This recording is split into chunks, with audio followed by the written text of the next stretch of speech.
I should have known better than to trust strangers in the woods. But when you've been hiking alone for days, any friendly face seems like a godsend. That's what I told myself when I met them. 4 locals with easy smiles and a secret spot they were dying to show me.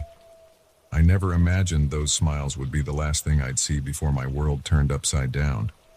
The Appalachian Trail had been my escape, my way of clearing my head after a messy breakup and an even messier job loss.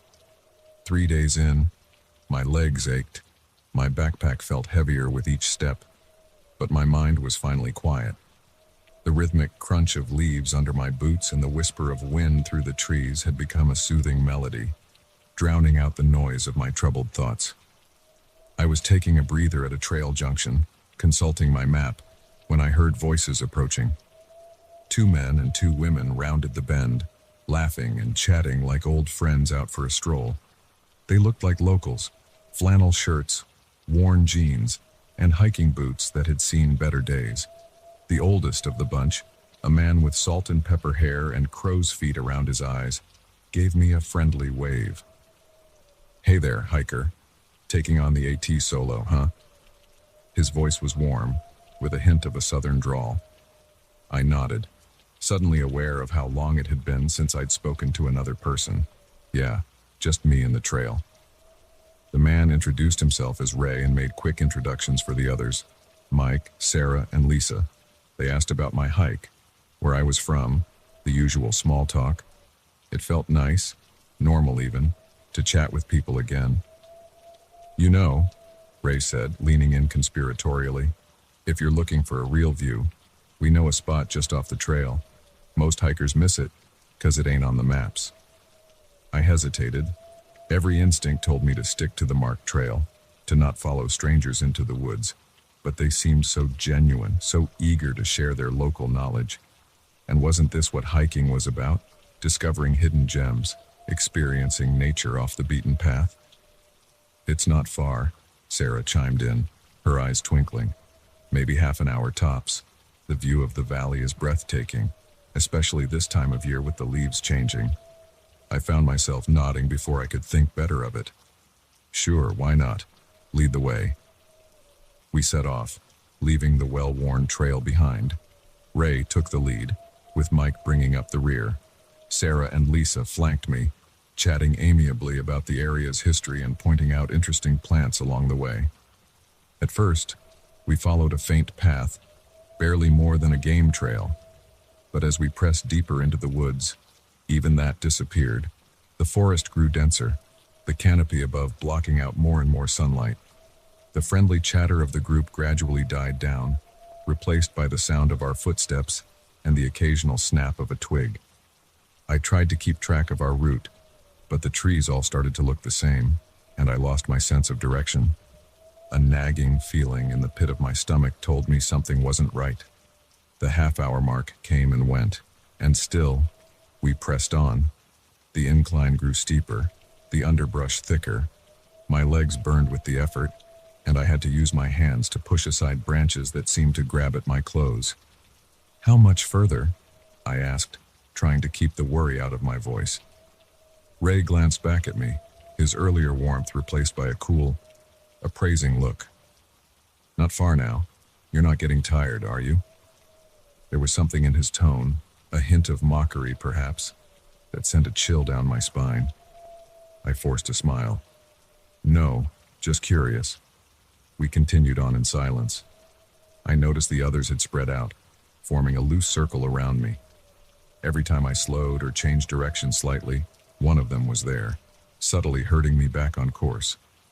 The realization hit me like a punch to the gut. I was being corralled.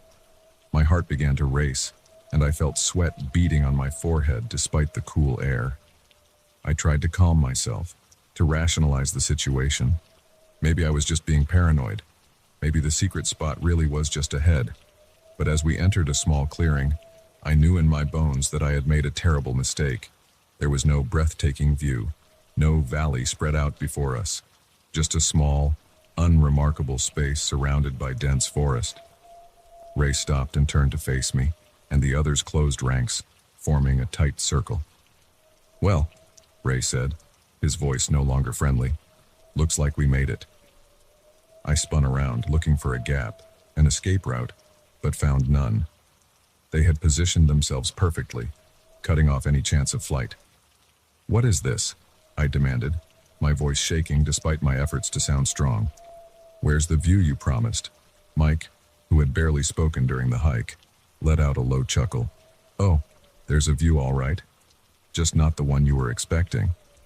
Sarah stepped closer, her earlier warmth replaced by a predatory gleam in her eyes. "You really shouldn't have come with us," she said, her voice dripping with false sympathy. "But then again, they never learn, do they?" My mind raced, trying to make sense of what was happening. Who were these people? What did they want? The weight of my backpack suddenly felt suffocating, and I shrugged it off, ready to run if I saw even the slightest opening. "Listen," I said, trying to keep my voice steady. "I don't know what's going on here, but I don't want any trouble. Just let me go, and I'll forget this ever happened." Ray stepped forward, closing the distance between us. He was close enough now that I could smell his breath, a mix of coffee and something metallic. "Oh, sweetheart," he said, his voice low and menacing. "Trouble found you the moment you stepped off that trail." In that instant, I knew I had to act or die. With a surge of adrenaline, I swung my backpack as hard as I could, catching Ray square in the chest. He stumbled backward, surprise replacing the smug look on his face. I didn't wait to see their reactions. I ran, crashing through the underbrush. I didn't care about direction or stealth. My only thought was to put as much distance between myself and those people as possible. Branches whipped at my face. Roots threatened to trip me, but I kept moving. Behind me, I could hear shouts and the sound of pursuit. They knew these woods, had the advantage of numbers, but I had the desperate energy of someone fighting for their life. I ran until my lungs burned and my legs felt like lead. The sounds of pursuit had faded, but I didn't dare stop. The forest all looked the same, endless trees and undergrowth with no sign of the trail or civilization. As the adrenaline began to wear off, panic set in. I was lost, alone in unfamiliar woods, with no supplies and no idea which direction would lead me to safety. For all I knew, I was running deeper into their territory. The sun was setting, the forest growing darker by the minute. I knew I couldn't keep running blindly. I needed to find shelter, to hide and catch my breath. A fallen tree caught my eye, its massive trunk and upturned roots creating a natural hollow. I crawled into the space, pressing myself as far back as I could. The earthy smell of decaying leaves filled my nostrils as I tried to quiet my ragged breathing. Every snapping twig, every rustle of leaves sent a fresh wave of terror through me. As full darkness descended, the forest came alive with night sounds, the hoot of an owl, the scurrying of small animals. But underlying it all was a tense silence, as if the woods themselves were holding their breath. I don't know how long I huddled there, shivering from cold and fear. My mind conjured terrifying images. Ray and his group finding me, dragging me out of my hiding place. What would they do to me? Why had they lured me out here? At some point, exhaustion must have overtaken me because I jolted awake to the sound of voices, distant at first, but growing closer. I held my breath, pressing myself further into my hiding spot. She couldn't have gotten far. I heard Ray's voice, closer than I would have liked. "Fan out and keep looking. She's got to be around here somewhere." Footsteps crunched through the leaves, pausing every so often. I could hear them searching, calling out to each other as they combed the area. My heart was pounding so loudly, I was sure they would hear it. A beam of light swept over my hiding place, and I squeezed my eyes shut, willing myself to become invisible. The footsteps came closer, leaves crunching just inches from where I lay. "Hey, Ray," Mike's voice called out. "I think I found something over here." The footsteps moved away, and I allowed myself to breathe again. But I knew I couldn't stay here. It was only a matter of time before they found me. As their voices grew more distant, I steeled myself for what I had to do. I had to move, had to find my way out of these woods before they circled back. Crawling out from my hiding spot, I oriented myself as best I could in the darkness. The moon provided just enough light to make out shapes, but not much more. I picked a direction and started moving, trying to be as quiet as possible. Every step was a terror. Every shadow seemed to hide a threat. But I pressed on, driven by the knowledge that staying still meant certain capture. I don't know how long I walked, or how far. Time lost all meaning in the dark forest, but eventually, miraculously, I saw a faint glow through the trees. Civilization. Stumbling out onto a road, I flagged down the first car I saw. The elderly couple inside looked shocked at my appearance, scratched, dirty, and wild-eyed. But they took me to the nearest police station, where I poured out my story. The police searched the area, but found no trace of Ray or the others. No evidence of the clearing where they had trapped me. It was as if they had vanished into the forest itself. I never went back to finish my hike. The Appalachian Trail. Once a source of solace, now featured prominently in my nightmares. But sometimes, on dark nights when the wind whispers through the trees, I wonder about those woods. And I shudder, knowing that somewhere out there, Ray and his group are probably looking for their next unsuspecting hiker to lead astray.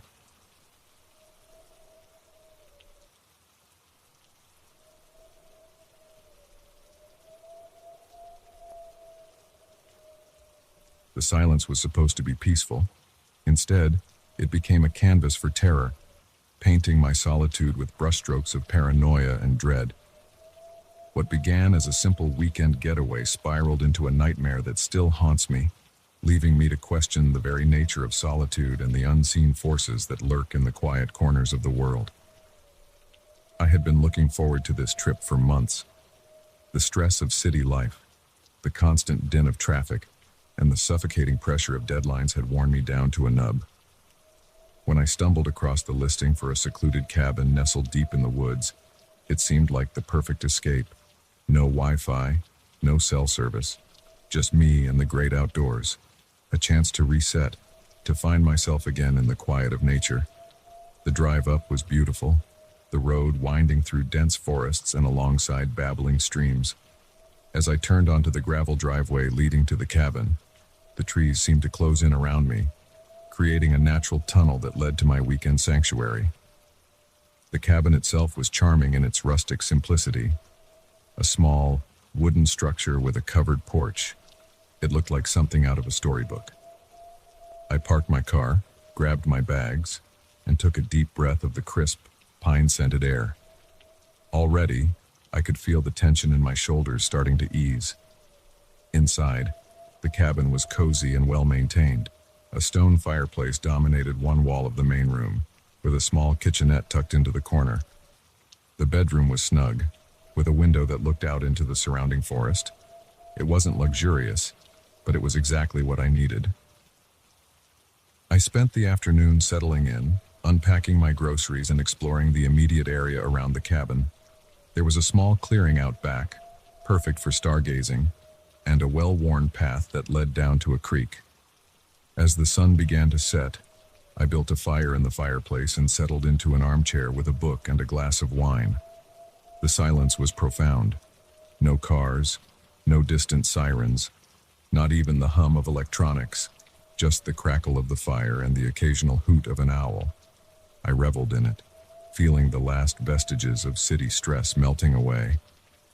It was close to midnight when I finally decided to turn in. I banked the fire, made sure the doors were locked, more out of habit than any real concern, and crawled into bed. The mattress was firm but comfortable, and I drifted off almost immediately, lulled by the absolute quiet. I'm not sure what woke me. A sound, maybe, or just that inexplicable sense that something wasn't right. I lay there in the darkness, my heart pounding, straining my ears. For a long moment, there was nothing. Then I heard it. A soft, rhythmic, crunching sound, like footsteps on gravel. My first thought was that it must be an animal, a deer, maybe, or a raccoon foraging around the cabin. But as I listened, the footsteps seemed too deliberate, too measured to be an animal. They circled the cabin slowly, pausing occasionally before continuing on. I slid out of bed, my bare feet silent on the wooden floor. Moving to the window, I peered out into the darkness. The moon was nearly full, casting a pale light over the clearing, but I couldn't see anyone. The footsteps continued, now on the far side of the cabin. A chill ran down my spine. Who would be out here, in the middle of nowhere, at this hour? I thought about the isolation that had seemed so appealing just hours before. Now, it felt oppressive, dangerous. I crept to the main room, checking the locks on the doors and windows. Everything was secure, just as I had left it. The footsteps completed their circuit of the cabin and fell silent. I stood there in the darkness, barely breathing, waiting for something to happen. Nothing did. After what felt like hours, but was probably only minutes, I convinced myself that I had imagined it all. The unfamiliar sounds of the forest playing tricks on my city-trained ears. I laughed softly at my own paranoia and went back to bed. Morning came, bright and clear. I awoke feeling refreshed, the unsettling events of the night fading like a bad dream in the light of day. I made coffee and decided to enjoy it on the porch, soaking in the beauty of the forest. As I stepped outside, my mug slipped from my fingers, shattering on the wooden planks. There, in the center of the clearing, was a small pile of rocks, 5 or 6 stones, stacked neatly on top of each other. It hadn't been there yesterday. I was sure of it. My mind raced. Had someone been here while I slept? But why leave a pile of rocks? It seemed so odd, so purposeless. I approached it cautiously, half expecting something to jump out at me. But it was just rocks, cold and inert in the morning sun. I spent the rest of the day trying to shake off the uneasy feeling that had settled over me. I hiked down to the creek, splashed in the cold water, and even managed to spot a deer grazing in a distant meadow. By the time evening rolled around, I had almost convinced myself that there was a perfectly reasonable explanation for the rock pile. Maybe the property owner had been by to check on things and decided to indulge in some impromptu rock stacking. As darkness fell, I found myself growing tense again, every creak of the cabin settling. Every rustle of leaves outside seemed magnified. I built another fire, hoping its warm glow would dispel the shadows that seemed to lurk in every corner. I must have dozed off in the armchair because the next thing I knew, I was jolting awake to the sound of knocking. 3 sharp raps on the front door, clear and unmistakable. I froze, my heart leaping into my throat. "Hello?" I called out, my voice embarrassingly shaky. "Who's there?" No answer. Just silence, heavy and oppressive. I stood up slowly, my legs feeling weak and unsteady. The knocking came again, this time from the back door. I whirled around, my breath coming in short gasps. This wasn't happening. It couldn't be happening. I lunged for my phone, forgetting for a moment that there was no service out here. My hands shook as I tried to dial 911 anyway, praying for a miracle. Nothing. The screen mockingly displayed no signal, as another series of knocks echoed through the cabin, this time from the bedroom window. Panic overwhelmed me. I grabbed the fireplace poker, holding it out in front of me like a sword. "I'm armed," I shouted, trying to sound braver than I felt. "Leave me alone." The knocking stopped. For a long moment, there was no sound but my own ragged breathing. Then, softly at first but growing louder, I heard laughter. It seemed to come from all around the cabin, a chorus of mocking chuckles that made my blood run cold. I backed into a corner, the poker clutched to my chest, and waited. The laughter faded, replaced once again by that awful silence. I don't know how long I stood there, every muscle tense, expecting at any moment for the doors to burst open, but nothing happened. As the first light of dawn began to filter through the windows, I finally allowed myself to relax slightly. Whatever had been out there, it seemed to have gone. Exhausted and terrified, I waited until the sun was fully up before venturing outside. What I saw made my heart skip a beat. Surrounding the cabin, spaced evenly about 10 feet apart, were more of those rock piles, dozens of them, each one identical to the one I had found the day before. I didn't bother packing. I just grabbed my keys and ran for my car. As I sped down the gravel driveway, I glanced in my rearview mirror. For a split second, I thought I saw figures standing at the edge of the trees, watching me go. But when I looked again, there was nothing there. I drove straight to the local police station, my story tumbling out in a frantic jumble. They were kind, but skeptical. They took my statement and promised to check out the cabin, but I could see in their eyes that they didn't really believe me. When they called a few days later, their report was frustratingly mundane. They had found no evidence of intruders, no footprints, and no rock piles. The cabin was exactly as it should be, peaceful and undisturbed in its forest clearing. I've tried to rationalize what happened. Maybe it was stress, or an overactive imagination fueled by too many horror movies. But in my heart, I know what I experienced was real. Something was out there in those woods. Something that toyed with me for reasons I'll never understand. I've never gone back to that cabin, or any cabin for that matter. The peace and solitude I once craved now feel like an invitation to unknown terrors. Sometimes, on quiet nights, I find myself listening for footsteps, for knocking, for that mocking laughter. And I wonder, with a shiver of fear, if whatever was in those woods has followed me home. The rock piles haunt my dreams, a simple arrangement of stones that has become a symbol of an encounter I can neither fully explain nor forget. They stand as silent sentinels in my nightmares, reminding me that sometimes the most terrifying things are those that leave no trace, save for the indelible mark they leave on our psyche.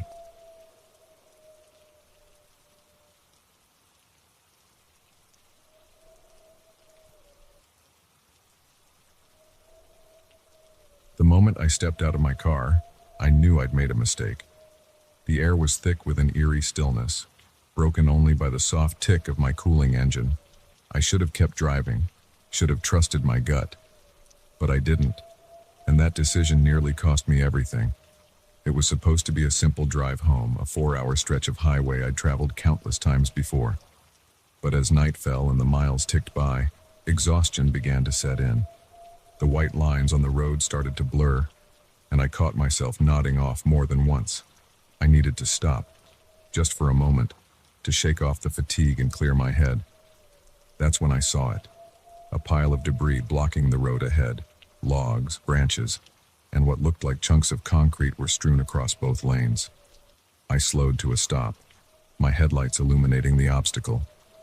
It was odd.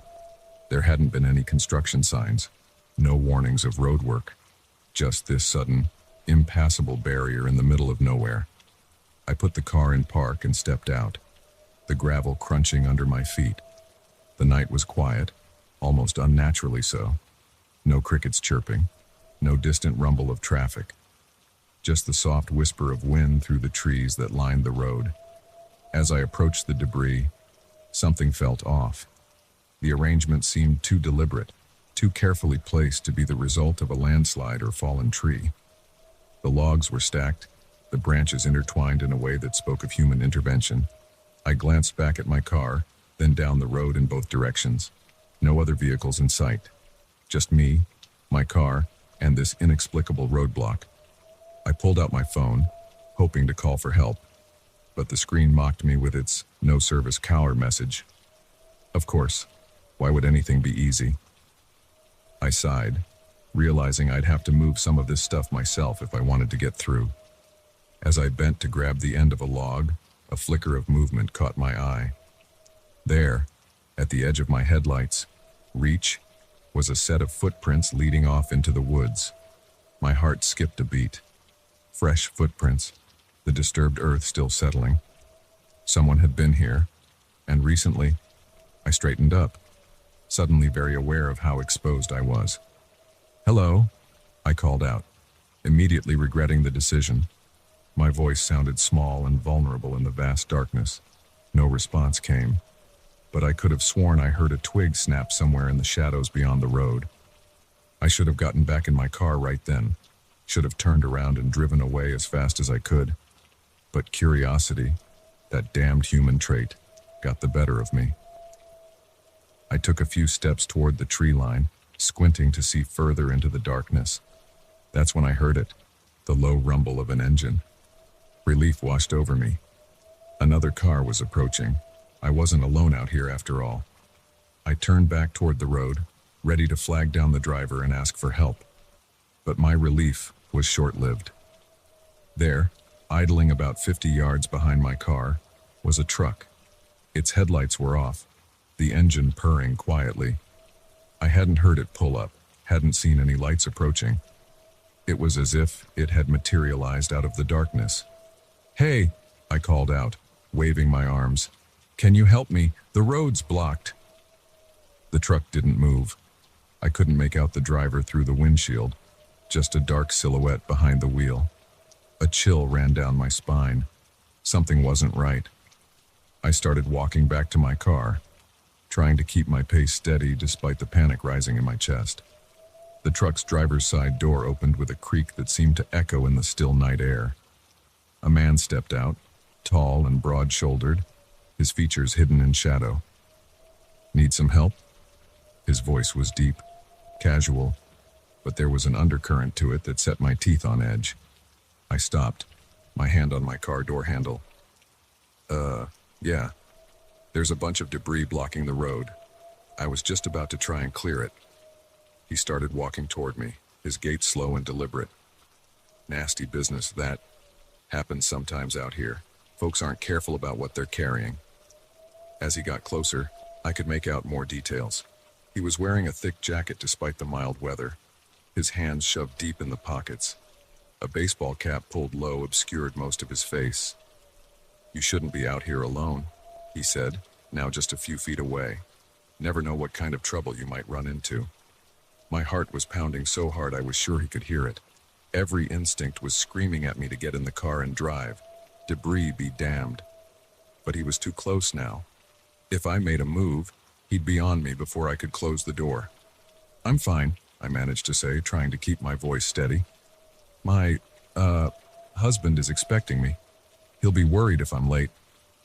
The man chuckled, a low sound that sent shivers down my spine. "Is that so? Funny. I didn't see a ring on your finger when you were waving your arms about earlier."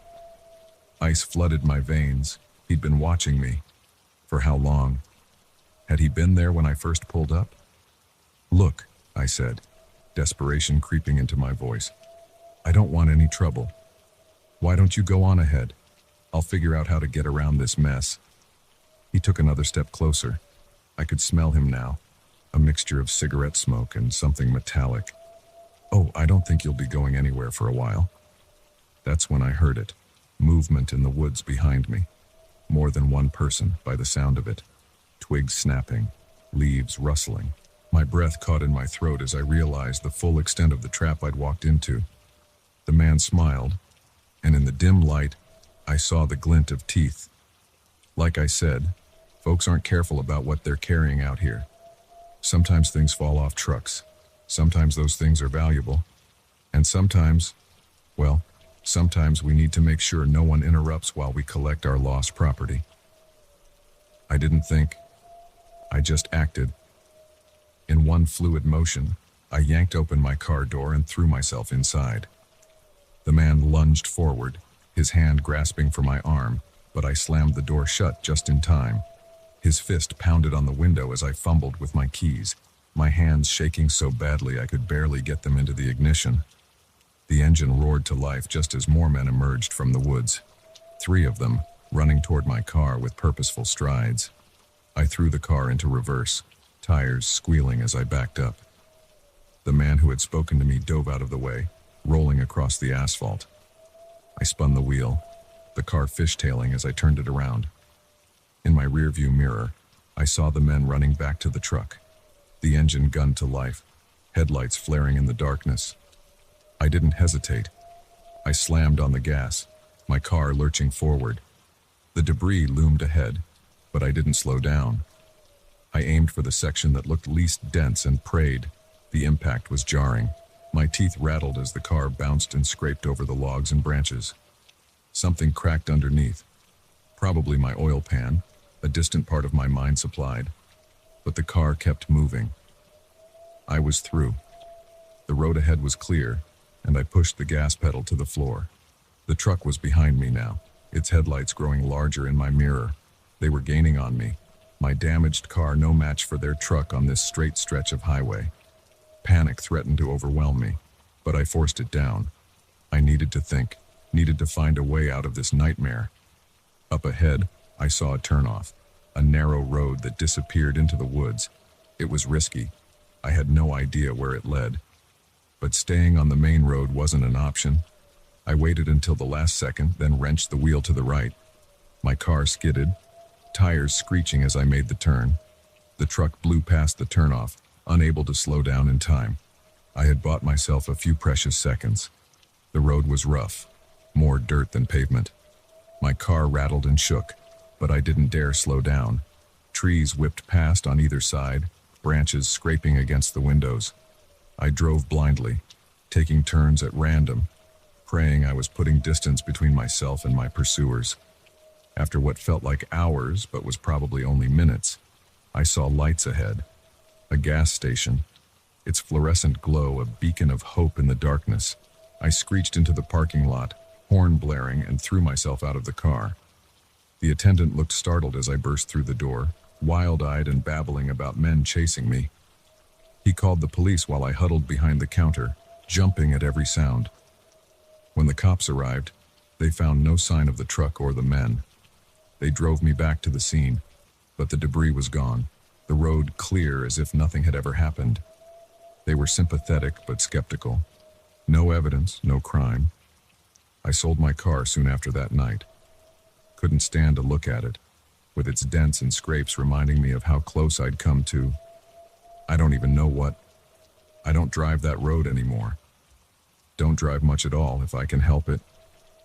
Sometimes, when I close my eyes, I can still see that man's smile, still hear the sound of footsteps in the woods. And I wonder, with a shudder, how many others have fallen for that trap on that lonely stretch of road. How many weren't as lucky as I was. So if you're driving late at night and you come across a blocked road in the middle of nowhere, don't stop. Don't get out of your car. Just turn around and drive away as fast as you can. Because you never know who might be waiting in the darkness, ready to spring a trap you may not escape.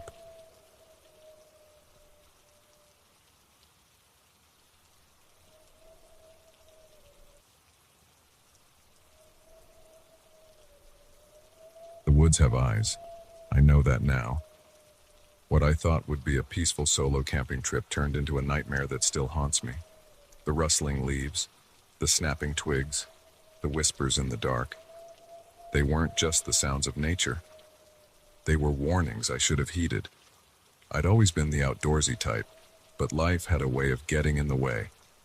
Work, relationships, the usual culprits. When everything fell apart, lost my job, broke up with my long-term girlfriend, I decided it was time to reconnect with nature, clear my head, find myself again. All that cliché stuff you hear about in self-help books. I chose a spot deep in the national forest, miles from the nearest town, the kind of place where you can really feel alone with your thoughts. I packed light, just a tent, sleeping bag, some basic supplies, and enough food for a couple of days. The plan was simple: hike in, set up camp, and spend a few days soaking in the solitude. The hike was beautiful. Late autumn had painted the forest in rich golds and deep reds. The air was crisp, carrying the scent of pine and decaying leaves. As I walked, the sounds of civilization faded away, replaced by the gentle rustle of wind through the trees and the occasional call of a bird. I found the perfect spot just as the sun was starting to dip low in the sky.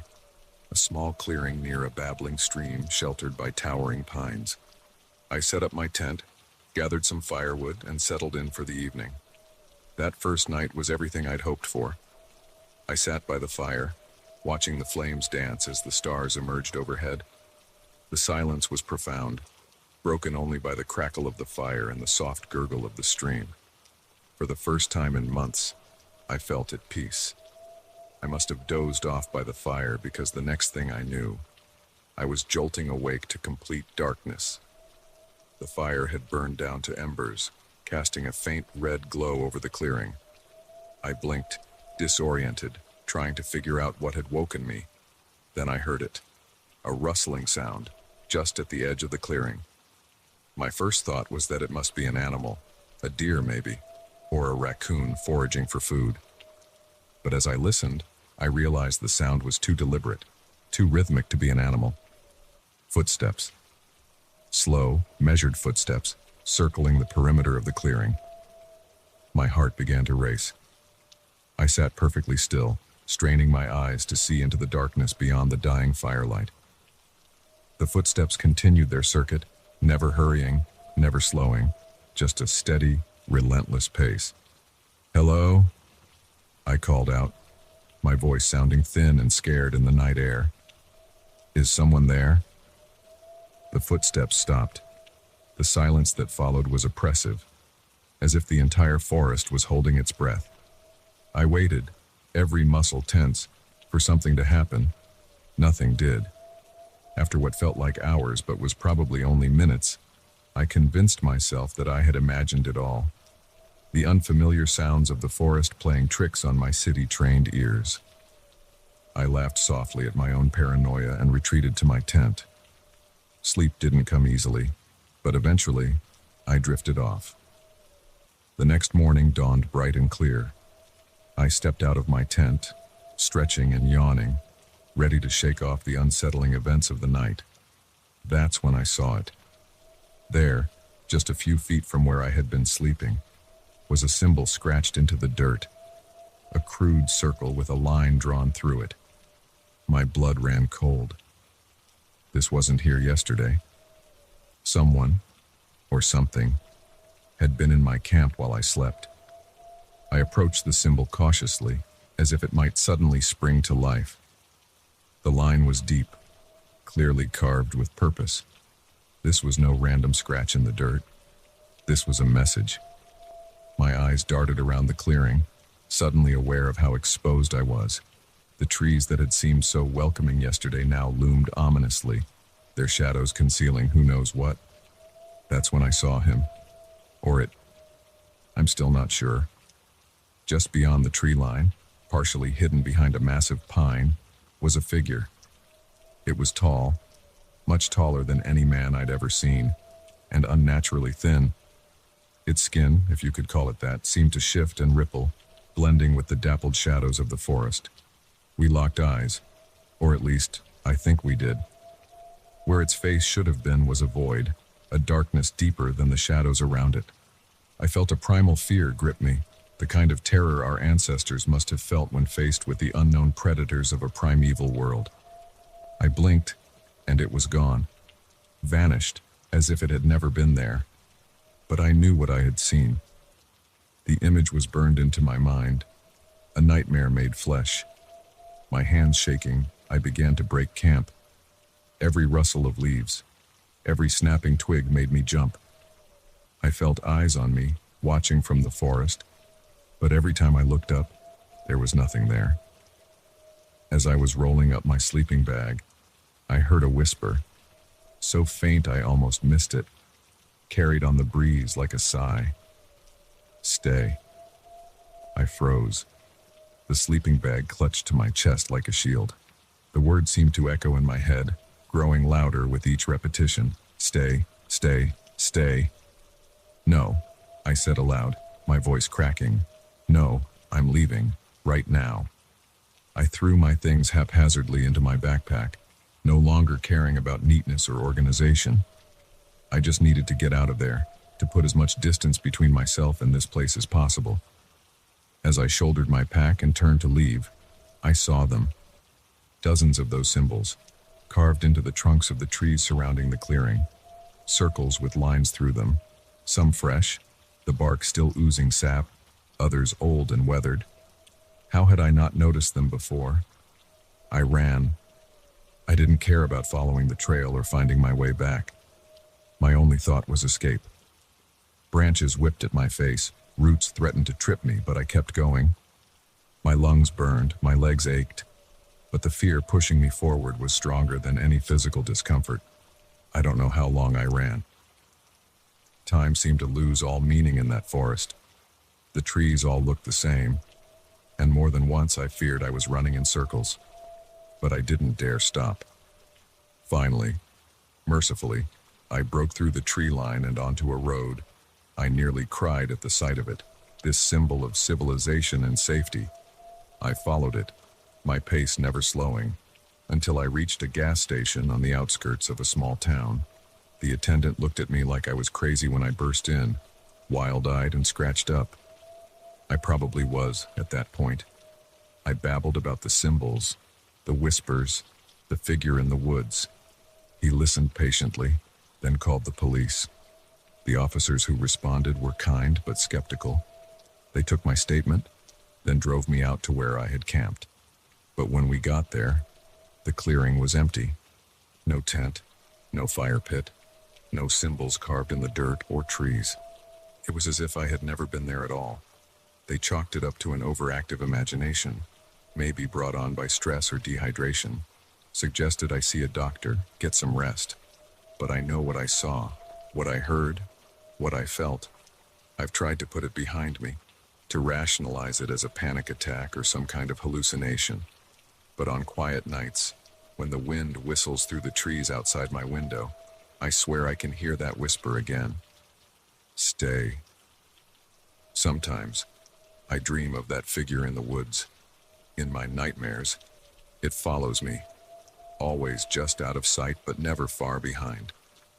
I wake up in a cold sweat, the symbol of the circle and line burned into my mind's eye.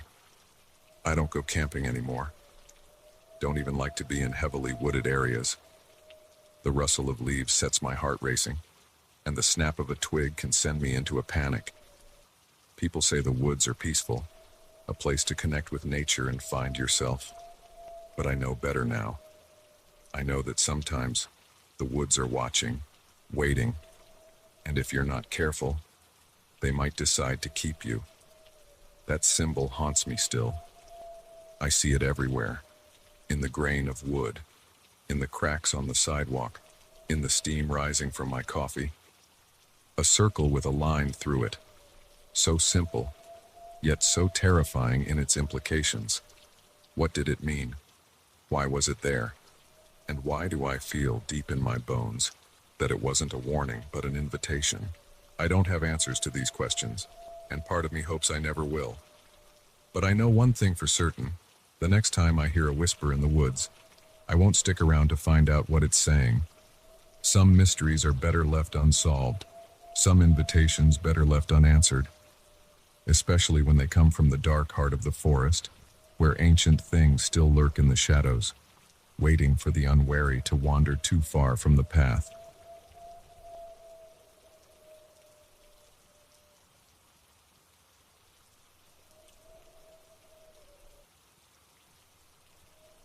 The old man's eyes didn't match his smile.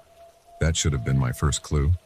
But when you're lost in the woods, cold and hungry, even the strangest shelter can seem like salvation. It wasn't until I was inside, the door locked behind me, that I realized sometimes being lost is safer than being found. I hadn't planned on going off trail. The day had started perfectly. Crisp autumn air, leaves crunching underfoot, and a well-marked path through some of the most beautiful forests I'd ever seen. I'm an experienced hiker, not the type to make rookie mistakes. But somewhere between admiring a particularly stunning vista and trying to get the perfect photo for my Instagram, I lost the trail. At first, I wasn't worried. I had my phone's GPS, a compass, and enough supplies for a day hike. But as the hours wore on and the sun began to dip behind the mountains, a creeping sense of unease settled in my stomach. My phone's battery was dying, and the terrain all looked the same. Endless trees and rocky outcroppings that offered no clue as to which direction I should go. Just as panic was starting to set in, I saw it. A thin trail of smoke rising above the trees in the distance. Where there's smoke, there's fire, and where there's fire, there are people. I quickened my pace, pushing through the underbrush towards what I hoped was salvation. The cabin appeared suddenly, as if it had grown out of the forest itself. It was small and weathered, its wooden walls gray with age. Smoke curled lazily from a stone chimney, and a warm glow spilled from the windows. Relief washed over me. I hurried to the door and knocked, perhaps a bit too eagerly. The door creaked open, and there he stood. An old man, probably in his 70s, with a scraggly white beard and deep-set eyes that seemed to look right through me. He smiled, but something about it felt off, like he was practicing an expression he'd seen but didn't quite understand. "Well, hello there," he said, his voice gravelly but not unkind. "You look a mite lost." I explained my situation, trying not to sound as desperate as I felt. The old man, Jack, he called himself, listened patiently, nodding along. When I finished, he stepped back from the door. "Can't leave you out here in the cold, now can I? Come on in and warm yourself by the fire." I hesitated for just a moment. Something in the back of my mind whispered a warning, but the promise of warmth and safety overrode any misgivings. I stepped inside. The cabin was cozy, if cluttered. Every surface seemed covered with odds and ends. Old books, strange-looking tools, jars filled with unidentifiable contents. A fire crackled in a stone fireplace, casting dancing shadows on the walls. Jack busied himself in the small kitchen area, putting a kettle on the wood-burning stove. "Nothing like a hot cup of tea to chase away the chill," he said, his back to me. "Make yourself comfortable." I sank into an old armchair, feeling the day's exertions catching up with me. The warmth of the fire and the sense of safety began to lull me into a state of relaxation. Jack returned with 2 steaming mugs, handing one to me before settling into a chair opposite. "So," he said, fixing me with those unsettling eyes, "what brings you to these parts? Not many folks come up this way anymore." I explained about my hike, how I'd gotten turned around. As I talked, I noticed Jack nodding along, but his eyes kept darting to the windows, as if expecting someone or something to appear. "Yep, these woods can be tricky," he said when I finished. "Been up here for, must be 30 years now. Seen all sorts come and go." Something about the way he said it made me pause. "Go? You mean other hikers?" Jack's smile widened, but it didn't reach his eyes. "Oh, all sorts. Hikers, campers, folks just passing through. This forest, it has a way of calling to people, you might say." I sipped my tea, trying to ignore the growing sense of unease in my gut. "You must get lonely up here all by yourself." His laugh was sudden and sharp, like the crack of a whip. "Lonely? No. I'm never alone up here. The forest, she keeps me company. And then there's the visitors, of course." "Like me," I said, attempting a smile. Jack's eyes locked onto mine, and for a moment, I saw something there that made my blood run cold. "Oh no," he said softly. "You're special. Been waiting a long time for someone like you." I set my mug down, my hands shaking slightly. "I should probably get going," I said, standing up. "If you could just point me in the direction of the main trail." "Oh, but you can't leave now," Jack said, rising from his chair. "Night's falling, and the forest, she gets hungry after dark." I backed away, my heart pounding. "I'll take my chances. Thank you for the tea, but I really need to go." I turned towards the door, but Jack was there before I could blink, far quicker than a man his age should be able to move. He stood between me and the exit, that unnatural smile still plastered on his face. "I'm afraid I can't let you do that," he said, his voice low and dangerous. "You see, I made a deal a long time ago. The forest, she provides for me, keeps me safe. But in return, she needs to be fed. And you, my dear, you're the finest meal she's had in years." I looked around frantically, searching for another way out. The windows were small, too small to climb through. There was a back door, but Jack stood between me and it. My eyes fell on a heavy poker by the fireplace. What are you talking about? I asked, trying to keep my voice steady as I inched towards the fireplace. What deal? Who are you really? Jack's smile faded, replaced by a look of almost childlike confusion. Who am I? I'm Jack. I've always been Jack, haven't I? For a moment, he looked lost, uncertain. But then his eyes cleared, and that terrible smile returned. It doesn't matter who I am. What matters is that you're here, and the forest is waiting. I lunged for the poker, grabbing it and swinging it in front of me like a sword. Stay back, I shouted. I don't want to hurt you, but I will if I have to. Jack didn't seem fazed by the threat. He took a step forward, his movements jerky and unnatural, like a puppet on strings. You don't understand, he said, his voice taking on a strange, echoing quality.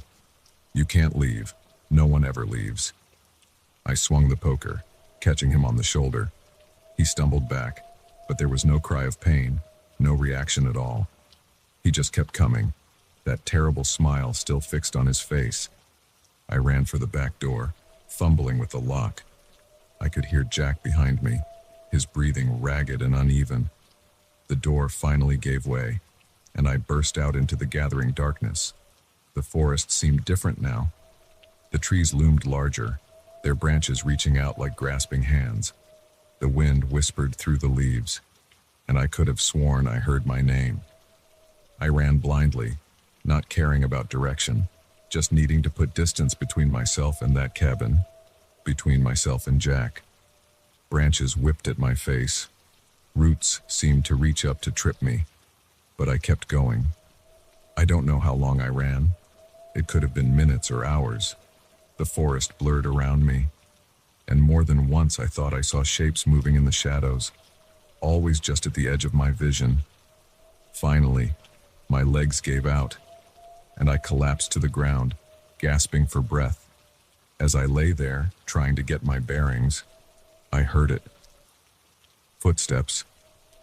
Slow, deliberate footsteps crunching through the leaves. I looked up, and there was Jack, standing just a few feet away. He looked different now. His skin seemed to ripple and shift, blending with the shadows around him. His eyes glowed faintly in the darkness. You can't run from the forest, he said, his voice no longer his own. It was deeper, older, filled with the rustle of leaves and the creak of ancient trees. She's in your blood now. She's tasted you and she won't let you go.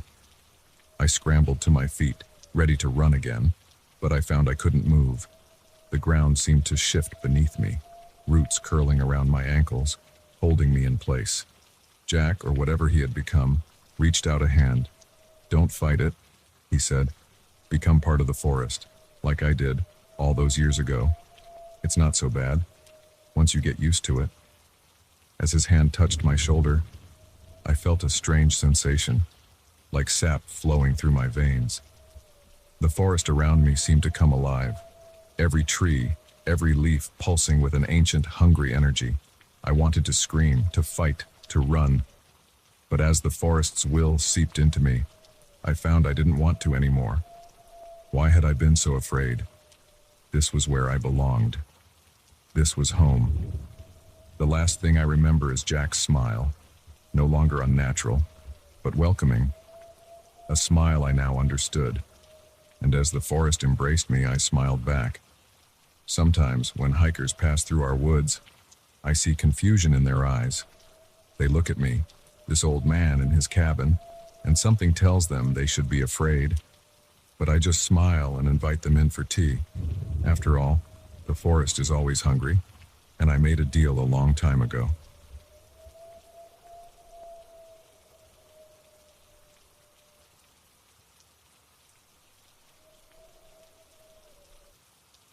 The moment I bit into that potato salad, I knew something was terribly wrong. It wasn't just the unexpected taste of meat where there shouldn't have been any. It was the way my neighbors watched me, their eyes gleaming with an intensity that made my skin crawl. I should have trusted my instincts and left right then, but I didn't, and that decision nearly cost me everything. I'd moved into the neighborhood about 6 months ago, seeking a quiet place to recharge after a messy divorce. The streets were tree-lined, the houses well-maintained, and the neighbors seemed friendly enough. They'd wave as I walked by or offer a quick hello when we crossed paths at the local shops. But there was always something off about their smiles. Too wide, too fixed, as if they were wearing masks they couldn't quite control. I'd managed to keep to myself for the most part, politely declining invitations to book clubs and neighborhood watch meetings. But when Sarah, the unofficial ringleader of the block, knocked on my door with an invitation to the annual potluck, I found myself saying yes before I could think better of it. "Oh, wonderful," she'd exclaimed, her smile stretching just a bit too far. "We've all been so looking forward to getting to know you better. Don't forget to bring a dish." The day of the potluck arrived, and I found myself standing in Sarah's backyard, clutching a bowl of hastily made pasta salad. Long tables groaned under the weight of countless dishes, and the air was filled with the buzz of conversation and the clinking of cutlery. I hovered at the edge of the gathering, feeling out of place. The other neighbors moved around with an easy familiarity, laughing and chatting as they filled their plates. I recognized a few faces. Bob from 2 doors down, the elderly couple from across the street, the young family from the corner house. They all seemed so normal. Maybe I'd been too hasty in my judgment. Maybe this was exactly what I needed to feel more at home in the neighborhood. Deciding to make an effort, I approached the food tables. That's when I noticed something odd. Almost every dish seemed to contain meat, and not just in the ways you'd expect at a barbecue. There was meat in the coleslaw, meat chunks floating in what looked like jello, even what appeared to be a meat-based fruit pie. My vegetarian pasta salad stood out like a sore thumb. "Try the potato salad," a voice said beside me, making me jump. It was Sarah, her ever-present smile fixed firmly in place. "It's my grandmother's recipe, a real neighborhood favorite." Not wanting to be rude, I spooned a small amount onto my plate. The potato salad looked normal enough, creamy white with flecks of herbs. But as I took a bite, my taste buds rebelled.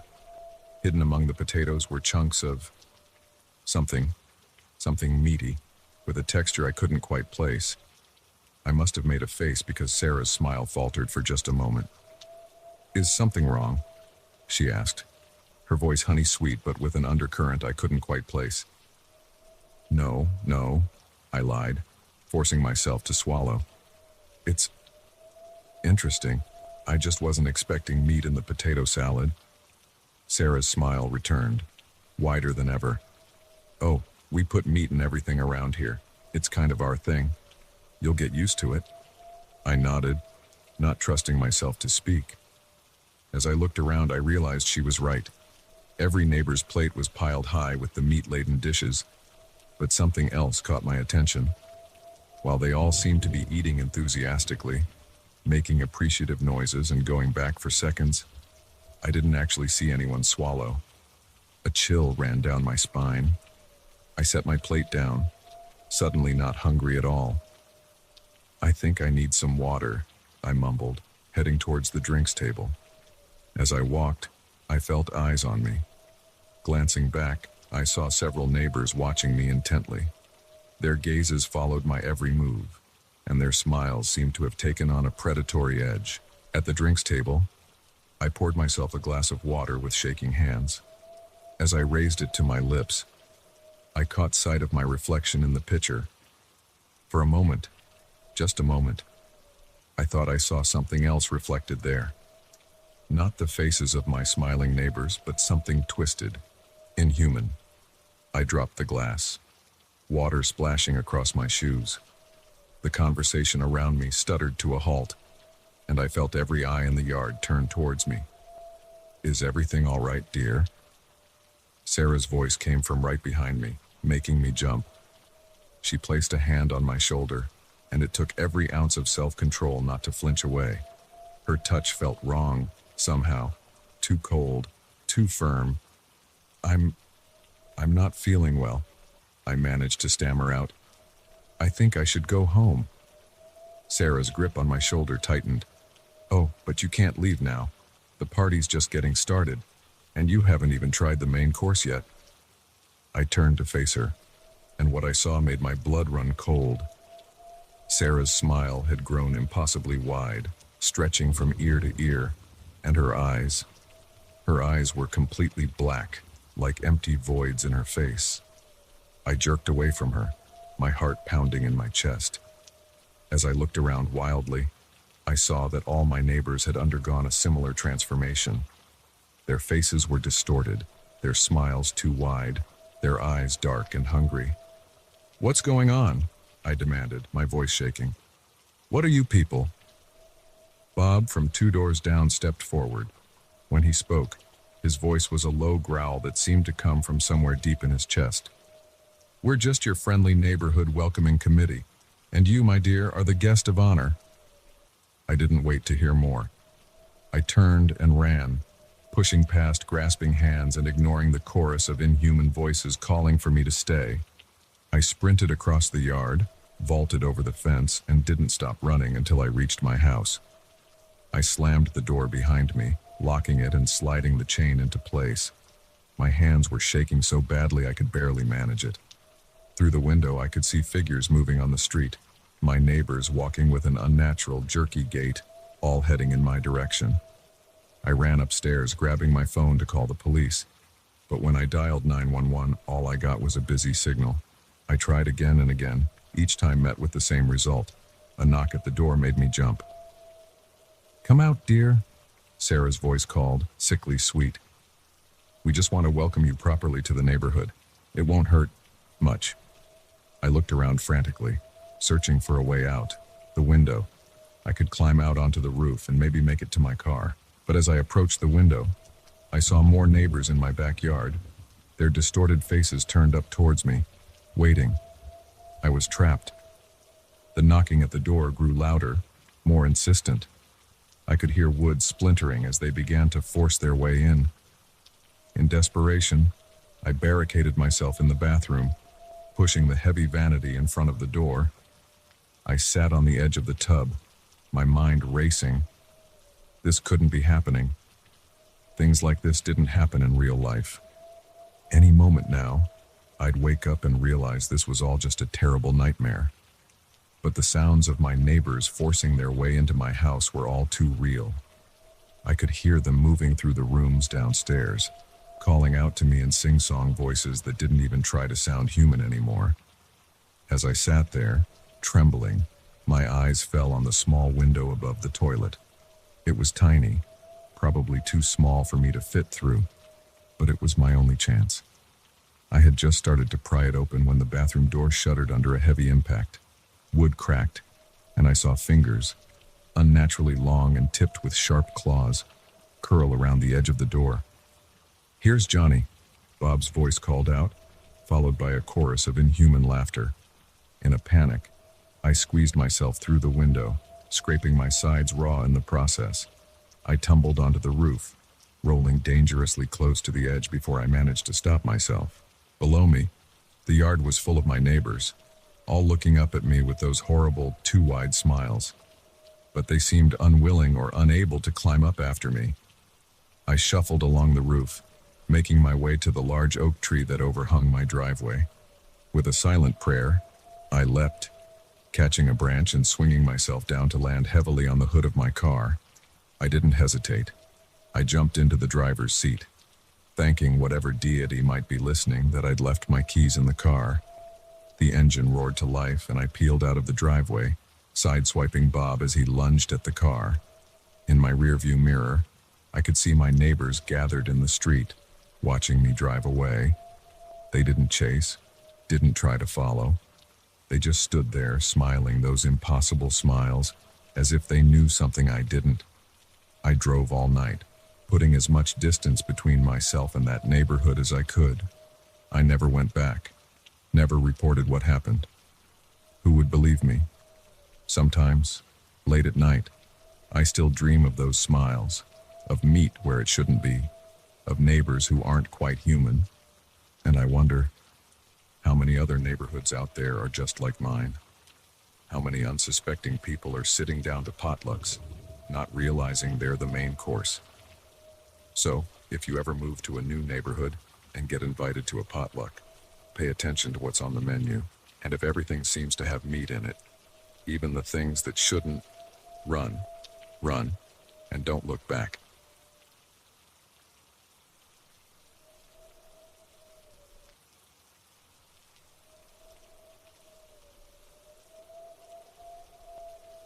The moment he asked me if I'd ever been in a plane crash, I knew this wasn't going to be an ordinary flight.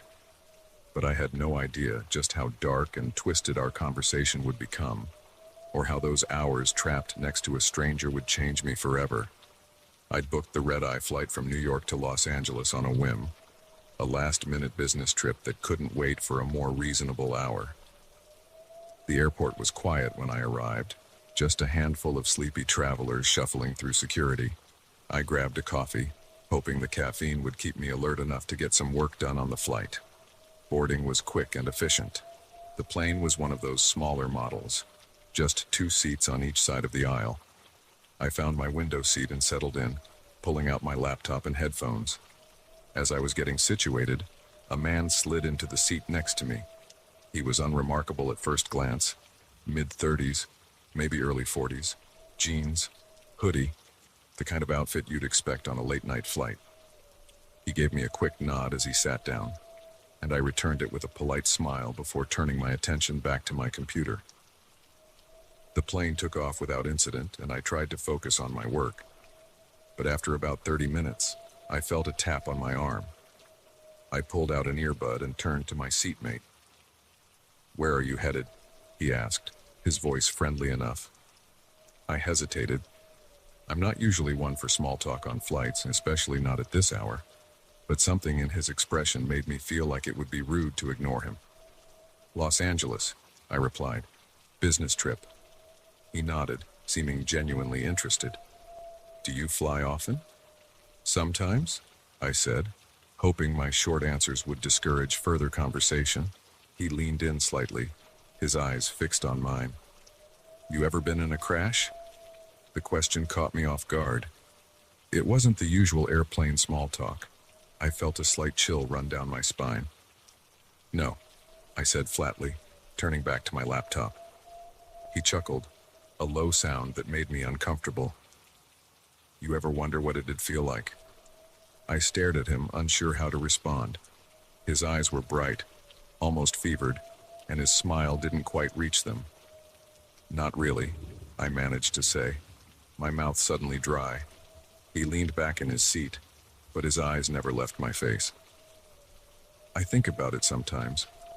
You know, how fast it would all happen, if you'd even feel it." I shifted uncomfortably in my seat, looking around for a flight attendant. But the cabin was dark, most passengers asleep or absorbed in their own worlds. "I'm sure it's not something we need to worry about," I said, trying to keep my voice steady. "Flying is statistically very safe." He laughed again, that same unsettling chuckle. "Statistics don't mean much when you're plummeting from 30,000 feet, do they?" I didn't respond, instead putting my earbud back in and staring intently at my screen. But I couldn't focus on the words in front of me. My heart was racing, and I could feel his eyes on me. After a few minutes, I felt another tap on my arm. Against my better judgment, I turned to look at him. "You ever think about what people are really like?" he asked, his voice low, almost conspiratorial. "What do you mean?" I asked, despite myself. He leaned in closer, and I could smell his breath, a mix of coffee and something metallic. "You know, what they're hiding. Their secrets, the dark stuff." I swallowed hard, my mouth suddenly bone dry. I don't really think about that kind of thing." His eyes gleamed in the dim cabin light. "Everyone's got something. A secret. Something dark they don't want the world to know." I shifted away from him as much as my seat would allow. "Look, I really need to get some work done." "What's yours?" he interrupted, his voice barely above a whisper. "I don't have any dark secrets," I said, trying to sound firm but hearing the tremor in my voice. He smiled, a slow, creeping thing that made my skin crawl. Everyone does. Maybe you just don't know yours yet. I pressed the call button, praying for a flight attendant to appear. But no one came. You know, he continued, seemingly oblivious to my discomfort. In a crash, all those secrets would come out. In those last moments, when you know it's all over, what would you confess? I stood up abruptly, nearly knocking my laptop to the floor. I need to use the restroom, I mumbled, not meeting his eyes. As I squeezed past him, I felt his hand brush against my leg. It could have been an accident. The space was tight after all. But something about the touch felt deliberate, invasive. In the tiny airplane bathroom, I splashed cold water on my face, trying to calm my racing heart. I stared at my reflection in the mirror, seeing the fear in my own eyes. This was ridiculous. He was just a weird guy making inappropriate conversation. Nothing to be afraid of. But as I opened the door to return to my seat, I saw him watching me. His eyes followed my every move as I walked down the aisle. And that smile, that terrible knowing smile, was still plastered on his face. I sat down, immediately putting my earbuds in and turning up the volume on my music. I didn't look at him, didn't acknowledge him, but I could feel his presence next to me, oppressive and unsettling. After what felt like hours but was probably only minutes, I felt another tap on my arm. I ignored it. He tapped again, harder this time. I kept my eyes fixed straight ahead. Then I felt his breath on my ear as he leaned in close. "You can't ignore me forever," he whispered. "We're stuck here together, you and me. Might as well make the most of it." I jerked away, finally turning to face him. "Please," I said, my voice shaking. "I don't want to talk. I just want to be left alone." His smile widened. "But we were having such an interesting conversation. Don't you want to know what my dark secret is?" I shook my head, feeling panic rising in my chest. "No, I really don't." He leaned in even closer, his voice dropping to a near whisper. "What if I told you I've been in a crash before? What if I told you I was the only survivor?" My blood ran cold. I looked into his eyes, searching for some sign that he was joking, that this was all some sick game. But all I saw was a deep, unsettling darkness. "That's not funny," I managed to say. He shrugged, leaning back in his seat. "It wasn't meant to be. Truth rarely is." I stood up again, this time determined to find a flight attendant, to beg for a seat change if necessary. But as I turned to the aisle, the plane lurched violently. The seatbelt sign dinged on, and a voice came over the intercom asking all passengers to return to their seats immediately. I fell back into my seat, my hands shaking as I fumbled with the seatbelt. The plane shuddered again, and I heard the distinct sound of the engines changing pitch. Next to me, the man started to laugh. It was a wild, unhinged sound that sent shivers down my spine. "Here we go," he said, his eyes wide with something that looked disturbingly like excitement. "Time to face those secrets, time to see what we're really made of." The plane dropped suddenly, and screams erupted throughout the cabin. Oxygen masks dropped from the ceiling, and the scene devolved into chaos. As I reached for my mask with trembling hands, I felt his grip on my arm. I turned to look at him one last time, and what I saw will haunt me for the rest of my days. His face was transformed, alight with a manic glee that was terrifying to behold. "Tell me," he shouted over the roar of the failing engines and the screams of the other passengers. "What's your darkest secret? What will you take to your grave?" In that moment, as the plane plummeted and my life flashed before my eyes, I realized something. I did have a secret, a darkness I'd buried so deep I'd almost forgotten it existed. And as I looked into the crazed eyes of the stranger next to me, I felt that darkness rise to the surface. I began, but my words were cut off by another violent lurch of the plane. The last thing I remember is his laughter, rising above the chaos, as the world around us disintegrated into fire and twisted metal. I woke up in a hospital bed 3 days later, one of only a handful of survivors. They told me I was lucky, that it was a miracle I'd made it out alive. But as I lay there, replaying those final moments in my mind, I couldn't shake the feeling that luck had nothing to do with it. The man next to me hadn't survived. They never found his body. Sometimes I wonder if he was ever really there at all, or if he was some sort of manifestation of my own buried darkness. But in my darkest moments, when I close my eyes and hear the screech of tearing metal, I can still see his face, still hear his laugh. And I wonder, what was his secret? And more importantly, what was mine?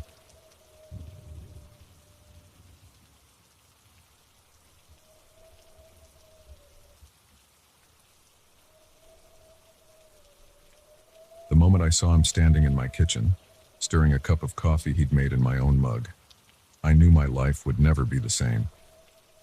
There's a special kind of terror that comes from finding a stranger in your home, a violation so profound it shakes you to your very core. But nothing could have prepared me for the nightmare that was about to unfold. It had been a long day at work, one of those soul-crushing shifts where everything that could go wrong did. By the time I pulled into my apartment complex, all I wanted was a hot shower, a glass of wine, and the mind-numbing comfort of reality TV. I trudged up the stairs, fumbling with my keys, my mind already on the leftover pizza waiting in my fridge. I should have noticed something was off the moment I opened the door.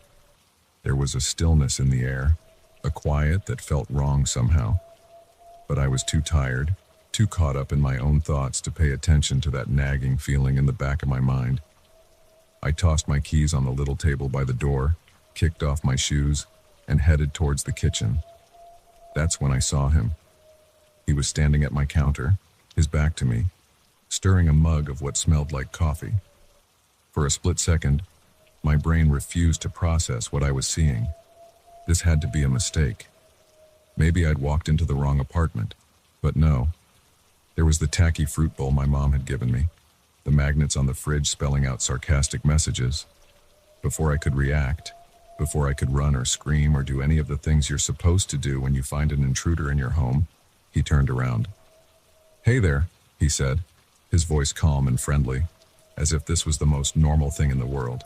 "You're home early." I stood frozen in the doorway, my heart pounding so hard I could feel it in my throat.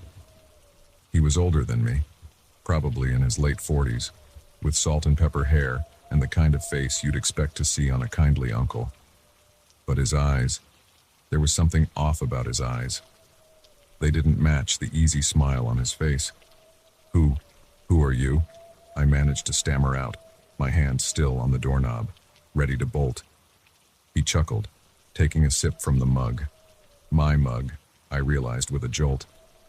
"I could ask you the same thing," he said. "But I won't. I already know." A chill ran down my spine. "What do you mean, you know? This is my apartment. You shouldn't be here." He set the mug down, his movements deliberate and unhurried. "Is it, though? Are you sure about that?"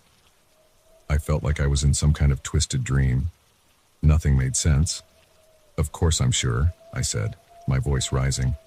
"I've lived here for 3 years. You need to leave. Now." His smile never wavered, but something changed in his eyes. A hardness, a glint of something dangerous. 3 years, huh? That's cute." My hand was shaking on the doorknob. I needed to run, to get out of there and call the police. But my feet felt rooted to the spot. "Look," I said, trying to keep my voice steady. "I don't know who you are or how you got in here, but you need to go. I'm calling the police." I reached for my phone, but he was faster. In 2 quick strides, he crossed the kitchen and was standing in front of me. I hadn't realized how tall he was until that moment, how he seemed to loom over me. "You're not calling anyone," he said, his voice low and menacing. "We're going to have a little chat, you and me, about who really belongs here." I backed away, my heart racing. "Please," I said, hating how weak my voice sounded. "Just take whatever you want and go. I won't call the cops, I swear." He laughed, a sound that sent shivers down my spine. "Oh, sweetheart, I'm not here to rob you. I'm here to reclaim what's mine. I turned to run, but he caught my arm in a grip like iron. Not so fast, he growled. We're not done here. I struggled against his hold, panic rising in my chest. Let go of me, I shouted, hoping against hope that one of my neighbors would hear. But his next words froze me in place. No one can hear you, he said, his voice eerily calm. No one's going to come save you, because you're not really here, are you? I stared at him, confusion mixing with fear. What are you talking about? He pulled me closer, his face inches from mine. I could smell coffee on his breath, mixed with something metallic. This apartment, this life you think you've been living for 3 years, it's not real. None of it is real. I shook my head, trying to make sense of his words. You're crazy, I said. Of course this is real. I have memories. I have implanted, he cut me off. All of it. Memories, feelings, this whole identity you've created. But it's time to wake up now. Time to remember who you really are. A wave of dizziness washed over me. The room seemed to shift and waver, like I was looking at it through water. No, I whispered. This isn't happening. This can't be happening. He released my arm, but I no longer felt the urge to run. My legs were shaking so badly I wasn't sure they could support me. Sit down, he said, gesturing to one of the kitchen chairs. Let me explain. Against my better judgment, I sank into the chair. He sat across from me, those unsettling eyes never leaving my face. You're not who you think you are, he began. Your real name is Sarah Jennings. You're a deep cover operative for a government agency so secret, most people in power don't even know it exists. 3 years ago, you were sent on a mission. Something went wrong. You were captured. Your mind was altered. This, he gestured around the apartment, this is all a construct, a prison built in your own mind. I shook my head, feeling tears start to well up in my eyes. No, that's impossible. I have a job. I have friends. I have a life here. He leaned forward, his voice softening. Think about it. Really think. Can you remember your childhood? Your parents? Faces? The name of your first pet? Or are those memories fuzzy, indistinct? I opened my mouth to argue. To tell him, of course, I remembered those things. But as I searched my mind, I realized with growing horror that I couldn't. My past was a blur, a series of vague impressions rather than clear memories. This can't be real, I whispered, more to myself than to him. But it is, he said, and now it's time to leave. We've finally found you, finally figured out how to break through the mental blocks. But we don't have much time. As if on cue, I heard a sound like distant thunder. The walls of the apartment seemed to vibrate, books falling from shelves, pictures rattling on the walls. What's happening? I asked, panic rising in my voice. He stood up, holding out his hand to me. And the construct is collapsing. Your captors know we're here. We need to go. Now. I stared at his outstretched hand, my mind reeling. Part of me still wanted to believe this was all some elaborate hoax, that any moment I'd wake up, and this would all be a bad dream. But deep down, in a place I hadn't even known existed, something stirred, a recognition, a sense of truth in his words. How do we get out? I heard myself asking, even as another part of me screamed that this was insanity. You have to let go, he said. Let go of this false life, these false memories. Remember who you really are. The rumbling grew louder.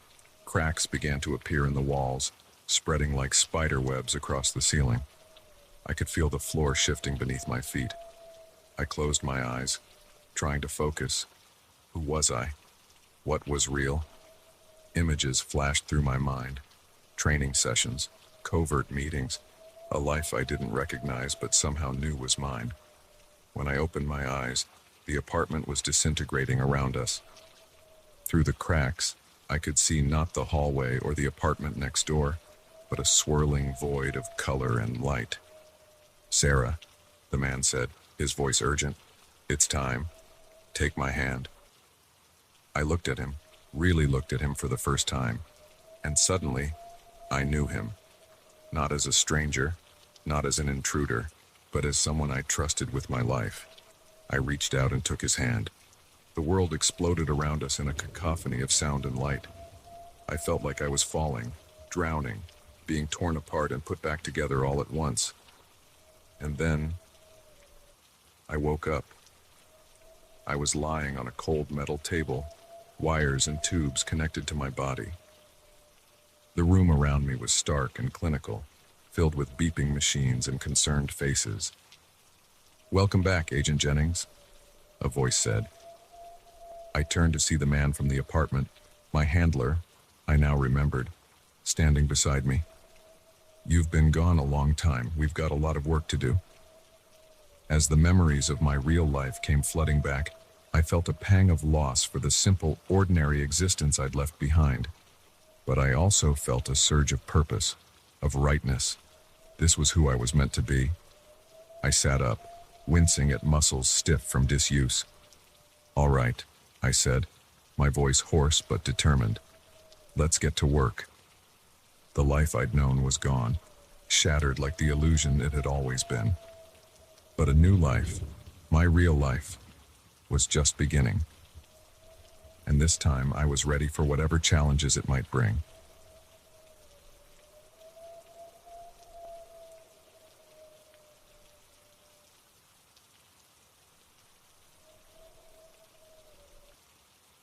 One second she was there, her yellow jacket a bright spot in the sea of green and brown. The next she was gone, vanished, as if the earth had opened up and swallowed her whole. I've replayed that moment 1,000 times in my head, searching for something I might have missed, some clue that could explain how my 5-year-old daughter could disappear in broad daylight. But all I'm left with is the gut-wrenching knowledge that I looked away for just a moment, and in that moment, everything changed.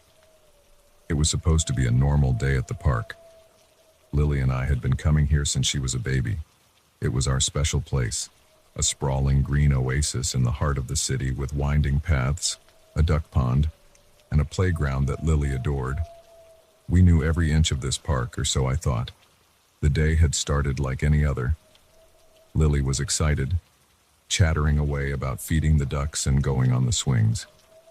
I packed a small bag with snacks, her favorite stuffed rabbit, and some bread for the ducks.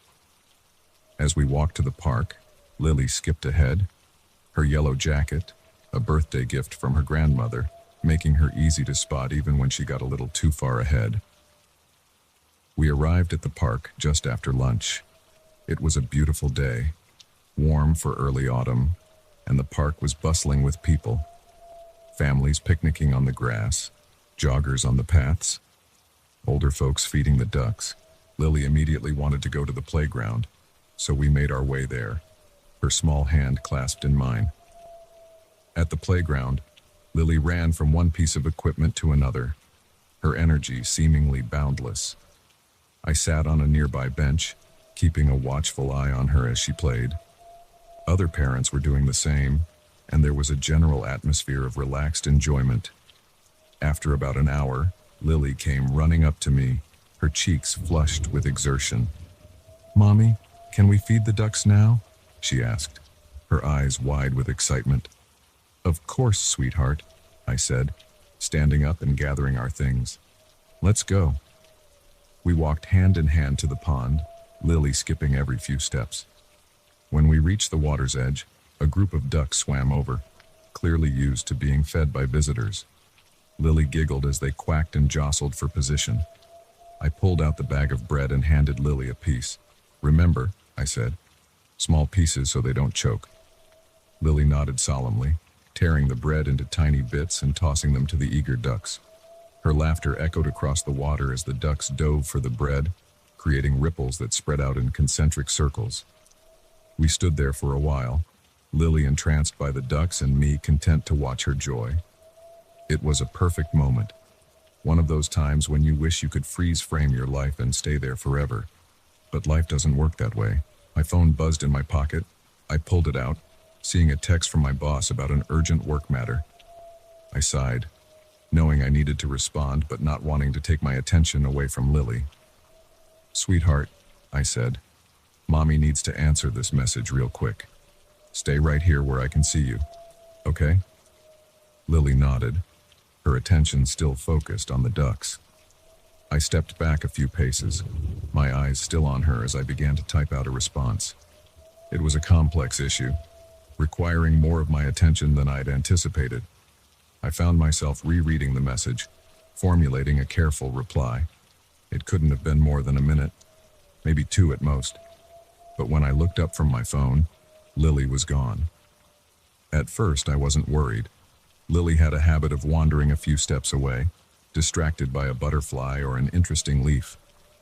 I scanned the immediate area, expecting to see her yellow jacket bobbing along the water's edge. Nothing. "Lily," I called out, my voice calm but with an edge of concern. No response. I walked along the shore, my eyes darting back and forth, searching for that familiar splash of yellow. My heart began to beat faster as I realized she wasn't anywhere near the pond. "Lily," I called again, louder this time. A few nearby people looked up, registering the panic in my voice. I spun around, my eyes frantically searching every direction. The playground was empty. The picnic area was full of strangers. No sign of Lily anywhere. The panic that had been building in my chest exploded. "Lily!" I screamed, my voice echoing across the park. People stopped what they were doing, turning to look at the crazy woman yelling at the top of her lungs. I ran back to the playground, hoping against hope that she had returned there. Empty swings creaked in the breeze, mocking me with their emptiness. I checked under the slide, behind the bushes, anywhere a small child might hide. Nothing. By now, other people in the park had realized something was wrong. A young couple approached me, concern etched on their faces. "Are you okay?" the woman asked. "What's wrong?" "My daughter," I gasped, struggling to breathe through the panic. "She's missing. She was just here, and now she's gone. She's 5 years old, wearing a yellow jacket. Please, have you seen her?" They shook their heads, but immediately offered to help search. Within minutes, a small army of strangers had mobilized, spreading out across the park, calling Lily's name. I don't know who called the police, but suddenly they were there, asking me questions I could barely focus on. What was she wearing? When did I last see her? Did she know anyone in the park? I answered as best I could, my mind replaying those last moments over and over. Her laughter as she fed the ducks, the way the sunlight glinted off her hair, the yellow of her jacket bright against the green of the grass. Hours passed in a blur. The police searched every inch of the park. Divers were called in to check the pond, a possibility I couldn't bear to consider. As night fell, they brought in dogs to try and pick up her scent. Nothing. It was as if Lily had simply ceased to exist. One moment there, the next gone, leaving no trace behind. Days turned into weeks, weeks into months. The police investigation continued, but leads were scarce.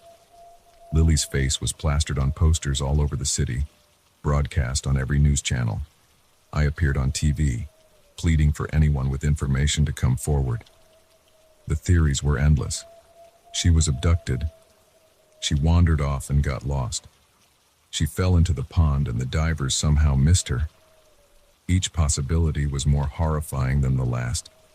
I couldn't sleep, couldn't eat. My whole life became consumed with finding Lily. I quit my job, spent every waking moment retracing our steps that day, interviewing anyone who might have seen something. But as time passed, hope began to fade. The police visits became less frequent. The news reports moved on to other stories. People stopped recognizing me on the street, stopped offering their condolences or theories. Life, it seemed, was moving on, but I was stuck, frozen in that moment by the pond, eternally turning away from my daughter for the last time. 1 year after Lily's disappearance, I returned to the park. I don't know what I expected to find. Some clue overlooked, some evidence that had been missed. Or maybe I just needed to be in the place where I last saw her, to feel close to her again. I stood by the pond, watching the ducks swim lazily across the surface. A little girl in a red coat ran past, her mother calling after her to be careful. I felt a pang in my chest, a pain so acute it took my breath away. As I turned to leave, something caught my eye. There, half hidden in the reeds at the water's edge, was a flash of yellow. My heart stopped. With trembling hands, I reached out and pulled it free. It was a piece of fabric, weathered and faded, but unmistakably the same shade as Lily's jacket. How had this been missed? How had I missed it in all my searches? I clutched the fabric to my chest, tears streaming down my face. It wasn't an answer. It wasn't Lily. But it was something. A tangible piece of evidence that she had been here, that I hadn't imagined at all. As I stood there, holding that small piece of yellow fabric, I made a promise. To Lily, to myself, to whatever power might be listening. I would never stop looking, never stop hoping. Somewhere out there, my daughter was waiting to be found, and I would search until my last breath to bring her home. The park continued its life around me. Children laughed, ducks quacked, joggers ran past. But for me, time stood still. In my mind, Lily was still 5 years old, still wearing her yellow jacket and still just out of reach. And I would keep reaching, keep searching, until I found her again.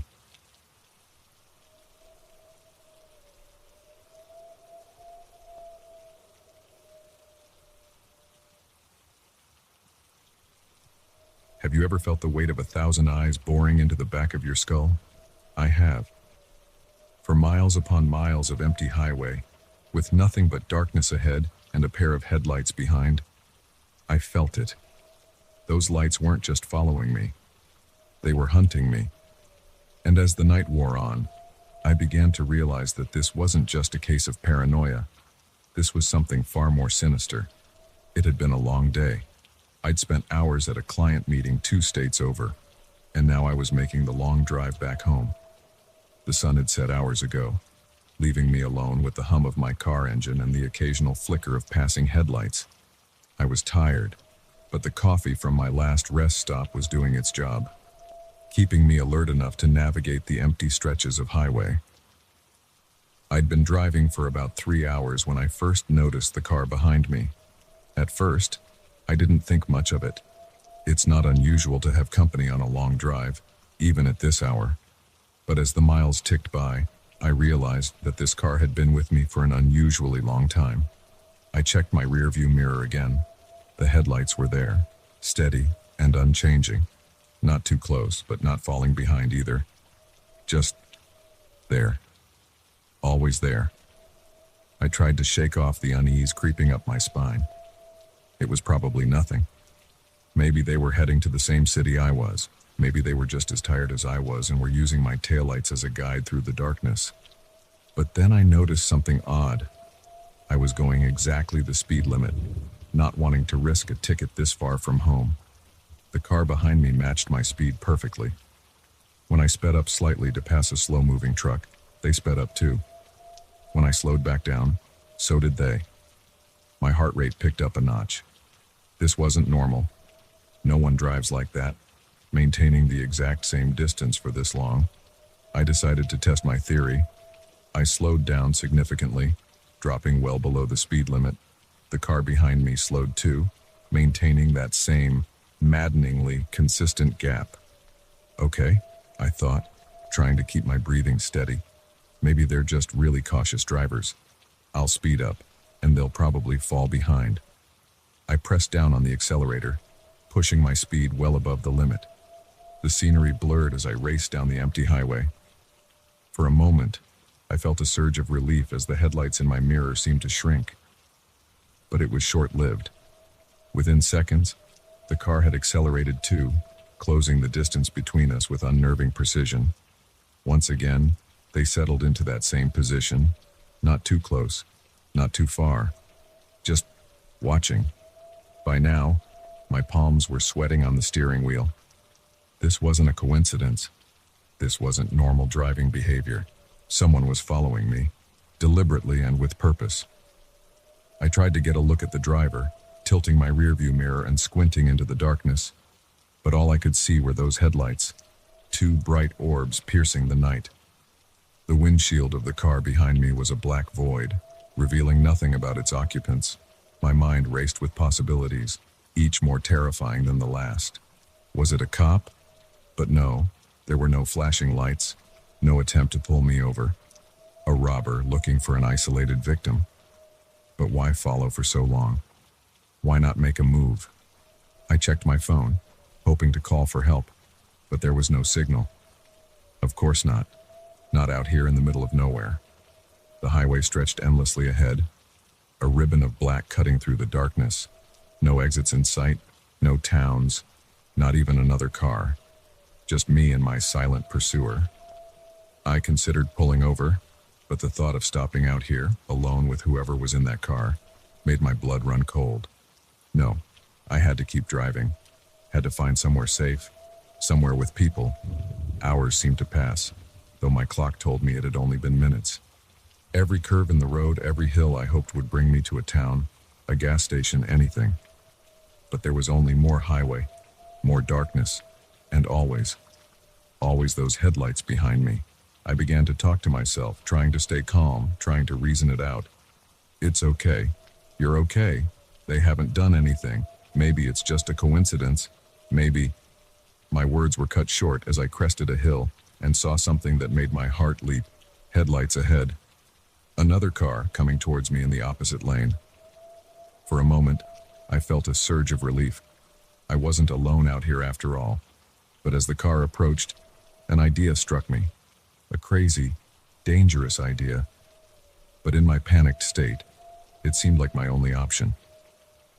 As the oncoming car drew near, I took a deep breath, gripped the steering wheel tight, and did something I'd never done before. I flashed my headlights over and over, the universal signal for help on the road. The oncoming car slowed, and I saw its brake lights come on. My pursuer, caught off guard by this unexpected move, fell back slightly. I pulled over to the shoulder, my heart pounding so hard I could feel it in my throat. The other car pulled over too, a little ahead of me. An older man stepped out, confusion and concern on his face. "Are you all right?" he called out, walking towards my car. I was about to respond, to pour out my story of the car that had been following me, when I glanced in my rearview mirror. The headlights were gone. I blinked, sure I must be mistaken. But no, the road behind me was empty. Dark and silent, as if no one had ever been there. "Miss," the man said, now standing by my window. "Is everything okay? Do you need help?" I turned to him, my mind reeling. There was a car following me. For hours, it was right behind me, I swear. He looked past me, down the empty road. "I don't see anyone, ma'am. Are you sure you weren't just tired? Sometimes the mind can play tricks when you've been driving too long." I wanted to argue, to insist that I wasn't imagining things. But as I sat there, the adrenaline fading from my system, doubt began to creep in. Had I imagined it all? Was it just fatigue and coffee and the monotony of the long drive playing tricks on me? "Maybe you're right," I said, trying to force a smile. "I've been on the road for a long time. Guess I'm more tired than I thought." The man nodded sympathetically. "Why don't you follow me to the next town? It's not far, and there's a motel where you can rest for the night. It's not safe to drive when you're this exhausted." I agreed, grateful for his kindness and for the prospect of not being alone on this dark highway anymore. As we pulled back onto the road, I kept glancing in my rearview mirror, half expecting to see those headlights reappear. But the road behind me remained empty. We reached the small town about 20 minutes later, and true to his word, the man directed me to a small motel just off the highway. He waited until I had checked in before waving goodbye and continuing on his journey. In my room, I sat on the edge of the bed, my body trembling with leftover adrenaline and exhaustion. I kept replaying the night in my mind, trying to make sense of what had happened. Had I really imagined it all? Was it just a product of an overactive imagination and too many late-night crime shows? But as I was about to turn off the light and try to get some sleep, my phone buzzed. Signal had returned, and with it, a flood of notifications, missed calls, text messages, emails. I scrolled through them absently, until one text caught my eye and made my blood run cold. It was from an unknown number, sent just minutes ago. "You got lucky tonight. Sleep tight. See you on the road." I stared at the message, my hands shaking so badly I nearly dropped the phone. It hadn't been my imagination. Someone had been following me. Someone had been hunting me on that dark, lonely highway. And somehow, they had my number. I didn't sleep that night. How could I? I sat in that motel room, jumping at every sound, peering out the window at every passing car. When dawn finally broke, I checked out and hit the road again, this time sticking to busy highways and driving straight through to home. But even now, months later, I can't shake the memory of that night. Every time I get behind the wheel, every time I see headlights in my rearview mirror, I feel that same cold dread creeping up my spine. Because I know now that the darkness doesn't just hide monsters in closets or under beds. Sometimes, the real monsters are out there on the open road, hidden behind a pair of headlights, just waiting for their chance to strike.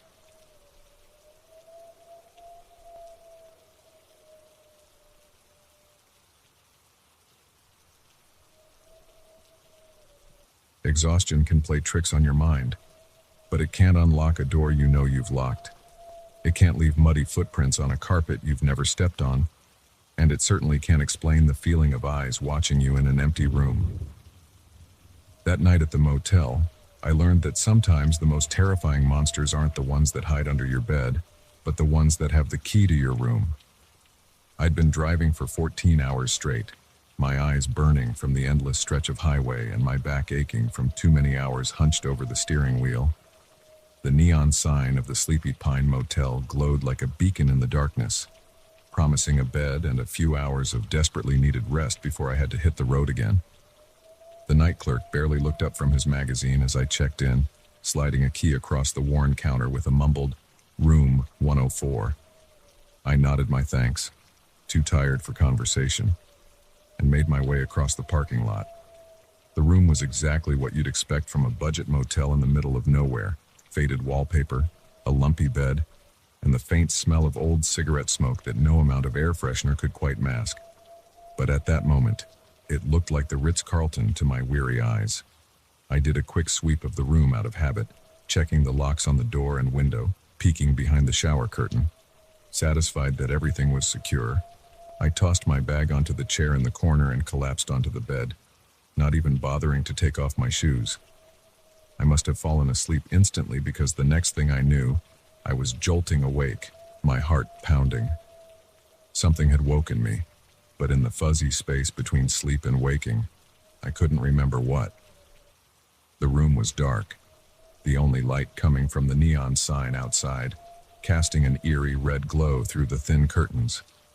As I lay there, trying to calm my racing heart, I heard it, a soft click, like someone trying to turn a doorknob very, very slowly. My breath caught in my throat. I strained my ears, convinced I must have imagined it. But there it was again, slightly louder this time. I sat up, my eyes fixed on the door. The handle jiggled, once, twice, then silence. "Hello?" I called out, my voice sounding small and scared in the quiet room. No response. I slid out of bed, my feet hitting the carpet with a soft thud. That's when I felt it, dampness seeping through my socks. Confused, I reached for the bedside lamp, flicking it on. My heart nearly stopped. There, leading from the door to the bed, was a trail of muddy footprints. Footprints that weren't mine. I stumbled backward, nearly tripping over my own feet. This couldn't be real. I was dreaming. I had to be dreaming. But the chill of the damp carpet against my feet felt all too real. With shaking hands, I grabbed my phone from the nightstand, ready to call for help. But as I unlocked the screen, I saw something that made my blood run cold. It was 3:07 a.m. I had been asleep for over 4 hours. 4 hours during which someone had been in my room. The realization hit me like a physical blow. I wasn't safe here. I needed to leave, now. I grabbed my bag, not bothering to check if I had everything. As I reached for the door handle, I hesitated. What if they were still out there, waiting? But staying in this room felt like being trapped in a cage. Taking a deep breath, I yanked the door open, ready to make a run for it. The parking lot was empty, eerily quiet under the flickering neon light. My car sat where I had left it, a comforting sight in the sea of uncertainty. I sprinted across the parking lot, fumbling with my keys. Just as I reached my car, I heard it. Footsteps, fast and heavy, coming from the direction of my room. I didn't look back. I threw myself into the driver's seat, jammed the key into the ignition, and peeled out of the parking lot with a screech of tires. As I sped down the dark highway, my hands shaking on the steering wheel, I glanced in the rearview mirror. For a split second, I thought I saw a figure standing in the middle of the road, watching my car disappear into the night. But when I looked again, the road behind me was empty. I drove for hours, too scared to stop, jumping at every shadow and sound. When the sun finally rose, I pulled into a busy truck stop, the normality of morning commuters and tired truckers a balm to my frayed nerves. As I sat there, nursing a cup of terrible coffee, I tried to make sense of what had happened. Had I imagined it all? Was it just an especially vivid nightmare brought on by exhaustion? But then I looked down and saw the mud still caked on my socks. This was no dream. I never reported what happened. Who would believe me? A locked room, mysterious footprints, a vanishing intruder. It sounded like the plot of a bad horror movie, but I know what I saw, what I felt. Now, years later, I still can't shake the memory of that night. I avoid motels whenever possible, preferring to sleep in my car at rest stops if I have to. And every night, just before I fall asleep, I check the locks. Twice. Because I know now that sometimes, locks aren't enough to keep the monsters out. But the thing that haunts me most, the question that keeps me up at night, is this. What if the footprints hadn't woken me up? What was the intruder planning to do? And most chillingly of all, how many other people have slept in that room, blissfully unaware of the danger lurking in the shadows? I'll never know the answers to these questions, but one thing's for certain. I'll never forget the night I learned that sometimes the most terrifying thing isn't what you can see, but what you can't. The presence you feel but can't explain. The eyes you know are watching, even when the room is empty. So the next time you're in a motel room and you hear that soft click in the middle of the night, remember my story. Check the locks, and maybe, just maybe, sleep with one eye open, because you never know who might have the key to your room. As for me, I've learned to live with the paranoia, the constant looking over my shoulder.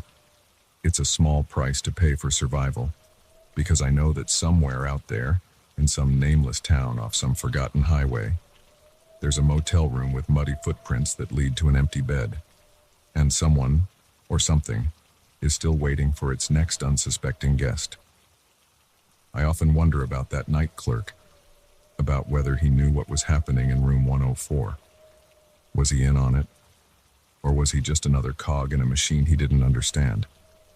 I've thought about going back, about confronting him, demanding answers. But then I remember the sound of those footsteps chasing me across the parking lot, and I know I can never go back there. Sometimes, late at night when the world is quiet and still, I find myself replaying every detail of that night in my mind. The click of the door handle, the damp carpet under my feet, the figure in the rearview mirror.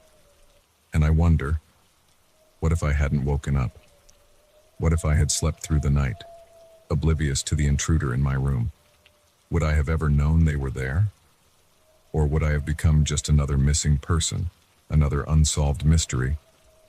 These thoughts used to keep me up at night, but now I've learned to use them as a reminder. A reminder to stay vigilant, to trust my instincts, and to never, ever take my safety for granted. Because I know now that the world is full of dark corners and hidden dangers, and sometimes the only thing standing between you and the unthinkable is a flimsy lock and your own awareness. So if you ever find yourself in a motel room, feeling that inexplicable sense of unease, don't ignore it. Don't brush it off as paranoia or an overactive imagination.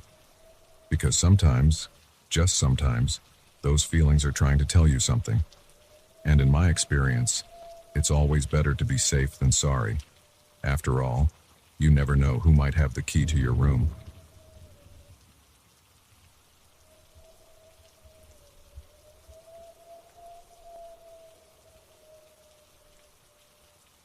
You never truly know a person until you're trapped in a car with them for hours on end. I learned this lesson the hard way, on a stretch of lonely highway with a stranger whose smile didn't quite reach his eyes. What started as an act of kindness quickly spiraled into the most terrifying ride of my life.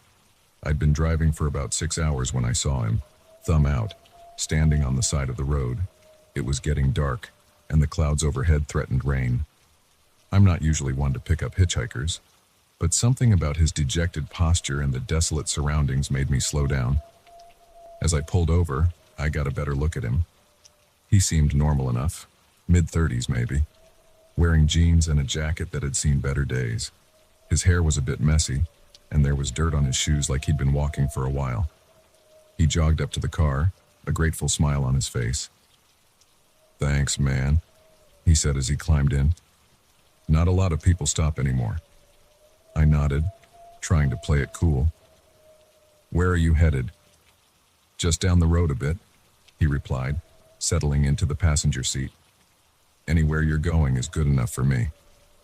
I pulled back onto the road, the silence in the car broken only by the hum of the engine and the occasional swish of the wipers clearing the light drizzle that had started to fall. "Been out here long?" I asked, just to break the silence. "A couple hours, I guess," he said, his voice flat. "Had a ride earlier, but they were going in the wrong direction." I nodded, not really sure what to say to that.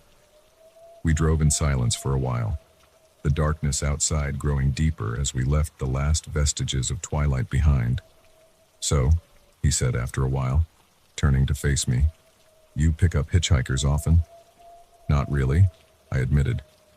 "First time, actually." He chuckled, a low sound that made me grip the steering wheel a little tighter. "First time, huh?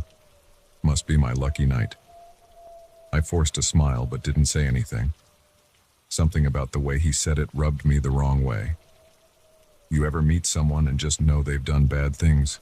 he asked suddenly. I glanced at him, caught off guard by the question. "What do you mean?" He shrugged, still staring straight ahead. "You know, some people you can just tell. They've done things, hurt people, maybe even killed people." My heart skipped a beat. I swallowed hard, trying to keep my voice steady. "I guess I don't really think about it." He chuckled again, that same low sound that made the hair on the back of my neck stand up. "Yeah, most people don't, but I can always tell." I didn't respond, didn't know how to respond. My mind was racing, trying to figure out how to get out of this situation. We were miles from anywhere, no other cars on the road, no cell signal. "You ever do something you regret?" he asked, his voice quieter now. I shook my head, not trusting myself to speak. "Never," he pressed. "Never hurt someone, never thought about it." "No," I managed to say, my throat dry. He was silent for a moment, and I could feel his eyes on me. "I have," he said finally. My stomach dropped. I gripped the steering wheel so tight my knuckles turned white. "Couple years ago," he continued, his voice casual as if he was discussing the weather. "Met this guy at a bar. He was mouthing off, you know, saying things he shouldn't have. I didn't mean to hurt him, not really, just wanted to shut him up. But things got out of hand. I felt like I was going to be sick. This couldn't be happening. This had to be some kind of sick joke." What happened?" I asked, my voice barely above a whisper. He shrugged. He didn't make it. Cops never found out. It's not hard to hide something like that if you know what you're doing. I couldn't breathe. My palms were sweating on the steering wheel. I needed to get out of this car, needed to get away from this man. You ever wonder what it's like? He asked, leaning closer. To take someone's life. I shook my head violently. No, never. He smiled, and it was the coldest, most terrifying thing I'd ever seen. It's not like they show in the movies. It's messier, louder. But once you do it, you get used to it. It gets easier. I was trembling now, unable to hide my fear. I needed to do something, to say something, but my mind was blank with terror. Pull over, he said suddenly. What?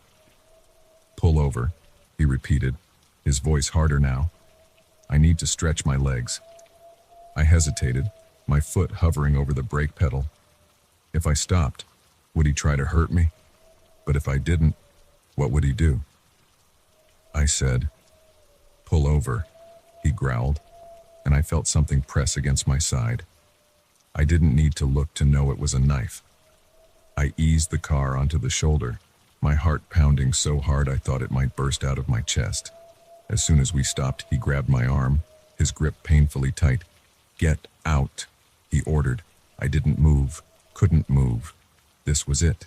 This was how I was going to die, on the side of some deserted highway at the hands of a murderer I'd willingly let into my car. I said, get out, he shouted, yanking me towards the door. In that moment, survival instinct kicked in. I threw the car into drive and floored it. The sudden movement caught him off guard, and his grip on my arm loosened. I jerked the wheel hard, sending him crashing into the passenger door. He roared in anger, lunging at me with the knife. I ducked, feeling the blade whistle past my ear. The car swerved wildly as I struggled to keep control while fending him off. I don't know how long we fought like that. The car careening down the highway, his knife flashing in the darkness. At some point, I saw headlights in the distance. Hope surged through me. If I could just make it to that other car. With one hand on the wheel, I used the other to grab his wrist, trying to keep the knife away from me. We struggled, the car weaving back and forth across the road. The headlights grew closer. I could see now that it was a large truck. I steered towards it, praying the driver would see us, would stop to help. At the last second, my attacker saw what I was doing. With a snarl of rage, he jerked the wheel, sending us spinning off the road. The world tilted and whirled, the sound of crunching metal and breaking glass filling my ears. When the motion finally stopped, I was hanging upside down, held in place by my seatbelt. Everything hurt. I could taste blood in my mouth. Through the shattered windshield, I could see the truck had stopped, its headlights illuminating the wreck of my car. I turned my head, wincing at the pain, to look at the passenger seat. It was empty. The door was open, swinging gently in the night breeze. He was gone. I heard voices, footsteps running towards the car. The truck driver, coming to help. I wanted to warn him, to tell him to be careful, that there was a dangerous man out there. But darkness was creeping in at the edges of my vision, and I couldn't find the strength to speak. As I slipped into unconsciousness, my last thought was of the hitchhiker. Where was he? Had he survived the crash? And if he had, who would be his next victim? I woke up in a hospital 3 days later. The police had questions, of course, but there was no sign of the hitchhiker, no evidence that he had ever existed, except for the cuts and bruises on my body and the terror that still gripped me every time I closed my eyes. They found the knife, though, wedged under the passenger seat, right where he had been sitting. Proof that I hadn't imagined it all. I don't drive at night anymore. Don't pick up hitchhikers, obviously. But sometimes, when I'm on a long stretch of highway and I see a lone figure on the side of the road, I can't help but wonder, is it him? Is he still out there, thumbing rides and telling his terrible stories? And I wonder about the people who stop for him. Do they make it to their destinations? Or do they become another story? Another confession whispered in the dark of a stranger's car. I'll never know. But I do know one thing. Sometimes, the most dangerous monsters aren't the ones hiding in the shadows. Sometimes, they're sitting right next to you, smiling and telling you exactly who they are. And by the time you realize the danger, it's already too late. So if you're ever driving late at night and you see someone on the side of the road, think twice before you stop, because you never know who might be getting into your car, and you never know if you'll make it to your destination.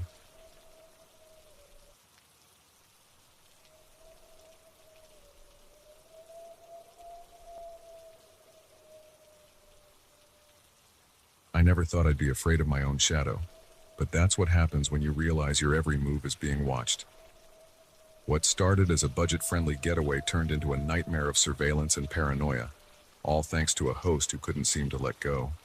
It was supposed to be a simple weekend trip. My girlfriend, Claire, and I had been planning it for weeks. A chance to escape the city, breathe some fresh air, and reconnect away from the pressures of work and daily life. When we found the Airbnb listing for a charming suburban house at a price that seemed too good to be true, we jumped on it without a second thought. The drive out was pleasant enough.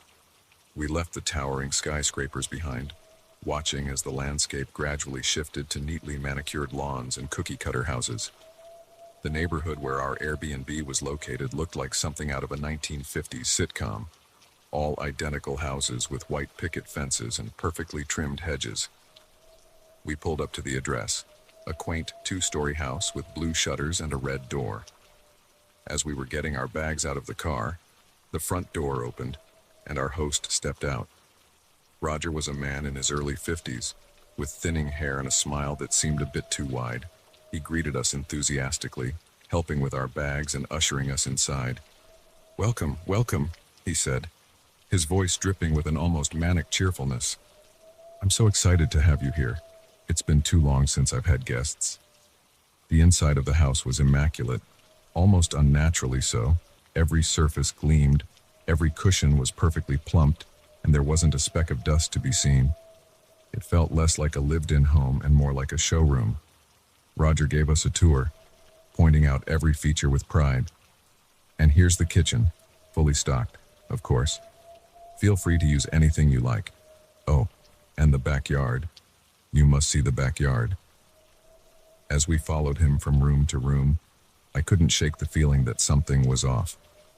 Maybe it was the way his eyes seemed to linger a bit too long on Claire, or how he kept finding excuses to touch things we had brought, straightening a jacket here, adjusting a bag there. Finally, after what felt like hours, Roger headed for the door. "Well, I'll leave you two to get settled. I'm right next door if you need anything at all." As the door closed behind him, Claire and I exchanged looks. "Is it just me?" she said. "Or was that a little intense?" I nodded, relieved I wasn't the only one who felt it. "Yeah, he's certainly enthusiastic about hosting." We tried to shake off the weird vibe and enjoy our evening. We cooked dinner, opened a bottle of wine, and tried to relax. But as the night wore on, I couldn't shake the feeling that we were being watched. It started with little things. A creak in the hallway when we were both in the living room. A shadow passing by the window that didn't quite match up with the trees outside. At one point, I could have sworn I heard breathing on the other side of the bedroom door. "You're just being paranoid," I told myself. "Old houses make noise. It's probably nothing." But then, as we were getting ready for bed, Claire's face suddenly went pale. "Tom," she whispered, pointing at the ceiling. "Is that a camera?" I looked up, and my blood ran cold. There, in the corner of the bedroom, was a tiny black dome, a security camera, partially hidden by a plant. "What the hell?" I muttered, grabbing a chair to get a closer look. As I examined it, I realized with growing horror that it was real, and it was on. We tore through the house, our earlier unease exploding into full-blown panic. We found cameras in every room, some hidden behind pictures, others disguised as smoke detectors. Our private weekend getaway had turned into a sick surveillance experiment. "We need to leave," Claire said, her voice shaking. "Now," I agreed, but as we started to pack our things, we heard a key in the lock. The door swung open, and there stood Roger, that too-wide smile still plastered on his face. "Is everything all right?" he asked, his eyes darting between us and our half-packed bags. "I thought I heard some commotion." "We're leaving," I said firmly, trying to keep my voice steady. "We found the cameras. This is completely unacceptable." Roger's smile didn't falter, but something changed in his eyes. A coldness crept in, replacing the manic cheerfulness from earlier. "Cameras," he said, feigning innocence. "Oh, those old things. They're not even connected. Just left over from the previous owners. Nothing to worry about." "They're on," Claire snapped. "We saw the lights. We're not stupid." Roger's smile finally dropped. He stepped into the house, closing the door behind him. Now, he said, his voice low and dangerous. "Let's not do anything hasty. You've only just arrived. It would be a shame to cut your stay short." I stepped in front of Claire, my heart pounding. "We're leaving," I repeated. "Get out of our way." Roger didn't move. "I'm afraid I can't let you do that. You see, I've grown quite fond of you both already. I think you'll find that extending your stay will be in everyone's best interest." The implication in his words sent a chill down my spine. I glanced at Claire, saw the fear in her eyes, and made a split-second decision. I lunged at Roger, catching him off guard. We tumbled to the floor, grappling for control. "Claire, run!" I shouted. She didn't hesitate, grabbing our bags and bolting for the door. Roger was stronger than he looked, and it took everything I had to keep him pinned down. I heard the car start outside and knew Claire had made it out.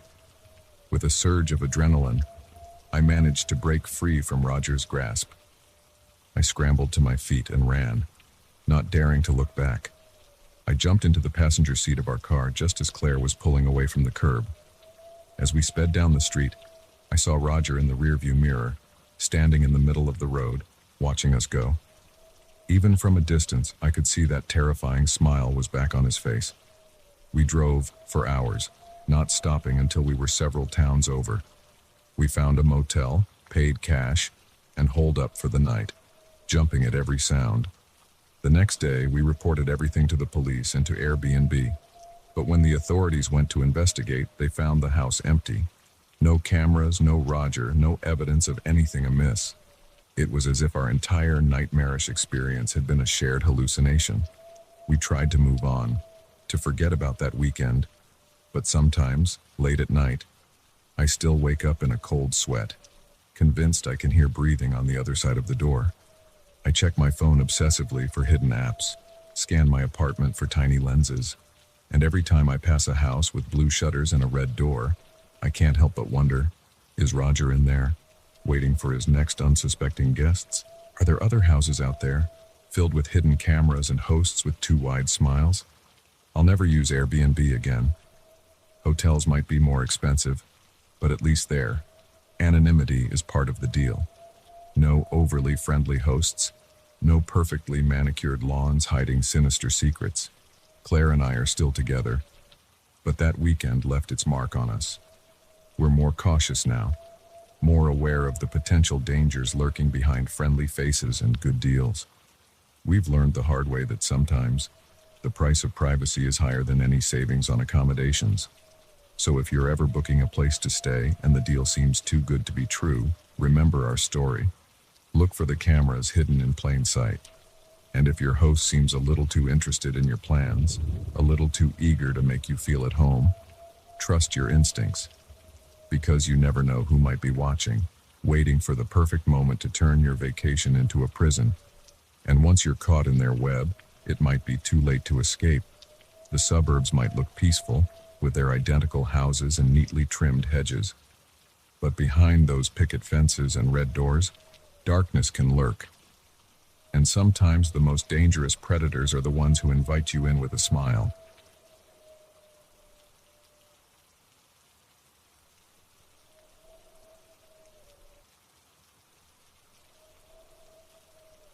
I always thought I knew my neighborhood like the back of my hand. Every street, every corner, every shortcut. But on that moonless night, as footsteps echoed behind me and familiar roads twisted into an endless maze, I realized how little I truly knew about the dark corners of my own backyard. It had been a long night at the office. By the time I left, the streets were empty, the last stragglers from nearby bars long gone. I decided to walk home, figuring the cool night air would help clear my head. It was a route I'd taken 100 times before, a straight shot through residential areas that would get me home in 20 minutes flat. The first few blocks were uneventful. Streetlights cast pools of yellow light on the sidewalk, and the hum of distant traffic provided a comforting urban lullaby. I was lost in thought, mentally reviewing tomorrow's to-do list. When I first heard it, footsteps, slightly out of sync with my own. I glanced over my shoulder, but the street behind me was empty. Shaking my head, I pressed on. Probably just an echo, I told myself, or maybe a cat prowling the night. But the footsteps continued, growing slightly louder with each passing minute.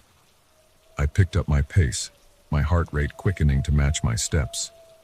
Another look back revealed nothing but shadows. I turned onto Cedar Street, a quiet residential road lined with old Victorian houses. As I passed under a flickering streetlight, I saw something that made my blood run cold. A figure, tall and lean, standing at the far end of the block. Even from this distance, I could tell they were staring directly at me. Fight or flight instinct kicked in, and I chose flight. I turned sharply onto Maple Avenue, a street I knew would lead me straight home. But as I hurried along, something felt off. The houses looked different, older and more run down than I remembered. Had I taken a wrong turn?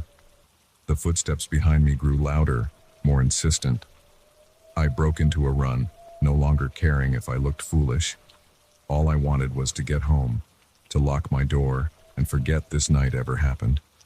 I turned onto what I thought was my street, only to find myself facing an unfamiliar cul-de-sac. Panic started to set in. How was this possible? I'd lived in this neighborhood for years. There shouldn't be any streets I didn't recognize. The sound of footsteps was closer now, echoing off the houses around me. I spun around, ready to confront whoever was following me, but the street behind me was as empty as the one ahead. "Hello?" I called out, my voice shaking. "Is someone there?" No response, just the faint rustle of leaves in the night breeze. I pulled out my phone, intending to call for help or at least use the GPS to figure out where I was. But the screen remained stubbornly dark. Dead battery. Of all the nights for this to happen. With no other choice, I pressed on, trying to retrace my steps, but each turn led me deeper into unfamiliar territory. Streets I'd never seen before stretched out in front of me, lined with houses that seemed to leer in the darkness. The footsteps continued, sometimes fading into the distance only to return louder than ever. I caught glimpses of movement in my peripheral vision. A shadow darting between houses. A figure watching from a darkened window. But every time I turned to look, there was nothing there. Hours seemed to pass as I wandered through this twisted version of my neighborhood. My feet ached, my throat was dry from panic, and exhaustion tugged at the edges of my consciousness. But still, I couldn't find my way home. As I turned yet another corner, I saw something that made my heart leap. A familiar street sign. Elm Street. My street. Relief flooded through me as I started down the road, my pace quickening with each step. But as I approached my house, that relief turned to icy dread. The building before me looked like my home, but wrong. The paint was peeling, the windows dark and empty. The neat front lawn I'd mowed just last weekend was overgrown, weeds choking out the carefully tended flowers. I stood there, staring at this nightmare version of my house, when I heard it. Footsteps. Right behind me.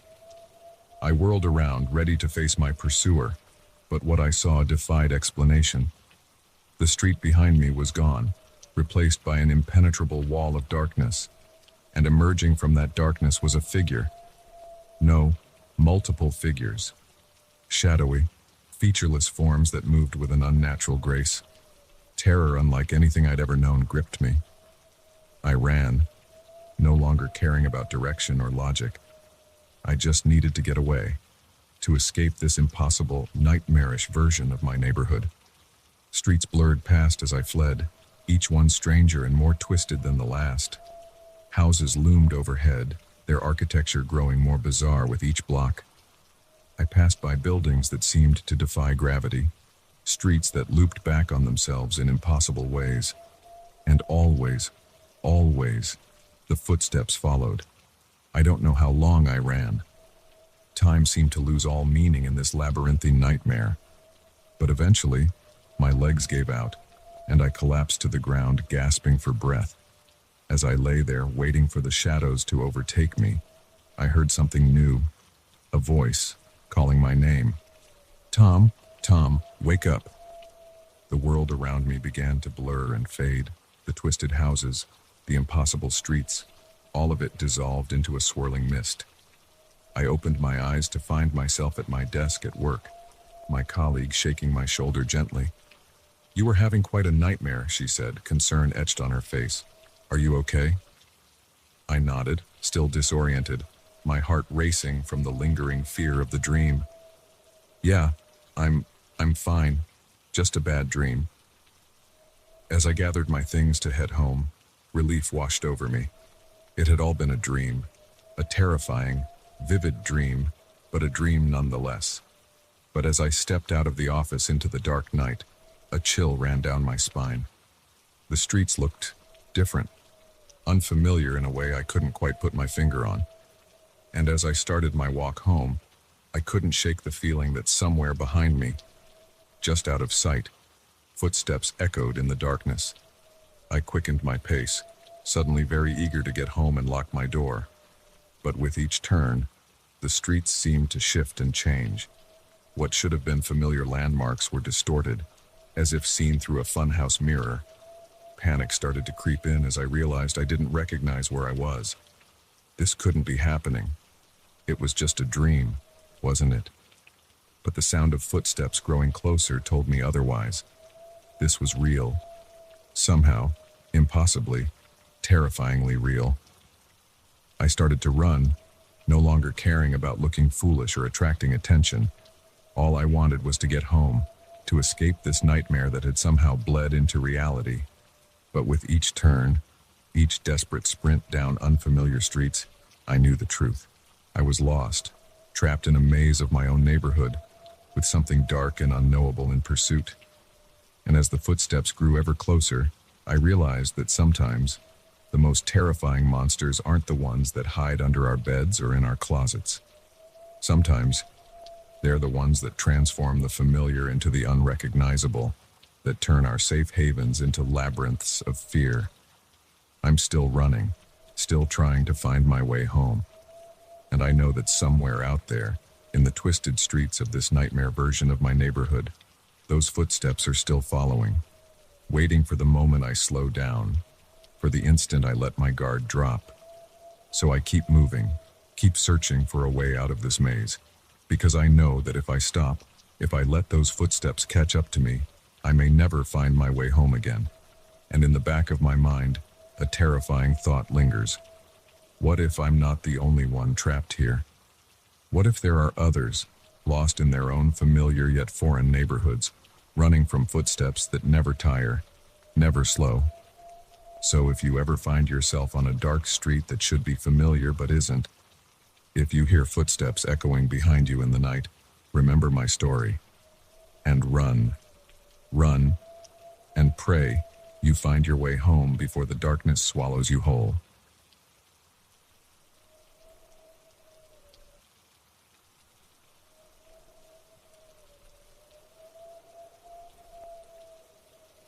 The first rule of urban exploration is to never go alone. The second is to always trust your instincts. I broke both rules that night, and what I found in that abandoned building will haunt me for the rest of my life. I've always been drawn to forgotten places, There's something eerily beautiful about a building left to decay, nature slowly reclaiming what was once a bustling hub of human activity. I'd been photographing abandoned structures for years, each expedition a thrilling mix of art and adrenaline. The old Hartley factory had been on my radar for months. A massive complex on the outskirts of town, it had been shuttered for decades, its hulking silhouette a stark reminder of the city's industrial past. Getting inside had proven challenging. The place was surrounded by a high fence topped with barbed wire, and local security patrols were known to be vigilant. But on that fateful night, I finally saw my chance. A storm had knocked down a section of the fence, creating a gap just wide enough for a person to slip through. I knew I should wait, should call my usual exploration partner, should at least tell someone where I was going. But the opportunity was too perfect to pass up. Armed with my camera, a flashlight, and a backpack full of supplies, I made my way to the factory under the cover of darkness. The gap in the fence was still there, an inviting portal to urban decay. I slipped through, my heart racing with a mix of excitement and trepidation. The factory loomed before me, a behemoth of rusted metal and broken windows. Moonlight filtered through the gaps, casting long shadows across the overgrown courtyard. I took a moment to capture a few exterior shots before making my way to a side entrance. The door creaked open with surprising ease, as if welcoming me into its long-forgotten halls. The smell hit me first, a musty combination of damp concrete, rusted metal, and something else I couldn't quite place. I flicked on my flashlight, the beam cutting through the darkness to reveal a vast, open space filled with silent machinery. I moved slowly, carefully, my camera at the ready. Every step echoed in the cavernous room, the sound bouncing off walls adorned with peeling paint and graffiti. I lost myself in the photography, capturing the interplay of light and shadow, the textures of decay, the stories told in abandoned objects. I don't know how long I'd been exploring when I first heard it, a soft sound, barely audible over my own movements. I paused, holding my breath, straining to listen. There it was again, a faint shuffling like something being dragged across concrete. My first thought was that it must be an animal, a raccoon maybe, or a stray cat that had found its way inside. But as I stood there, the sound grew louder, more deliberate, more... This was no animal. I switched off my flashlight, plunging myself into darkness. My eyes struggled to adjust as I pressed myself against a wall, trying to pinpoint the source of the noise. It was coming from deeper within the factory, from a hallway I hadn't yet explored. Every instinct told me to leave, to get out while I still could. But curiosity, that damned human trait, got the better of me. I had to know what was making that sound. Moving as quietly as I could, I crept towards the hallway. The shuffling had stopped, replaced by an eerie silence that seemed to press in on me from all sides. I reached the entrance to the corridor and peered around the corner. My blood ran cold. There, at the far end of the hallway, was a figure, humanoid in shape, but wrong somehow. Its proportions were off, limbs too long and bent at unnatural angles. It was facing away from me, its head cocked as if listening. I must have made a sound, a gasp, a stumble, I'm not sure. But suddenly it turned. In the dim light filtering through a broken window, I caught a glimpse of its face, or rather where a face should have been. Instead, there was only a smooth, featureless expanse of skin. For a moment that seemed to stretch into eternity, we stared at each other. Then, with a sound that was part shriek and part static, it began to move towards me. I ran like I've never run before, my feet pounding against the concrete floor, my breath coming in ragged gasps. I could hear it behind me, that awful shuffling gait growing faster, closer. I burst out of the side entrance, into the moonlit courtyard. The gap in the fence seemed miles away. I sprinted towards it, my lungs burning, my legs screaming for rest.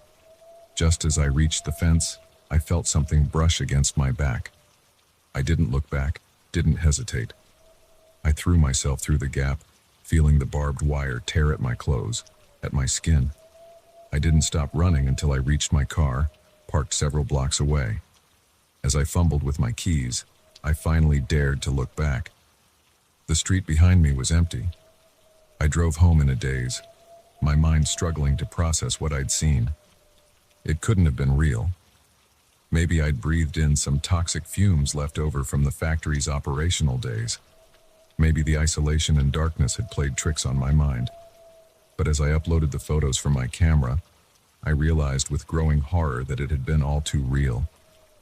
There, in the background of one of my shots, barely visible in the shadows, was a figure. Long limbs, unnatural posture, and that smooth, featureless face. I deleted the photos, all of them. I scrubbed my hard drive, destroyed the memory card. I wanted no record of that night, no evidence of what I'd seen. But I can't erase the memory. Can't shake the feeling that I didn't just encounter something in that factory. I awakened it. And now, late at night when the world is quiet, I swear I can hear a faint shuffling outside my window. I don't go urban exploring anymore. Can't bring myself to enter abandoned buildings, even in broad daylight. Because now I know that sometimes, the places we think are empty are anything but. Sometimes, in the forgotten corners of our world, things wait, patient, hungry things that should not be. And sometimes, if you're very unlucky, you might just catch their attention. I've tried to rationalize what happened that night. Tried to convince myself it was all in my head, a product of fear and an overactive imagination. But deep down, I know the truth. I know that in that abandoned factory, I encountered something that defies explanation, something that shouldn't exist in our world. I've done research since then, diving deep into urban legends and conspiracy theories. I found whispers of similar encounters, stories of explorers who ventured into abandoned places and never returned or came back, changed. There are names for these entities, skinwalkers, wendigos, things that lurk in the spaces between what we know and what we fear. But names don't matter. What matters is that they're out there, waiting in the dark, empty places of our world. And once you've seen them, once you've caught their attention, you're never truly safe again. I've moved since that night, left the city entirely. I live in a small town now, surrounded by people and light. But even here, I can't escape the feeling that I'm being watched. That somewhere out there, that thing from the factory is looking for me, biding its time. So I keep my doors locked, my curtains drawn. I don't go out at night, and I never, ever explore abandoned buildings. Because I know now that sometimes, the most terrifying things aren't the ghosts of the past that linger in those forgotten places. Sometimes, it's the things that have always been there, waiting for someone foolish enough to disturb their slumber. If you're an urban explorer, if you're drawn to the allure of abandoned places, heed my warning. Never go alone. Always trust your instincts. And if you hear a shuffling in the darkness, if you catch a glimpse of something that shouldn't be there, run. Run, and don't look back. Because once they've seen you, once they know you're there, it might already be too late. As for me, I'll keep running, keep hiding. And I'll pray that one day the memory of that faceless figure will fade, that the sound of shuffling footsteps will no longer haunt my dreams. But deep down, I know the truth. Some things, once seen, can never be unseen, and some encounters change you forever, leaving you forever looking over your shoulder, forever wondering what lurks in the shadows of the world we thought we knew.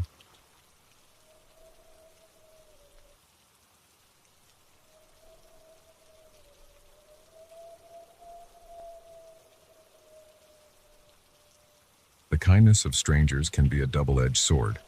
One moment, you're grateful for the help. The next, you're fighting for your life. I learned this lesson on a lonely stretch of road, where a good Samaritan's smile hid the darkest of intentions. It was supposed to be a simple road trip, just me, my old reliable car, and the open highway stretching out before me. I'd made this drive a dozen times before, visiting my sister who lived 3 states over. But this time, fate had other plans. The trouble started about halfway through my journey, The sun had set hours ago, leaving me alone with the hum of my engine and the occasional flicker of passing headlights. I was tired, but the coffee from my last rest stop was doing its job, keeping me alert enough to navigate the empty stretches of highway. That's when I heard it, a strange rattling sound coming from under the hood. I tried to ignore it at first, hoping it was just road debris or my imagination playing tricks on me. But as the minutes ticked by, the sound grew louder, more insistent. Then, without warning, my car began to sputter. The engine coughed and wheezed, and I felt the vehicle losing power. My heart sank as I realized what was happening. I managed to guide the car onto the shoulder just as it gave its final gasping shudder and died. I sat there for a moment, my hand still gripping the steering wheel, trying to process the situation. I was stranded in the middle of nowhere, my phone showing no signal, and the nearest town was miles away. Just as panic began to set in, I saw headlights approaching in my rearview mirror. Relief washed over me as a pickup truck slowed and pulled up behind me. Maybe my luck was turning around after all. A man stepped out of the truck, his features obscured by the glare of his headlights. As he approached my window, I could make out more details. He was tall, probably in his late 40s, with a scruffy beard and a worn baseball cap. "Having some trouble?" he asked, his voice gruff but not unkind. I nodded, trying to keep the desperation out of my voice. "Yeah, my car just died on me. I don't suppose you know anything about engines." He chuckled. "As a matter of fact, I do. Pop the hood, and let's take a look." I did as he asked, grateful for the help. As he leaned over the engine, I couldn't shake a nagging feeling in the pit of my stomach. Something felt off, but I couldn't put my finger on what. "Looks like your alternator's shot," he said after a few minutes. "I can try to jumpstart it, but you won't get far. There's a town about 20 miles up the road with a mechanic. I can give you a tow if you'd like." I hesitated. The offer was tempting, but the idea of getting into a stranger's truck in the middle of the night made me uneasy. As if sensing my reluctance, he gave me a reassuring smile. "Don't worry, I'm not some axe murderer," he joked. "Just a guy trying to help out. Name's Mike, by the way." Against my better judgment, I agreed. Mike seemed friendly enough, and I didn't have many other options. As he hitched my car to his truck, I gathered my purse and phone, sending up a silent prayer that I was making the right decision. The first few miles were uneventful. Mike kept up a steady stream of small talk, asking about my trip and commenting on the weather. But as we drove deeper into the night, I noticed something that made my blood run cold. We had passed a sign for the town he'd mentioned, but instead of turning off, Mike kept driving straight ahead. I think we missed the turn," I said, trying to keep my voice calm. Mike's grip on the steering wheel tightened. "Oh, did we? Must have been distracted. No worries, I know a shortcut." But we didn't turn around. We just kept driving, the miles stretching out before us, taking us further and further from civilization. The unease I'd felt earlier bloomed into full-blown fear. "Where are we going?" I demanded, no longer able to hide the tremor in my voice. Mike's friendly demeanor vanished in an instant. His face hardened, and when he looked at me, his eyes were cold and empty. "Somewhere quiet," he said, his voice low and menacing. "Somewhere no one will hear you scream." Terror gripped me. This couldn't be happening. This was the stuff of nightmares and true crime podcasts, not something that happened to real people like me. I reached for the door handle, ready to jump out of the moving vehicle if I had to. But Mike was faster. He grabbed my arm, his grip like iron. "I wouldn't do that if I were you," he growled. "We're going awful fast. Might hurt yourself." My mind raced, searching for a way out of this nightmare. I thought about my phone, but even if I could reach it, there was still no signal. I was trapped, hurtling through the darkness with a man whose intentions were becoming clearer by the second. As we rounded a curve, I saw something that made my heart leap. Headlights in the distance and coming towards us. It wasn't much, but it was a chance. Without thinking, I lunged across Mike, grabbing the steering wheel and jerking it hard to the right. The truck swerved violently. Mike cursed, trying to regain control, but it was too late. We careened off the road, the world outside the windshield becoming a dizzying blur of trees and sky. The impact was deafening. Metal crunched, glass shattered, and for a moment, everything went black. When I came to chow, the truck was on its side, smoke billowing from the crumpled hood. Mike was slumped over the steering wheel, unmoving. Pain radiated through my body, but adrenaline pushed it aside. I had to get out, had to get away. I fumbled with my seatbelt, my fingers clumsy and uncooperative.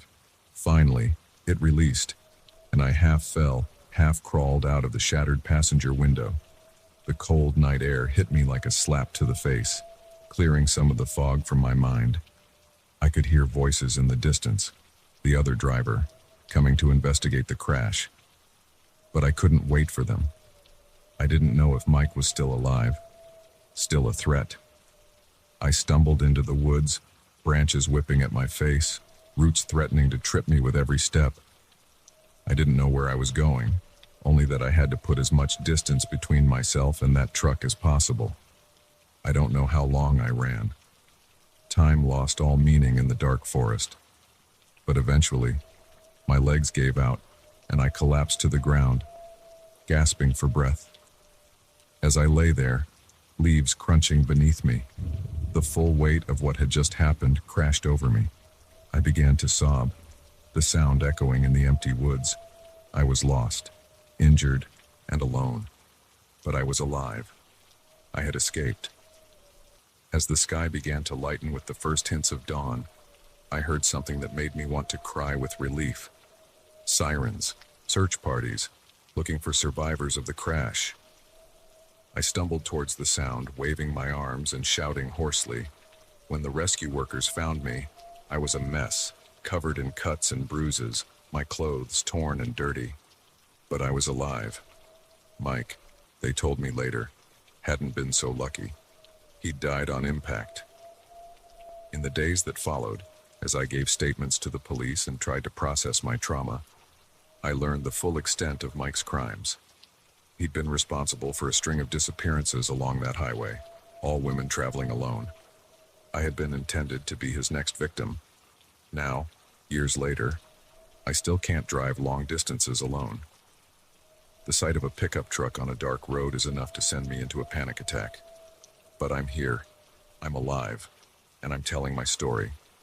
Because the truth is, the world can be a dangerous place. Kindness can be a mask for cruelty, and help can be a trap.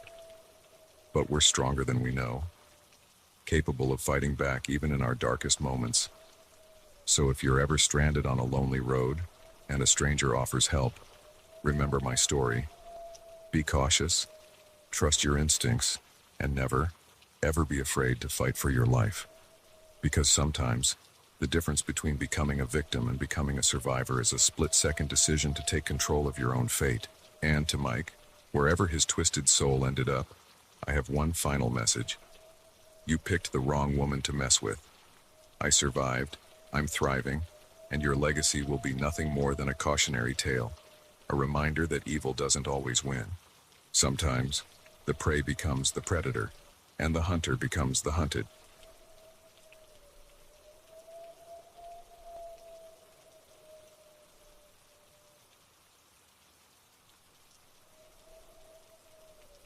They say curiosity killed the cat, but they never mention what happens when the cat stumbles upon something it was never meant to find.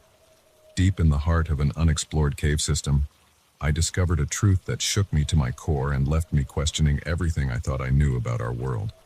I've always been an avid caver, drawn to the thrill of exploring the unknown depths beneath our feet. There's something magical about venturing into places where few humans have ever set foot, illuminating ancient rock formations that have existed in darkness for millions of years. It's a hobby that's taken me to some of the most remote corners of the world, but nothing could have prepared me for what I found in the Hollow Creek caves. The Hollow Creek system had been on my radar for years. Located in a remote part of the Appalachian Mountains, it was rumored to be vast and largely unexplored. Local legends spoke of strange noises echoing from its depths, of spelunkers who entered and never returned. Most serious cavers dismissed these stories as campfire tales, but they only fueled my curiosity. After months of planning and obtaining the necessary permits, I set out on what I thought would be a routine solo exploration. The cave entrance was hidden behind a thick curtain of vegetation, barely visible unless you knew exactly where to look. As I switched on my headlamp and ducked into the narrow opening, I felt the familiar rush of excitement that always accompanied a new adventure. The first few hours were uneventful. I carefully mapped my progress, marveling at the intricate formations of stalactites and stalagmites that adorned the cavern walls. The air was cool and damp, filled with the steady drip of water that had shaped these caves over millennia. It was when I reached a large chamber about a mile into the system that things began to feel off. The chamber was massive, its ceiling lost in darkness above me. But what caught my attention were the walls. They were smooth, almost polished, in a way that seemed decidedly unnatural. And there, carved into the rock face, were symbols I'd never seen before. They weren't petroglyphs or any known ancient script. These were complex geometric patterns that seemed to shimmer slightly in the beam of my headlamp. I approached the wall, running my hand over the strange markings. They were cool to the touch, but I could have sworn I felt a slight vibration, as if the rock itself was humming with some hidden energy. As I examined the symbols more closely, I noticed something else, a faint draft coming from behind the carved wall. My heart raced as I realized what this might mean. A hidden passage, perhaps leading to an entirely unexplored section of the cave. I searched the wall carefully, looking for any sign of an opening. After several minutes, I found it, a small indentation that, when pressed, caused a section of the wall to slide away with a grinding sound that echoed through the chamber. I hesitated at the threshold of this new passage. Every instinct honed from years of caving was screaming at me to turn back, to not venture into an unmapped area alone. But the allure of discovery was too strong. Taking a deep breath, I stepped through the opening. The passage beyond was unlike anything I'd ever seen in a natural cave. The walls were perfectly smooth, the floor level and even. It looked less like a cavern and more like a tunnel, carved by intelligent hands. My unease grew with every step, but so did my curiosity. As I ventured deeper, I began to hear something, a low, rhythmic pulsing that seemed to come from the very rock around me.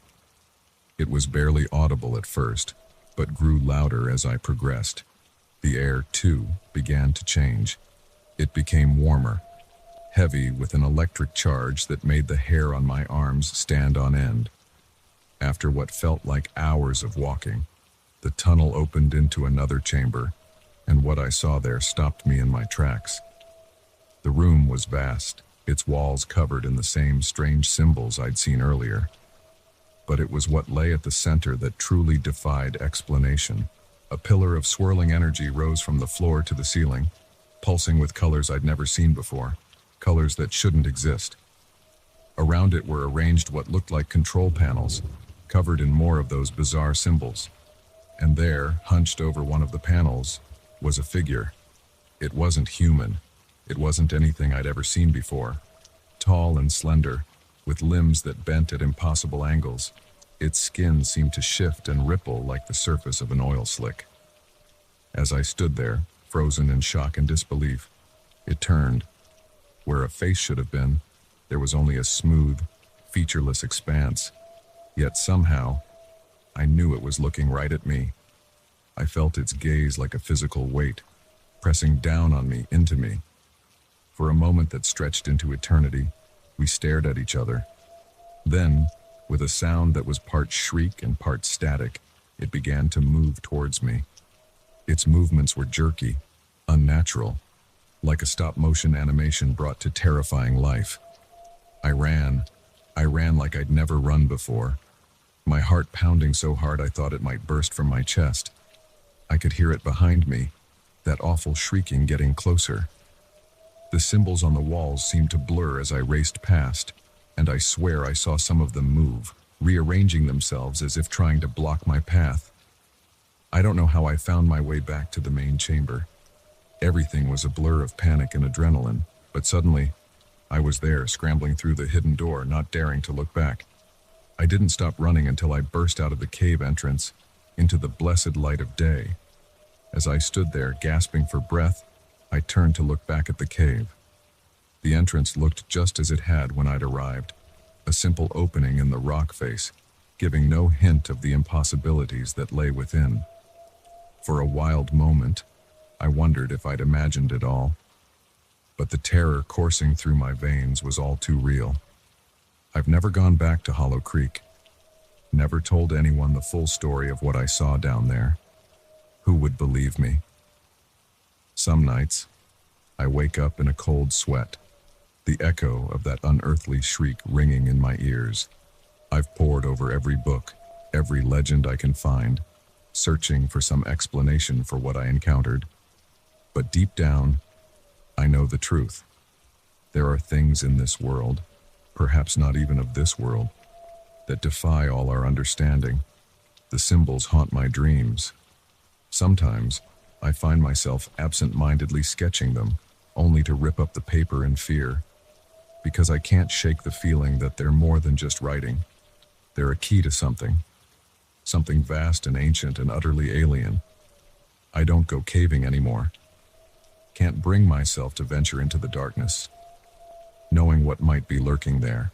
But sometimes, when I'm in a crowded city street or a busy shopping mall, I'll catch a glimpse of something out of the corner of my eye. A too tall figure, a smooth, featureless face. It's gone when I turn to look, but I know it was there. There among us. Hidden, watching, waiting. For what, I don't know. But I do know this. The world is stranger and more terrifying than we can possibly imagine.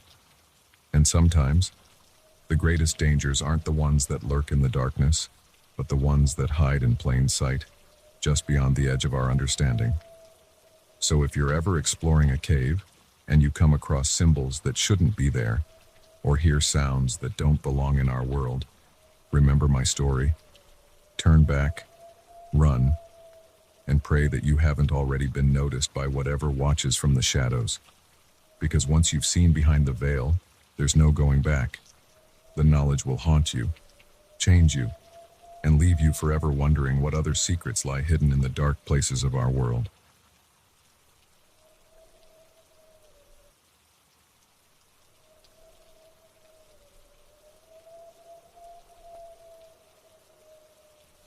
The first night, I told myself it was just the house settling.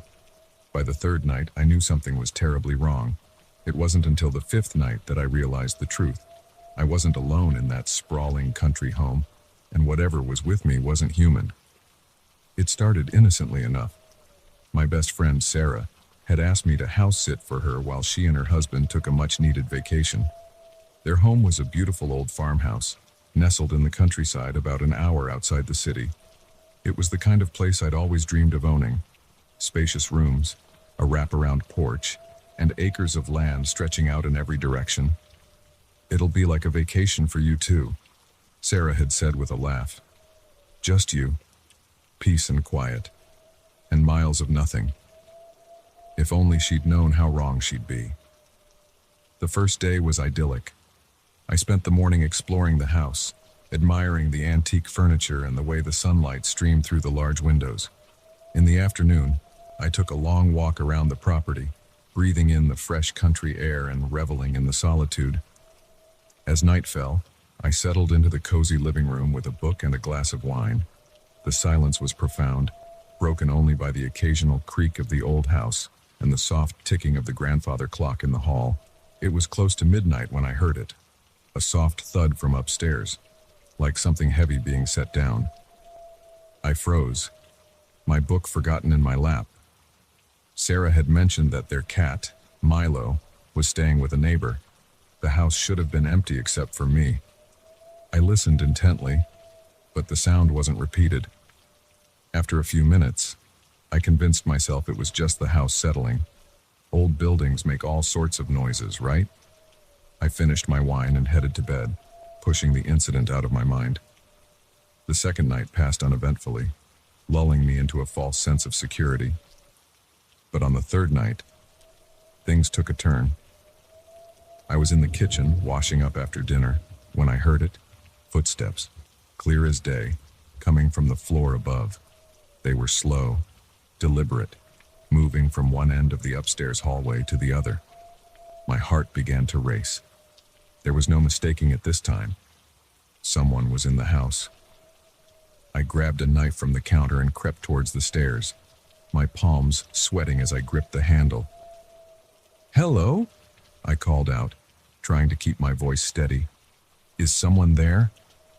Silence. The footsteps had stopped. I climbed the stairs slowly, every creak of the old wood sending a jolt of fear through me. When I reached the top, I flicked on the lights.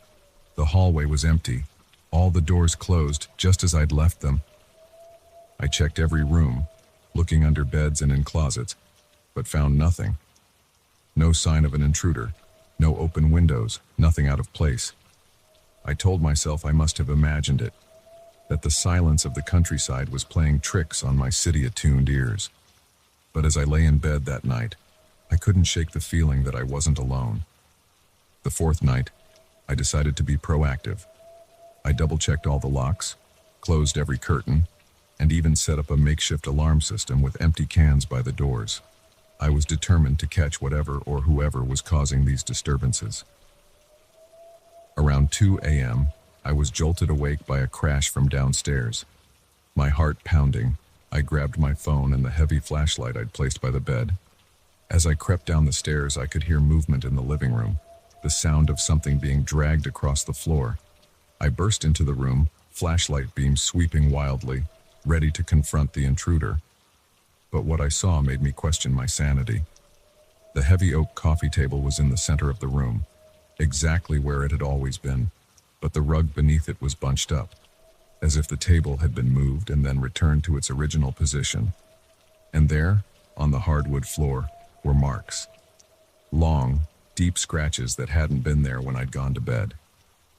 I backed out of the room, my mind reeling. This wasn't possible. Furniture doesn't move on its own. Floors don't scratch themselves. But I knew, with absolute certainty, that I hadn't done this. I spent the rest of the night huddled in my bed, lights on, jumping at every sound. When dawn finally broke, I seriously considered leaving. But the thought of trying to explain this to Sarah, of admitting that I'd been spooked by noises in the night like a child, kept me there. I was determined to see this through, to prove to myself that there was a logical explanation for everything that had happened. I wish I'd left when I had the chance. The fifth night started quietly, too quietly. The usual nighttime sounds, crickets chirping, the rustle of wind through trees, were absent. It was as if the world outside had been muted, leaving only an oppressive silence. I was in the study, trying to distract myself with one of the many books lining the shelves, when I felt it, a sudden drop in temperature.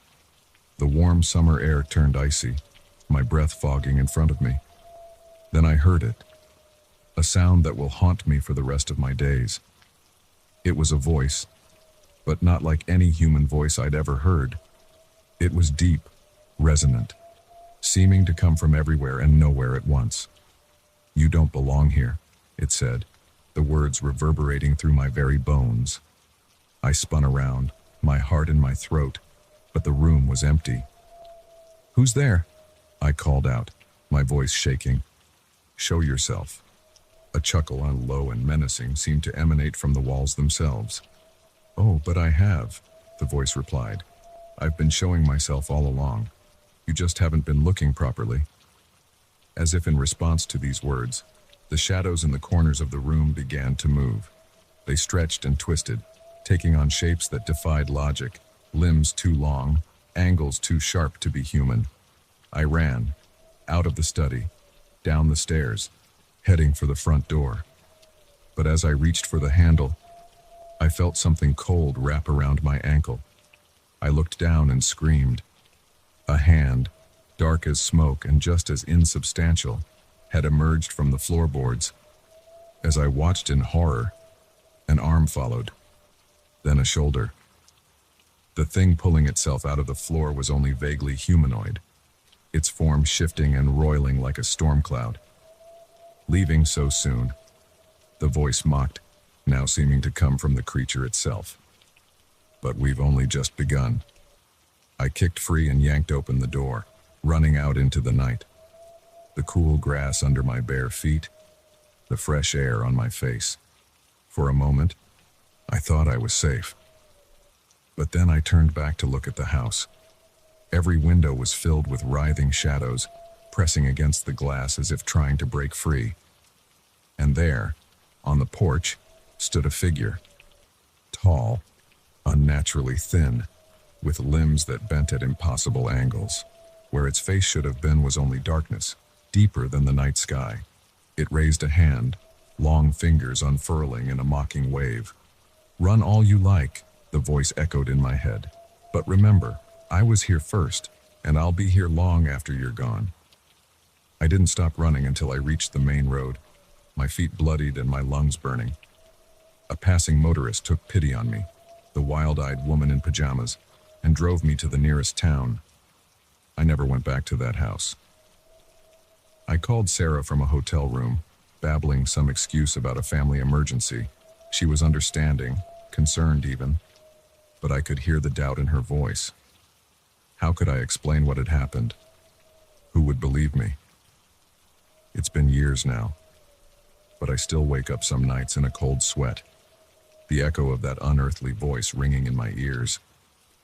I've moved to the city, surrounded myself with noise and light and people, but I can't shake the feeling that it's still out there, waiting. Sometimes, when I'm alone in my apartment, I'll catch a glimpse of something in the mirror, a shadow moving where it shouldn't, a figure just at the edge of my vision, and I'll remember the last words I heard as I fled into the night. "I'll be here long after you're gone." So if you ever find yourself alone in an old country house, and you hear noises you can't explain or see things that shouldn't be there, remember my story. Don't try to rationalize it. Don't try to be brave. Just run, and don't look back, because some things are better left undisturbed, and some houses are never truly empty.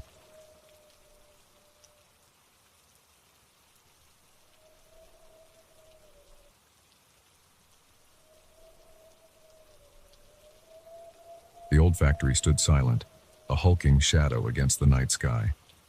But as I stepped inside for my first shift as the night security guard, I realized that silent was the last word I'd use to describe this place. Some buildings sleep at night. This one came alive, and what stirred in its depths was never meant to be seen by human eyes. I needed the job. That's what I kept telling myself as I drove through the rusted gates of the abandoned Blackwater manufacturing plant. The economy had hit our small town hard and jobs were scarce. When I saw the ad for a night security guard, I jumped at the opportunity. The pay was good, and the job seemed simple enough. Patrol the grounds, make sure no one broke in, report any suspicious activity. Easy, right? The manager who hired me, a nervous man named Frank, had been vague about why they needed security for an empty building. "Just a precaution," he'd said, not meeting my eyes. "Vandals, you know. Kids looking for a thrill." As I parked my car in the empty lot, I couldn't shake the feeling that Frank hadn't told me everything. The factory loomed before me, its broken windows like dead eyes staring down at me.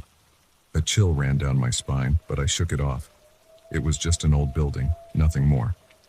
I let myself in with the key Frank had given me, the heavy door groaning as it swung open. The beam of my flashlight cut through the darkness, revealing a reception area thick with dust and cobwebs. Old machinery sat silently in the shadows, their once gleaming surfaces now dull and rusted.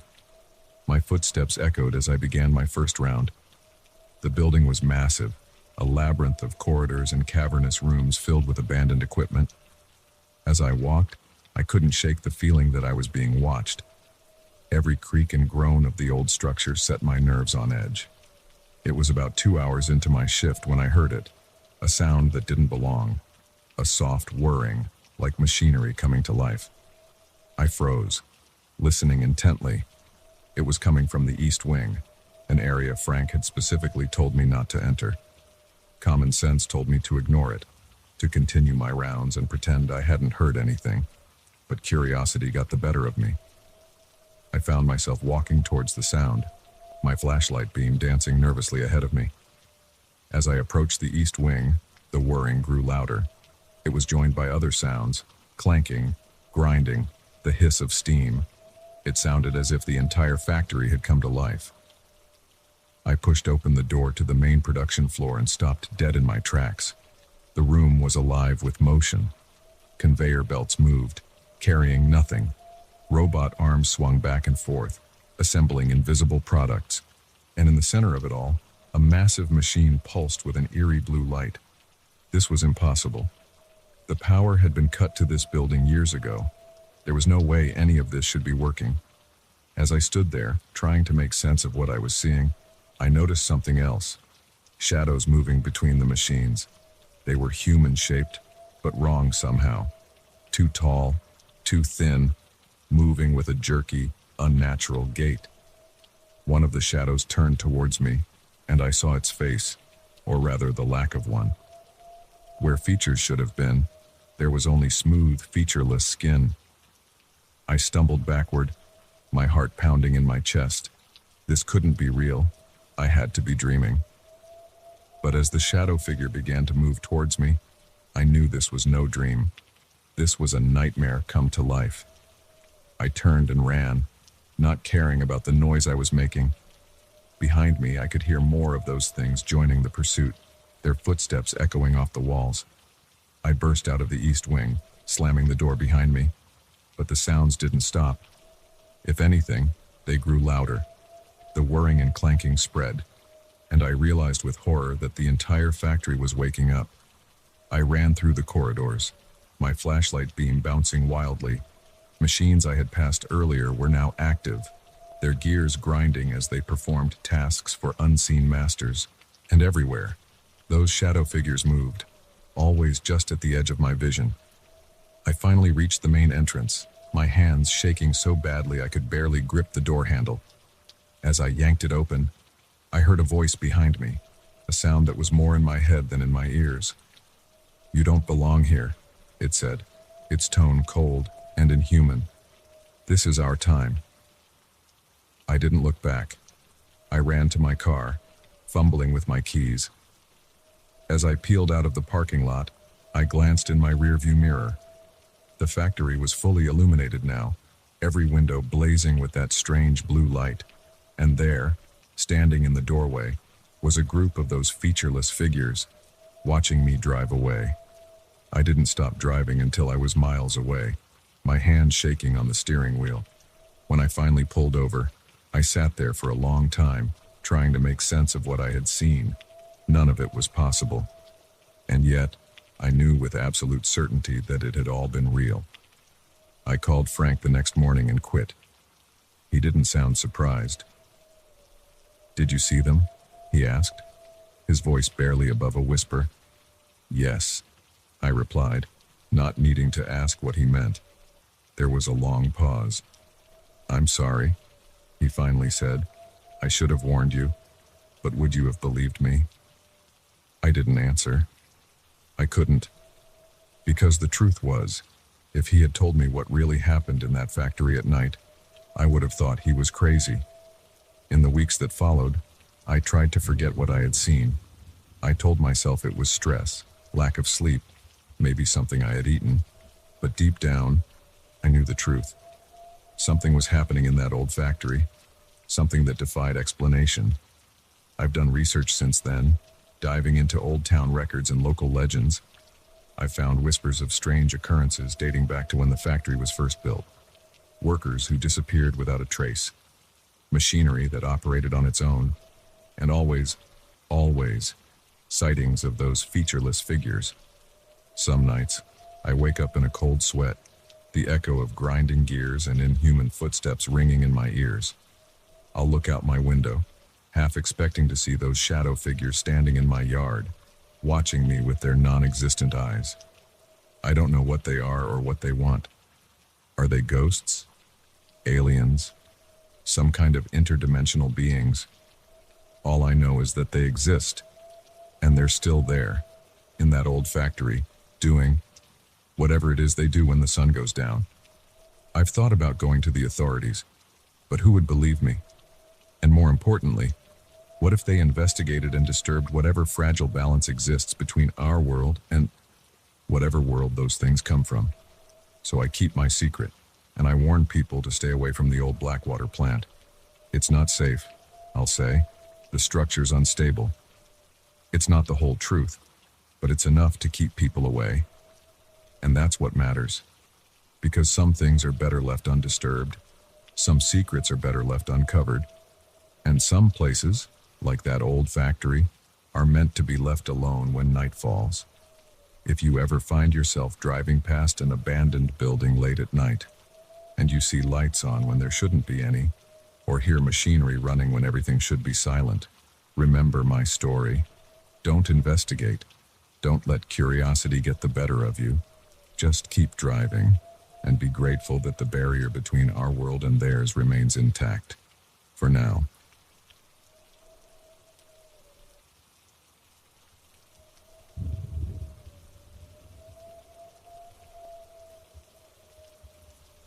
A single flat tire on a deserted back road. That's all it took for our world to turn upside down, for the line between reality and nightmare to blur beyond recognition. We thought we were just unlucky travelers.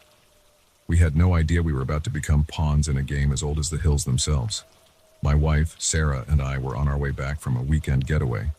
We'd spent 2 blissful days at a quaint bed and breakfast, reconnecting and escaping the stress of our daily lives. As we drove home, the sun dipping below the horizon, we were relaxed and happy, already planning our next trip. That's when we heard it, the telltale thump, thump, thump of a flat tire. I pulled over onto the narrow shoulder, the tall grass brushing against the side of our car. We were miles from the nearest town, on a winding back road we'd taken as a scenic route home. It's okay, I reassured Sarah as I got out to assess the damage. I'll have us back on the road in no time. But as I opened the trunk to get the spare, I realized with a sinking feeling that our luck had truly run out. The spare was flat too, the result of neglect and overconfidence. We were stranded. I pulled out my phone, hoping to call for help. But there was no signal. Of course. Why would anything go right at this point? We'll just have to wait for someone to drive by, I said, trying to sound more confident than I felt. Someone's bound to come along eventually. Sarah nodded, but I could see the worry in her eyes. The road was deserted, and the encroaching darkness made the surrounding woods seem ominous and forbidding. As we stood there, debating our options, I noticed something strange. Carved into the trunk of a nearby tree was a symbol, a crude circle with a line through it. I wouldn't have thought much of it, except I suddenly realized I'd seen the same symbol a few miles back, spray painted on an old barn. "Hey, Sarah," I called out. "Come look at this." She walked over, her brow furrowing as she examined the carving. "Weird," she muttered. "Do you think it means something?" Before I could answer, we heard the sound of an approaching vehicle. Relief washed over me as I saw headlights appear around the bend. It was an old pickup truck, slowing down as it neared us. The driver, an older man with a weathered face and a worn baseball cap, rolled down his window. "You folks having some trouble?" he asked, his voice gruff but not unkind. I explained our situation, and he nodded sympathetically. "Tell you what," he said, "I've got a pump in the back. Let me see if I can get that spare inflated for you." As he worked on the tire, making small talk about the weather and the tricky nature of these back roads, I couldn't shake a growing sense of unease. Something about this whole situation felt off, but I couldn't put my finger on why. That's when I noticed it. Another of those strange symbols, this time painted on the side of the man's truck. It was partially obscured by mud, but unmistakably the same design.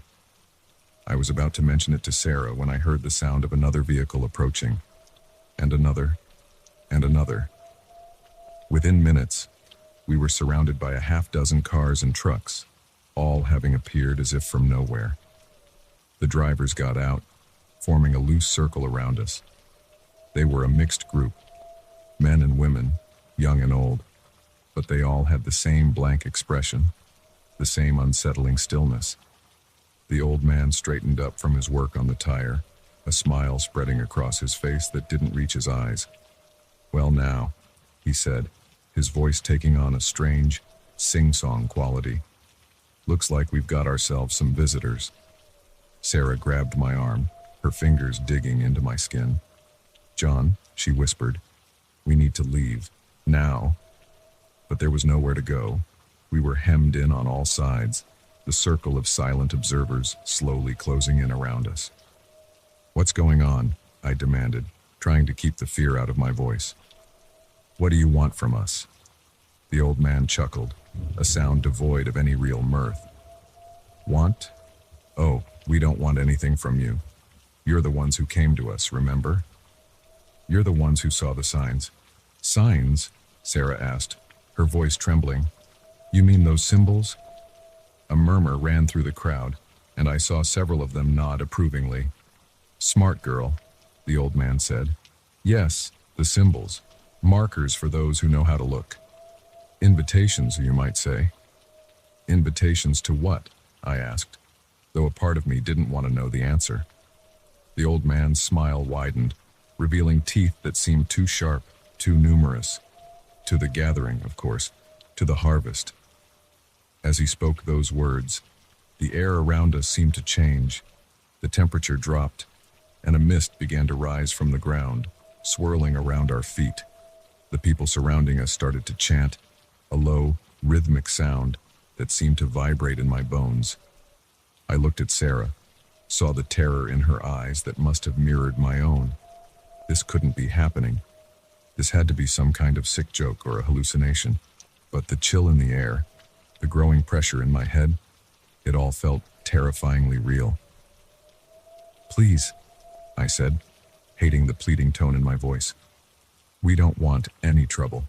Just let us go and we'll forget this ever happened." The old man laughed, and this time, the others joined in. It was a horrible sound, more akin to the cawing of crows than human laughter. "Oh, my boy," he said, shaking his head as if I'd said something terribly naive. "And it's far too late for that. You've been chosen. The old ones are hungry, and you've wandered right into their feeding grounds." As he spoke, I began to notice changes in the people around us. Their features seemed to blur and shift, becoming less human with each passing second. Limbs elongated, fingers stretching into claws, and their faces, God, their faces began to melt away, leaving smooth, blank expanses of skin. Sarah screamed, the sound piercing through the chanting. I grabbed her hand and made a desperate lunge for the gap between two of the creatures, hoping against hope that we could break through their circle. For a moment, I thought we'd made it. We burst through the line, our feet pounding against the asphalt as we ran blindly into the night. But then I heard it, the sound of pursuit. Not the heavy footfalls I expected, but a sort of slithering, squelching noise that turned my stomach. We ran until our lungs burned, until the taste of blood filled my mouth. But no matter how fast we went, the sounds behind us never faded. If anything, they grew closer. Just as I thought we couldn't go on, I saw lights ahead, a gas station, its fluorescent glow a beacon of hope in the darkness. We stumbled towards it, gasping for breath. As we burst into the harsh light of the parking lot, I risked a glance behind us. What I saw nearly stopped my heart. The road behind us was empty, no pursuers, no monstrous creatures, just an empty stretch of asphalt disappearing into the darkness. The attendant looked up as we crashed through the door, his eyes widening at our disheveled appearance. "You folks okay?" he asked, already reaching for the phone. I opened my mouth to explain, to pour out the insane story of what had just happened. But as I met Sarah's eyes, I saw the same realization dawning there that I felt. Who would believe us? We'd sound crazy, possibly drunk or high. "Flat tire," Sarah managed to gasp out. "Had to run, to find help." The attendant nodded sympathetically, buying our story without question. As he called a tow truck for us, I sank into a chair, my mind reeling. What had we just experienced? Was it real, or some shared delusion brought on by stress and the isolation of that dark road? But as I sat there, I felt something in my pocket, something that hadn't been there before. With trembling fingers, I pulled it out. It was a small wooden disc, and carved into its surface was that same symbol, a circle with a line through it. I quickly shoved it back into my pocket, my blood running cold, because I knew then that it had all been real, and I knew that somewhere out there, in the darkness beyond the lights of civilization, they were waiting for the next unwary travelers to see their signs, to stumble into their trap. We never drove down back roads again after that night. We stuck to well-lit highways, always making sure our spare tire was in good condition. But sometimes, on dark nights when the wind whispers through the trees, I find myself looking out the window, half expecting to see those blank faces staring back at me. And I wonder, how many others have seen those symbols? How many have been invited to the harvest? And most chillingly of all, how long before they decide to bring their ancient, hungry gods to the cities where the hunting grounds are so much richer? So if you're ever driving down a lonely road at night and you see strange symbols carved into trees or painted on old barns, don't slow down. Don't stop to investigate. Just keep driving and pray that you haven't already been noticed. Because once you've been chosen, once you've been marked for the harvest, there's no escaping the hunger of the old ones.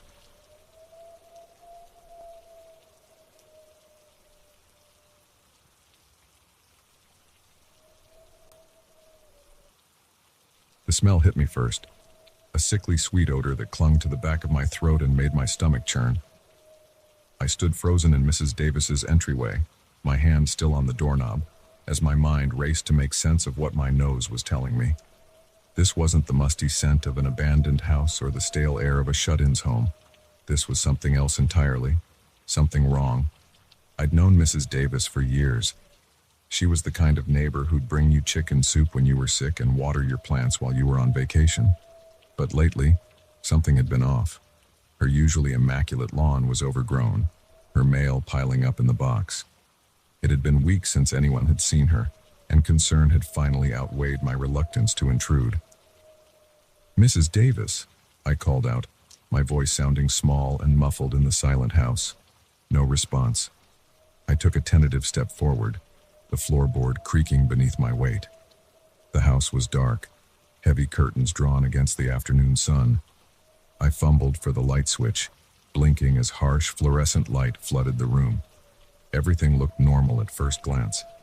The same floral couch, the same doilies on the coffee table. But as my eyes adjusted, I noticed small discrepancies. A thin layer of dust on every surface. A half-empty glass of water on the side table. A film forming on its surface. "Mrs. Davis, are you home? Are you? It's Sarah from next door. I just wanted to check on you." Still nothing. The silence was oppressive, broken only by the steady tick of the grandfather clock in the corner. I moved deeper into the house, unease growing with each step. The kitchen was a mess, so unlike the meticulously clean space I remembered. Dirty dishes filled the sink, and a half-eaten meal sat congealing on the table. The refrigerator hummed loudly, and when I opened it, I recoiled at the smell of spoiled food. Something was very wrong here. I pulled out my phone, ready to call the police, when a sound from upstairs made me freeze. A soft thud, like something heavy being moved. "Hello?" I called out, my heart racing.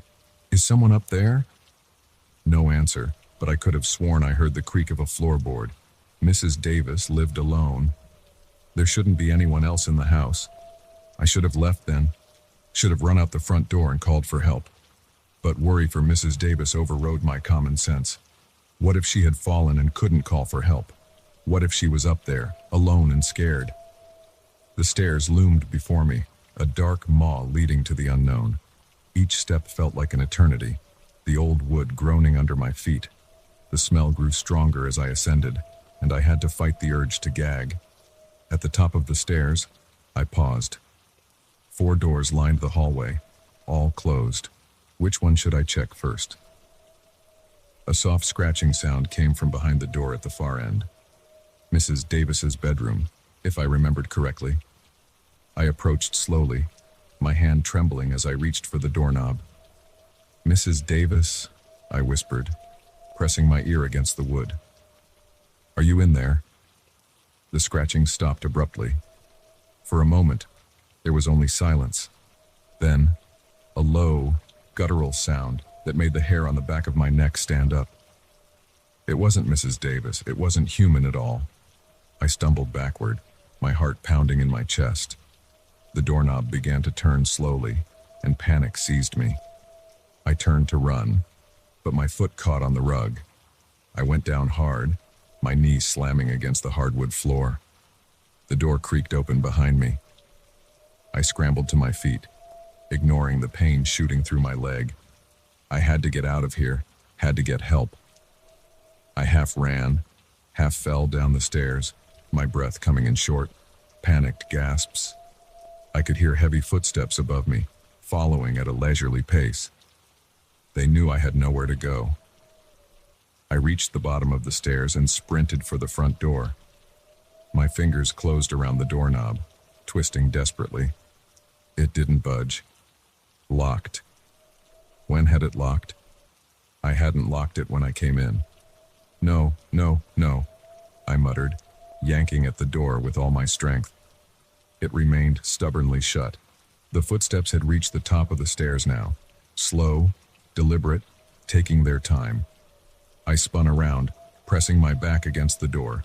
The hallway stretched before me, shadows dancing at the edges of my vision. And there, at the top of the stairs, a figure emerged. It wasn't Mrs. Davis.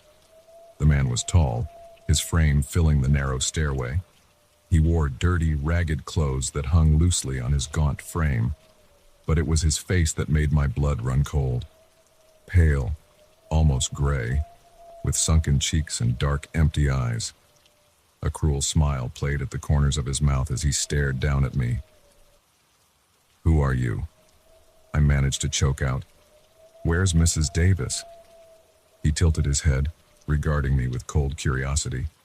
When he spoke, his voice was rough, as if unused to forming words. "Mrs. Davis isn't here anymore," he said, taking a step down the stairs. "But don't worry, you'll be joining her soon." I looked around frantically, searching for a weapon, an escape route, anything. The living room window was my best bet. I'd have to break it, but it was better than staying here with whatever this was. I lunged for the heavy table lamp, wrapping my fingers around its base. The man moved with surprising speed, clearing the last few stairs in a single bound. I swung the lamp wildly, feeling a moment of satisfaction as it connected with his shoulder. He grunted in pain, stumbling backward. I didn't wait to see if he'd fall. I ran for the window, lamp still clutched in my hand. The curtains tangled around me as I swung, the sound of shattering glass almost drowned out by the pounding of my heart. Cool air rushed in, carrying with it the scent of freshly cut grass and freedom. I cleared away the remaining shards as best I could and hoisted myself up onto the windowsill. A hand grabbed my ankle, fingers digging into my flesh with inhuman strength. I kicked back blindly, feeling my foot connect with something solid. The grip loosened for just a moment, but it was enough. I threw myself forward, tumbling out onto Mrs. Davis's overgrown lawn.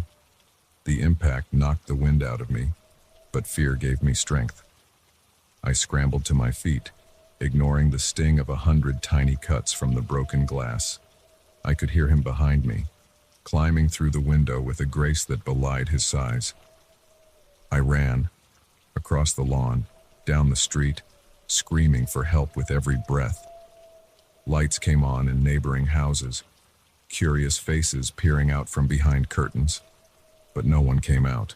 No one tried to help. I didn't stop running until I reached the police station, bursting through the doors with wild eyes and blood-stained clothes. The officer at the desk jumped to his feet, hand moving to his weapon. "Please," I gasped, collapsing onto the floor. "You have to help. There's someone in Mrs. Davis's house." I think, I think he killed her. The next few hours passed in a blur of questions and concerned faces. I told my story over and over, to beat cops and detectives, to paramedics as they cleaned and bandaged my cuts. They were kind, but I could see the doubt in their eyes. A home invasion in our quiet neighborhood. A mysterious killer living in old Mrs. Davis's house. It seemed too fantastical to be true. But they sent officers to check it out, if only to humor the hysterical woman bleeding all over their floor. I sat in the station, wrapped in a scratchy blanket, waiting for news. When the detective returned, his face was grim. They'd found Mrs. Davis, he told me gently. She'd been dead for weeks, hidden away in a closet upstairs, and there was evidence that someone else had been living in the house, eating her food, sleeping in her bed. But of the man himself, there was no sign. He'd vanished into the night, leaving behind only the lingering smell of decay and the haunting memory of those cold, dead eyes. They caught him eventually, hiding out in another empty house a few towns over. The papers called him the squatter killer, a drifter who targeted the elderly and vulnerable, living in their homes long after they were dead. Mrs. Davis hadn't been his first victim, and if I hadn't stumbled upon him, she wouldn't have been his last. I should have felt relief when they told me he was behind bars. Instead, I found myself lying awake at night, staring at my bedroom door, listening for the creak of a floorboard, the turn of a doorknob, wondering if, somehow, he'd found his way back. Because the truth is, you never really feel safe again once you've looked into the eyes of a monster and seen it looking back. You never stop wondering if, one day, you'll come home to find someone else living in your house. Someone with pale skin, sunken cheeks, and eyes as empty as the grave. And sometimes late at night, I swear I can still hear that low, guttural sound. Not quite human, not quite anything I can name. Just waiting for me to let my guard down, to forget for one moment that the monsters are real, and they're closer than we think.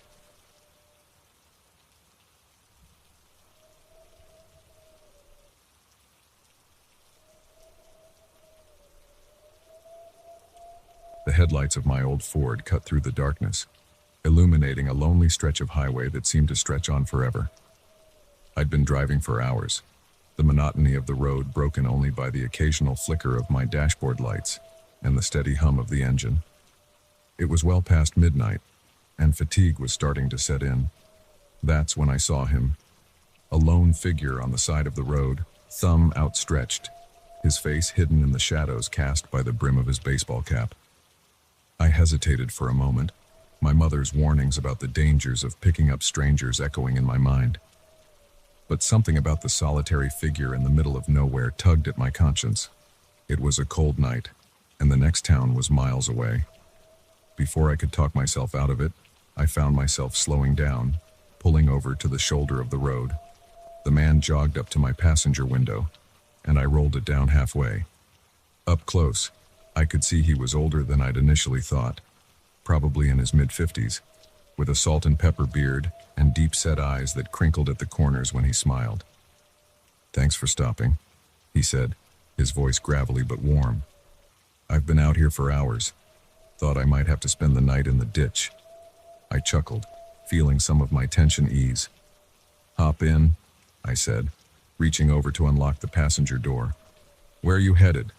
He slid into the seat, a small duffel bag clutched in his lap. "Just up to Millbrook if you're going that way. Name's Frank, by the way." "Mike," I replied, pulling back onto the highway. "And yeah, I can get you to Millbrook. It's on my way." We drove in silence for a few minutes, the only sound the whoosh of tires on asphalt and the faint strains of classic rock from my radio. I snuck glances at Frank out of the corner of my eye. He seemed harmless enough, staring out the window with a contemplative expression. "So, what brings you out to the middle of nowhere at this hour?" I asked, trying to make conversation. Frank turned to me, a wry smile on his face. "Oh, you know how it is. Life takes some unexpected turns sometimes. One minute you're settled, the next you're hitchhiking down a lonely highway." I nodded, thinking of my own reason for being out here. A last-minute job interview that could change everything. I hear that, I said. Life's funny that way. Speaking of funny, Frank said, his tone casual, isn't it something how we often find ourselves exactly where we need to be, even if we don't know it at the time? I frowned, not quite following. What do you mean? Well, take you for example, Mike, he said, emphasizing my name in a way that made the hair on the back of my neck stand up. Here you are, driving all night for a job interview you're not even sure you want. I felt my hands tighten on the steering wheel. I hadn't mentioned anything about a job interview. How did you know that? I asked, trying to keep my voice steady. Frank chuckled, the sound low and unsettling in the confines of the car. Oh, I know a lot of things, Mike. I know you're 32 years old, that you've been working at the same dead-end job for the past 5 years, and that your girlfriend, ex-girlfriend, left you 3 months ago because she said you lacked ambition. My heart was pounding now, a cold sweat breaking out on my forehead. This wasn't possible. There was no way this stranger could know these things about me. Who are you? I demanded, my voice shaking despite my best efforts to stay calm. How do you know all this? Frank turned to face me fully, and in the dim light of the dashboard, his eyes seemed to glow with an unnatural intensity. I told you, Mike. I'm Frank. And as for how I know, well, let's just say I have my ways. I wanted to pull over, to demand that he get out of my car, but something kept my foot on the gas pedal, my eyes fixed on the road ahead. What do you want? I asked, hating how small my voice sounded. Want? Frank repeated, as if the question amused him. I don't want anything, Mike. I'm just here to help you see the truth. The truth about what? About your life. About the choices you've made and the ones you're about to make. He paused, his gaze boring into me. Tell me, Mike, why are you really going to this interview? I opened my mouth to answer, then closed it again. The truth was, I wasn't sure. It had seemed like the right thing to do. A chance at a better job, a fresh start. But now, with this stranger seeming to peer into my very soul, I wasn't so certain. I don't know, I admitted finally. Frank nodded, as if this was exactly the answer he'd been expecting. You're running, Mike. You have been for a long time. From your potential, from your fears, from yourself. His words hit me like a physical blow. I wanted to deny it, to tell him he was wrong, but deep down, I knew he was right. How do you know all this? I asked again, my voice barely above a whisper. Frank smiled, but there was no warmth in it. Let's just say I have a vested interest in your future, Mike, in the choices you make from here on out. A chill ran down my spine at his words. What do you mean, like vested interest? You're at a crossroads, Mike, Frank said, ignoring my question.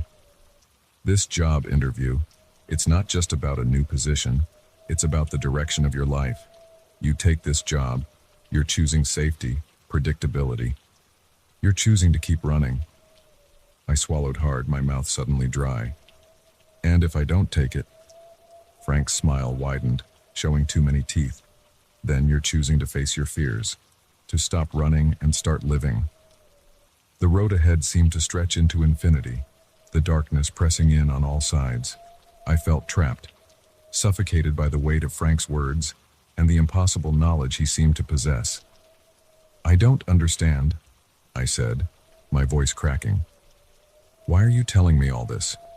Why do you care what I do with my life? Frank leaned back in his seat, his eyes never leaving my face.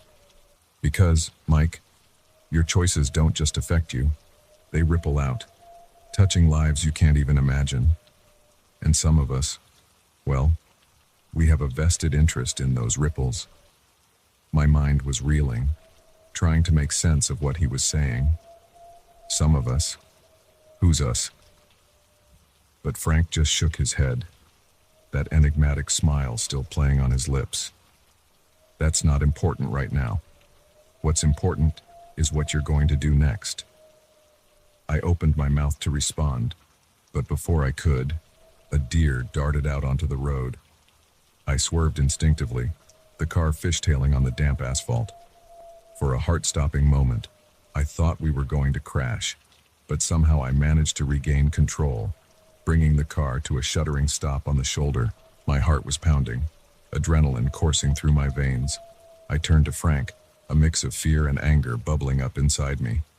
What the hell is going on? Who are you really? But the passenger seat was empty. I blinked, certain I must be seeing things. But no, Frank was gone. There was no sign he had ever been there. No duffel bag, no impression in the seat where he had been sitting. With shaking hands, I turned on the interior light and searched the car. Nothing. It was as if he had never existed. I sat there for a long time, trying to make sense of what had happened. Had I imagined it all? Was I so tired that I had hallucinated an entire conversation? But deep down, I knew it had been real. The things Frank had said, the truths he had forced me to confront, they resonated too deeply to be a figment of my imagination. As the first light of dawn began to creep over the horizon, I made a decision.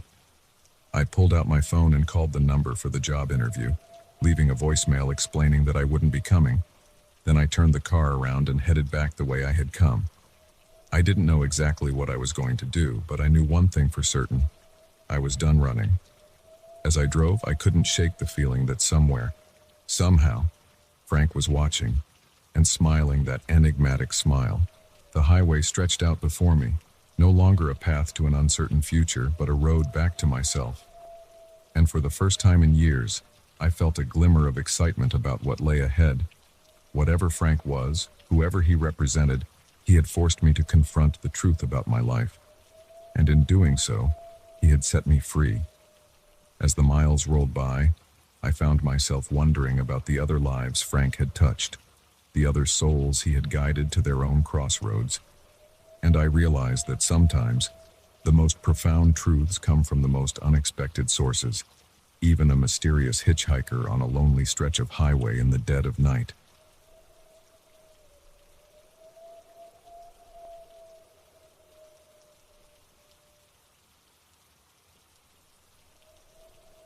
The key felt unnaturally heavy in my hand as I turned it in the lock. The door creaked open, revealing the dimly lit interior of my best friend's house. I stepped inside, the silence enveloping me like a thick blanket. This was supposed to be a simple favor, house sit for a week while Jake was on vacation. But as I stood in the entryway, an inexplicable sense of unease settled over me. "Get a grip, Megan," I muttered to myself, shaking off the feeling. I'd known Jake since college.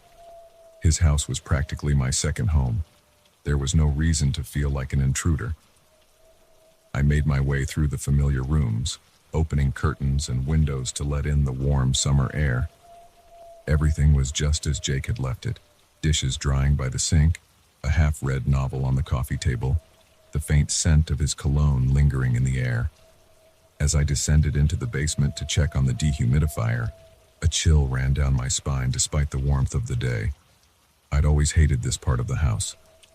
It was unfinished, with concrete walls and exposed pipes that creaked and groaned. Jake used it mainly for storage, and the cluttered space was filled with shadows that seemed to shift in the dim light. I was about to turn back when something caught my eye. A section of the wall looked different. The concrete was a slightly different shade, and the texture seemed off. Curious, I moved closer, running my hand over the surface. To my surprise, I felt a faint seam under my fingers. My heart began to race as I realized what I was looking at, a hidden door, camouflaged to blend in with the basement wall. I stood there for a moment, my mind whirling. Why would Jake have a secret door in his basement? And more importantly, should I open it? Common sense told me to leave it alone. It wasn't my house, and if Jake wanted me to know about it, he would have told me. But curiosity gnawed at me, fueled by the adrenaline already coursing through my veins. Before I could talk myself out of it, I pressed against the section of wall. With a soft click, it swung inward, revealing a small, dark room beyond. The smell hit me first, musty and damp, with an underlying odor I couldn't quite place. I fumbled for my phone, turning on the flashlight feature. The beam cut through the darkness, illuminating a scene that made my blood run cold. The room was tiny, no bigger than a walk-in closet. Chains hung from the walls, their metal surfaces rusted and stained. A dirty mattress lay in one corner, its once white surface now a sickly gray. But it was the photos that drew my attention. Dozens of them, pinned haphazardly to the walls. With trembling hands, I moved closer, my flashlight beam dancing over the images. They were all of people, men and women, young and old. Young. In each photo, the subject's eyes were wide with fear, their expressions frozen in terror. "What the hell, Jake?" I whispered, my voice sounding unnaturally loud in the confined space. I recognized some of the faces, missing persons I'd seen on the news or on flyers around town. Others were strangers, but their fear was palpable even through the photographs. My mind raced, trying to make sense of what I was seeing. This couldn't be real. There had to be some explanation. Jake was my friend. He was kind, funny, always there when I needed him. He couldn't be... I couldn't even bring myself to think the word. A sound from upstairs made me jump, my heart leaping into my throat. Footsteps moving across the floor above me. Panic seized me. I wasn't supposed to be here.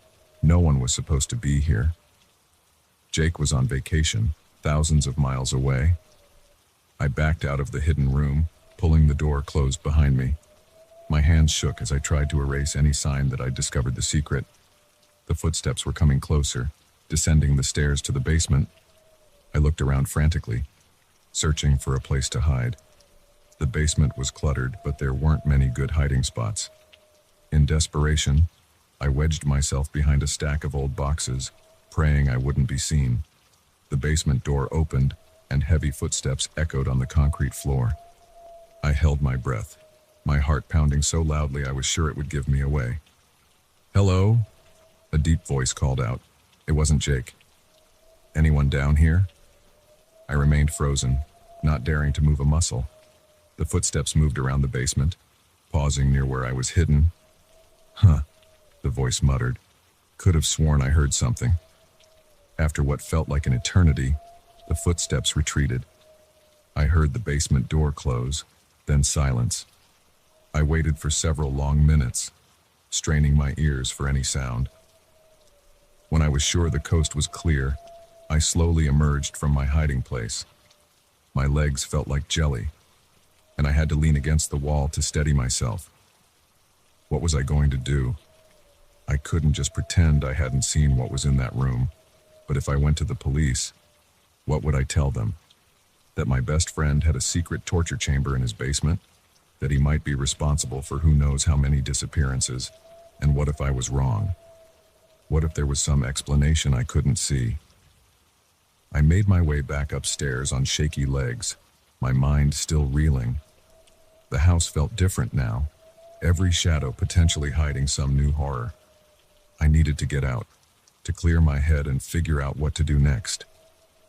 As I reached for the front door, my phone buzzed in my pocket. I pulled it out, my stomach dropping when I saw Jake's name on the screen. With trembling fingers, I answered the call.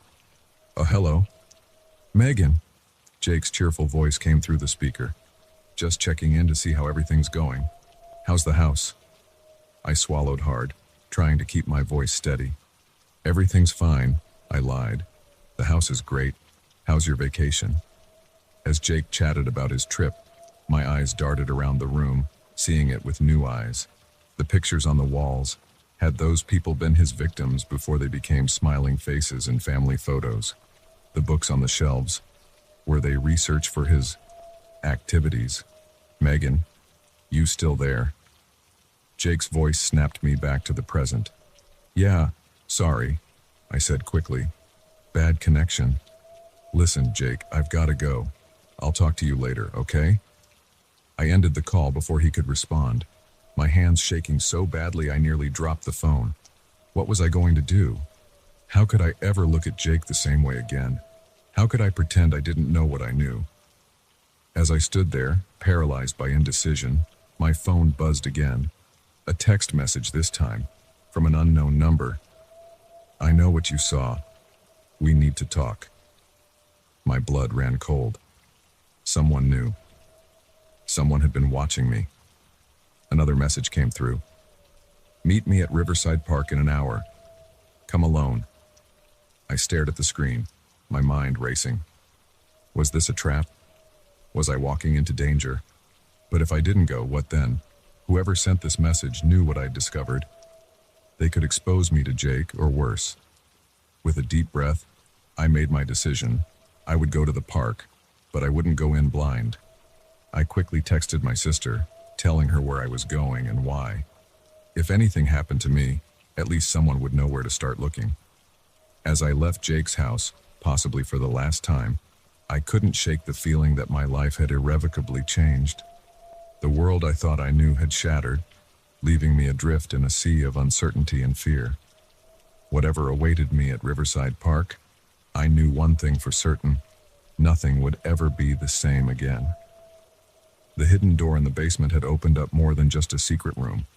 It had opened a Pandora's box of horrors that I wasn't sure I was prepared to face. But I had no choice. The truth was out there, waiting for me, and I had to find it no matter where it led or what it cost me. As I drove towards the park, my mind raced with possibilities. Who had sent the text? What did they know? And most importantly, what was I going to do with the knowledge I now possessed? The sun was setting as I pulled into the parking lot, casting long shadows across the deserted playground. My heart pounded in my chest as I stepped out of the car, my eyes scanning the area for any sign of who I was supposed to meet. Whatever happened next, I knew my life would never be the same. The hidden door had changed everything, and now I had to face the consequences of my discovery. With a deep breath, I walked into the park, ready to confront whatever, or whoever, awaited me.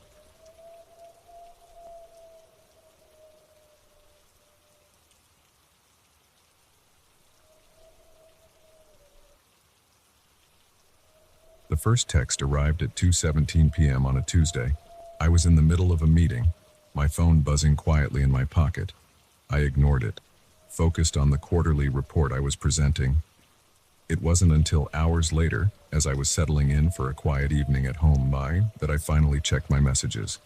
"Nice blouse. The blue really brings out your eyes." I froze, my finger hovering over the screen. The number was unfamiliar, no contact name attached. A chill ran down my spine as I realized the blouse I was wearing was indeed blue, the same one I'd worn to work that day. I dismissed it as a coincidence, maybe a wrong number from someone complimenting their friend. But deep down, a seed of unease had been planted. The next day, it happened again.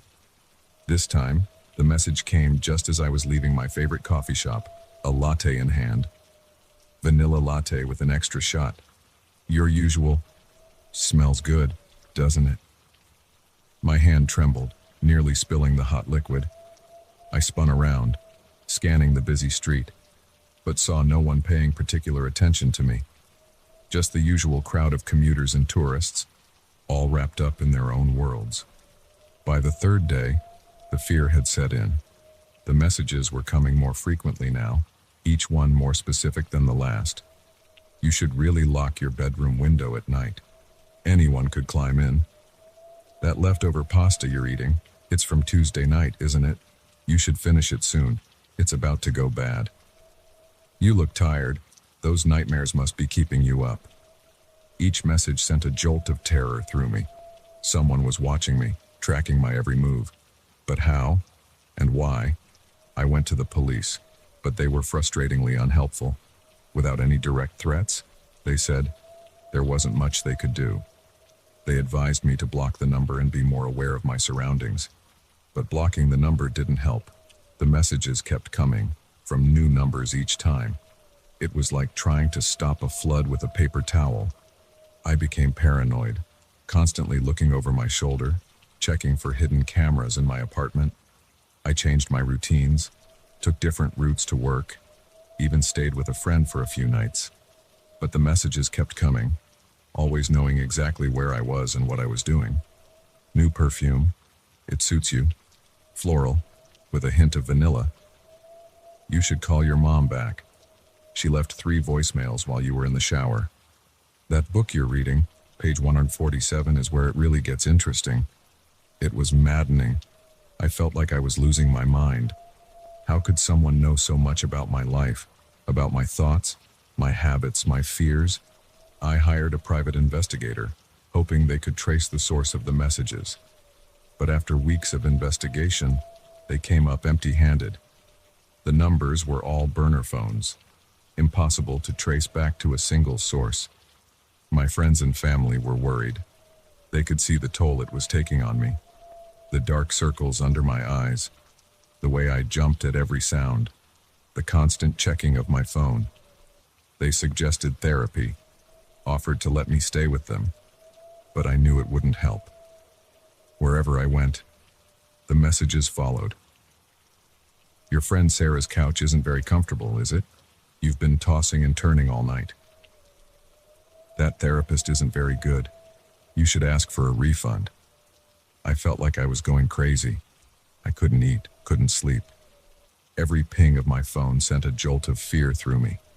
I started leaving my phone at home, but that only made the anxiety worse. What if I missed something important? What if the messages escalated to actual threats? After 2 months of this psychological torture, I reached my breaking point. I couldn't live like this anymore. I needed answers, no matter the cost. So I did something desperate, something stupid. I replied to one of the messages, "Who are you? What do you want from me?" The response came almost immediately. "I want you to wake up, Emily." I stared at the screen, my heart pounding. Wake up? What did that mean? Before I could respond, another message came through. Look around you. Really look. None of this is real. I felt a wave of dizziness wash over me. The room seemed to shimmer, like heat waves rising from hot asphalt. I blinked hard, trying to clear my vision. Remember, Emily. Remember who you really are. And suddenly, like a dam breaking, memories came flooding back. Memories of a life that wasn't this one, of a world beyond this reality, of who I really was. I gasped, the phone slipping from my fingers and clattering to the floor. The world around me began to dissolve, melting away like a watercolor painting in the rain. I remembered now. This wasn't my life. It was a simulation, a test. I was part of a program, a virtual reality experiment designed to study human responses to prolonged stress and fear. The messages hadn't been from a stalker. They had been from the program itself, trying to wake me up to make me remember my real life. As the last vestiges of the simulated world faded away, I found myself lying on a cold metal table, wires and electrodes attached to my head. A team of scientists stood around me, their faces a mix of concern and excitement. "Welcome back, Dr. Hamilton," one of them said, helping me sit up. "How do you feel?" I blinked, my mind still reeling from the abrupt transition. I remember everything now. The experiment, the simulation. How long was I under? 6 months, another scientist replied, checking some readings on a nearby monitor. "You were our longest-running subject yet. The data we've collected is invaluable." 6 months, half a year of my life, spent living in a nightmare of my own creation. The fear had been real, even if the world hadn't been. As the team bustled around me, disconnecting wires and taking readings, I couldn't shake the lingering sense of unease. The boundary between reality and simulation felt paper-thin now. How could I be sure this was the real world? What if this was just another layer of the experiment? I pushed the thought away, focusing on the here and now. There would be time for existential crises later. For now, I had a job to do. We had to analyze the data, prepare our findings for publication. The implications of our research could revolutionize fields from psychology to virtual reality technology. But as I stood up, my legs shaky after months of disuse, a text alert chimed from a phone on the nearby desk. My blood ran cold as I read the message displayed on the screen. "Nice work, Dr. Hamilton, but the real test is just beginning." I looked up, meeting the confused gazes of my colleagues. They hadn't heard the alert, hadn't seen the message. A chill ran down my spine as I realized the truth. The game wasn't over. It had only just begun. As I left the lab that day, my mind was a whirlwind of thoughts and questions. The line between reality and simulation had blurred beyond recognition. Every ping of a phone, every coincidence, every moment of déjà vu now carried a weight of suspicion. I found myself constantly questioning my surroundings, looking for glitches in the matrix, so to speak. Was that car always parked there? Did that tree always have that many leaves? The world around me felt both hyper-real and utterly fake at the same time. My colleagues noticed my distraction, my paranoia. They attributed it to the after effects of the long-term simulation. "It'll pass," they assured me. "Give it time. Your mind just needs to readjust to reality." But I couldn't shake the feeling that there was more going on. The text I had seen, the one no one else seemed to notice, haunted me. What did it mean? Who was behind it? And most importantly, what was this real test it had mentioned? As days turned into weeks, I threw myself into analyzing the data from the experiment. I hoped that by understanding what had happened to me in the simulation, I could make sense of my current reality. But the more I dug, the more questions I uncovered. There were inconsistencies in the data, gaps in the logs that couldn't be explained, and sometimes, late at night when I was alone in the lab, I could swear I heard the ping of a text message. But when I checked my phone, there was nothing there. I started keeping a journal, documenting everything that felt off or unusual. I became obsessed with proving, to myself and to others, that something wasn't right.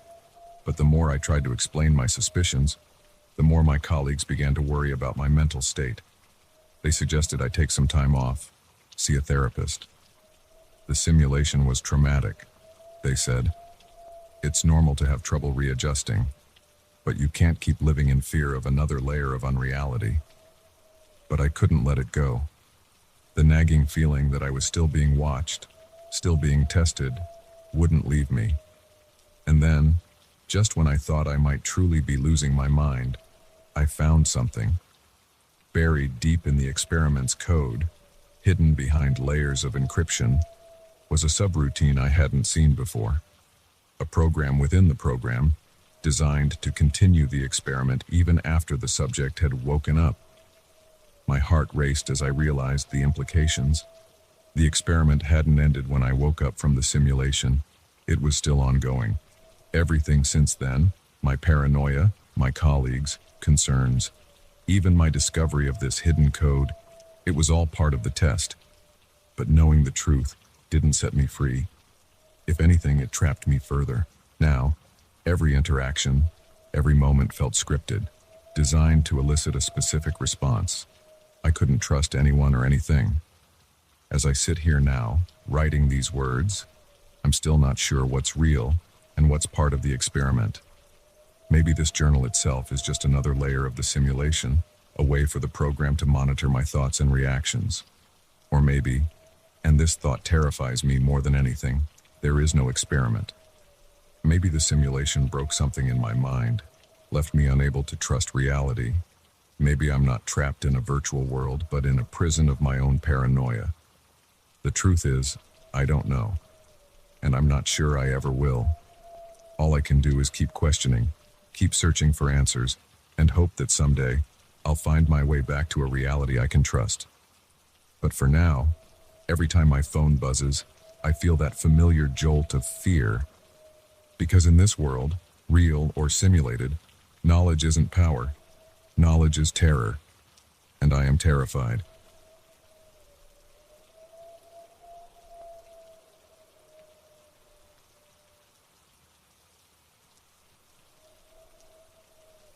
The forest had always been my sanctuary, a place where I could escape the chaos of everyday life and find peace in the whispers of the wind through the leaves. But on that crisp autumn evening, as the sun dipped below the horizon and painted the sky in hues of orange and purple, I discovered that even the most familiar places can hide terrifying secrets. I'd set out on my usual trail, a well-worn path that snaked through the dense woods behind my house. The air was cool and crisp, carrying the scent of damp earth and decaying leaves. As I walked, the stresses of the day melted away, replaced by the rhythm of my boots crunching on the forest floor and the gentle rustling of small animals in the underbrush. I'd hiked this trail countless times before, but something felt different that day. Maybe it was the way the shadows seemed to stretch longer than usual, or how the bird calls sounded more distant and muffled. I couldn't quite put my finger on it, but there was an undercurrent of unease that I couldn't shake. As the light began to fade, I realized I'd wandered farther than I'd intended. The familiar landmarks I used to navigate had given way to unfamiliar territory. The trees seemed taller, their branches more gnarled and reaching. The underbrush was thicker, obscuring the path ahead. I pulled out my phone, hoping to use the GPS to guide me back, but there was no signal. The screen reflected my worried face back at me, surrounded by the encroaching darkness of the forest. I took a deep breath, trying to calm my racing heart. I'd always prided myself on my sense of direction. Surely if I just backtracked, I'd find my way home. But as I turned to retrace my steps, I realized with a sinking feeling that I couldn't recognize the path I'd come from. Every direction looked the same, an endless sea of trees and shadows. The forest that had always been my refuge now felt like a trap, closing in around me. I picked a direction and started walking, hoping it would lead me back to familiar ground. The forest grew darker with each passing minute, the trees casting long shadows that seemed to reach out like grasping hands. The sounds of the forest changed too. The cheerful chirping of birds was replaced by the eerie hooting of owls and the rustle of unseen creatures in the undergrowth. As I pushed through a particularly dense thicket, my foot caught on a root and I stumbled, nearly falling. When I regained my balance, I found myself in a small clearing, and there, in the center, stood a cabin. It was old and weathered, its wooden planks gray with age. Vines crept up the sides, as if nature was slowly reclaiming it. A thin trail of smoke rose from the chimney, curling into the darkening sky. Relief washed over me. Civilization. At last. Surely whoever lived here could point me in the right direction. I approached the cabin, my footsteps crunching on the leaf-strewn ground. As I got closer, I noticed details that gave me pause. The windows were dark, covered with a thick layer of grime. The porch sagged, its boards warped and rotting. It didn't look like anyone had lived here for years, despite the smoke from the chimney. I hesitated at the base of the porch steps. Something about this place felt wrong. The air seemed heavier here, charged with an energy I couldn't explain. But I was lost, and night was falling fast. I didn't have many options. I climbed the creaky steps and approached the door. My hand trembled as I raised it to knock. Before my knuckles could make contact, the door swung open with a long, drawn-out creak. The interior was dark, save for the faint glow of embers in a fireplace across the room. The air was thick with the smell of wood smoke and something else, something musty and unpleasant that I couldn't quite identify. "Hello?" I called out, my voice sounding small and afraid in the oppressive silence. "Is anyone here? I'm sorry to intrude, but I'm lost and—" My words died in my throat as my eyes adjusted to the gloom. The cabin was a single room, sparsely furnished with a rough-hewn table, a couple of chairs, and a narrow bed in the corner. But it was what covered the walls that made my blood run cold. Photographs. Hundreds of them, maybe thousands, plastered every available surface. In the dim light, I could make out faces in the photos. Men, women, children, all with the same wide-eyed expression of terror. Some I recognized from missing persons reports I'd seen on the news. Others were strangers, but their fear was palpable even through the faded images. My heart pounded in my chest as I took an involuntary step backward. This wasn't a haven. It was a nightmare. A floorboard creaked behind me, and I spun around, my breath catching in my throat. A figure stood in the doorway, silhouetted against the night sky. Tall and broad-shouldered, with something long and metallic glinting in one hand. I didn't wait to see more. Adrenaline surged through me, and I bolted, shoving past the figure and leaping off the porch. I hit the ground running, not caring which direction I went as long as it was away from that horrifying cabin.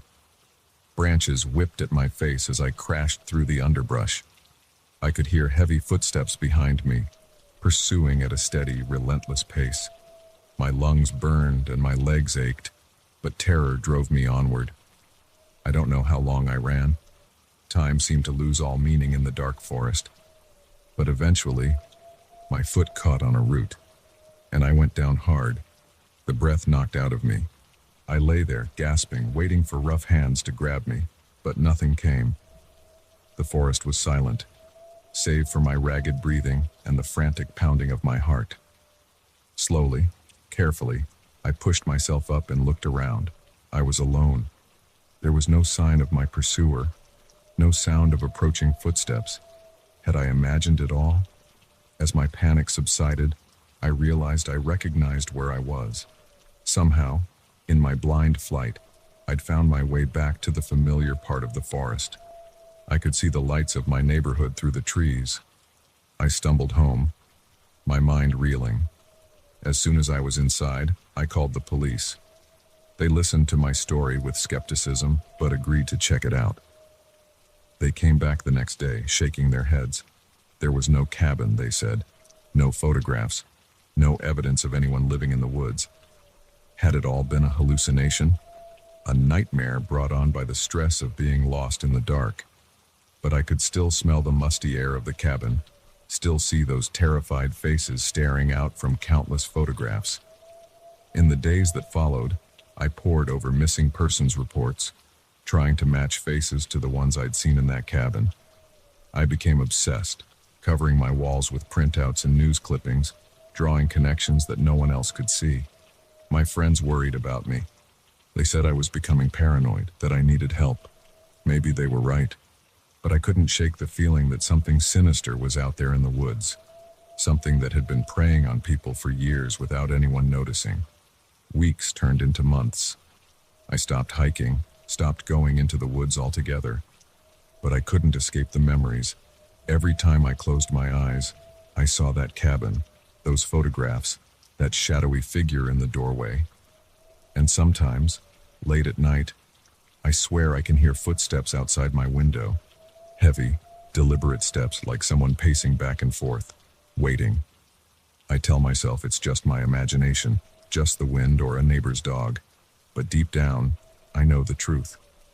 Whatever I encountered in those woods that night, it wasn't content to stay there. It followed me home. Now, as I sit here writing this, I can't help but wonder, am I documenting my descent into madness, or uncovering a truth too terrifying for most to comprehend? Are the woods really hiding a predator so cunning, so patient, that it's managed to operate undetected for years? Or have I simply lost my grip on reality? I don't have the answers. All I know is that I'll never look at the forest the same way again. What was once my sanctuary has become a place of unimaginable horror. And somewhere out there, in the depths of those dark woods, a cabin waits. Its walls covered with the faces of the lost and the forgotten, a silent testament to an evil that most will never know exists. So if you're ever hiking in the woods, and you come across a clearing with an old cabin, take my advice, turn around, run, and don't look back. Because some secrets are better left undiscovered, and some evils are too great to comprehend. The forest may be beautiful, but it hides darkness in its depths. A darkness that, once seen, can never be unseen. And who knows? Maybe one day, your face will be among those photographs, staring out with wide, terrified eyes, silently screaming for a help that will never come.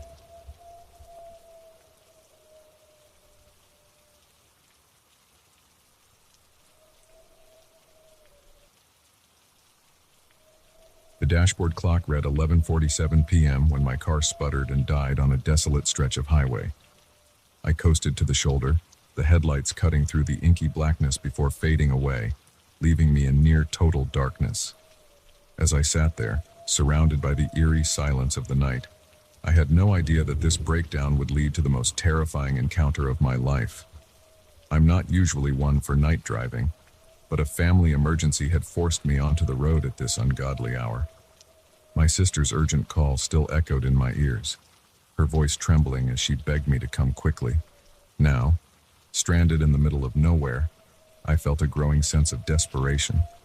I reached for my phone, hoping to call for help, but the "no service" and message mocked me from the screen. Of course. Why would anything go right tonight? Sighing, I stepped out of the car, the cool night air raising goosebumps on my arms. The highway stretched endlessly in both directions, not a single pair of headlights visible on the horizon. The only sound was the gentle rustle of wind through the sparse vegetation that lined the road. I popped the hood, though I knew it was a futile gesture. My knowledge of car mechanics extended about as far as knowing where to put the gas. Still, I felt I had to do something, anything, to avoid feeling completely helpless. As I stood there, peering uselessly at the engine, a pair of headlights appeared in the distance. Relief washed over me. Finally, some help. I waved my arms, hoping to catch the driver's attention. The vehicle, an old, battered pickup truck, slowed as it approached. It pulled up behind my car, its headlights bathing everything in a harsh white glow. The driver's door opened with a creak, and a man stepped out. "Having some trouble?" His gravelly voice carried through the still night air. "Yeah," I replied, squinting against the glare. "Car just died on me. Don't suppose you know anything about engines?" He chuckled, a low, rumbling sound that didn't quite reach his eyes. "I might know a thing or two. Mind if I take a look?" I stepped aside, gesturing towards the open hood. "Be my guest. I'm Alex, by the way." "Frank," he grunted, moving past me to examine the engine. As he leaned in, the light from his truck illuminated his face. He was older than I'd initially thought, probably in his late 50s, with a weathered face and a salt and pepper beard. His eyes, when they flicked towards me, were dark and unreadable. "Looks like your alternator's shot," he said after a few moments. "Not something I can fix here on the roadside." I felt my heart sink. "Great, just great. Any chance you could give me a ride to the nearest town? My phone's not getting any signal out here." Frank straightened up, wiping his hands on his jeans. "Sure, I can do that. Throw your stuff in the back of my truck and hop in. There's a town about 30 miles up the road." Relief flooded through me. "Thank you so much, you're a lifesaver." I quickly grabbed my overnight bag from my car, tossing it into the truck bed before climbing into the passenger seat. The interior smelled of cigarettes and something else I couldn't quite place, something musty and unpleasant. As we pulled away, leaving my car behind, a nagging voice in the back of my mind whispered that this might not be the smartest decision I'd ever made. But what choice did I have? I couldn't very well spend the night on the side of the road. We drove in silence for a while, the monotonous landscape rolling by outside the window. Frank kept his eyes fixed on the road, his grip on the steering wheel tight enough to whiten his knuckles. "So," I said, trying to break the uncomfortable silence. "You from around here?" He grunted in response. "Born and raised. You're not, though, are you? I can tell by your accent." I shifted in my seat, suddenly uneasy. "No, I'm from up north, just passing through on my way to see family." Frank nodded slowly. "Family's important. Gotta stick together in times of trouble." Something in the way he said it made my skin crawl. I tried to change the subject. "How much further to town?" "Oh, not far now," he said, a small smile playing at the corners of his mouth. "But you know, I was thinking, it's awful late. Motels in town will probably all be full up or closed for the night. I've got a place nearby. You're welcome to crash there if you want. Alarm bells started ringing in my head. That's very kind of you, but I'd rather try my luck in town if it's all the same. Frank's smile widened, but it didn't reach his eyes. Now, don't be like that. I'm just trying to help out a fellow traveler. My place is just up ahead. It'll be much more comfortable than some rundown motel. I felt my heart rate pick up. Really, I appreciate the offer, but I'd prefer to go to town. His demeanor changed in an instant. The fake friendliness vanished, replaced by a cold, hard stare. I'm afraid I must insist. Before I could react, he swerved off the main road onto a dirt track I hadn't even noticed. The truck bounced and jolted as we sped down the uneven path, deeper into the darkness. Panic seized me.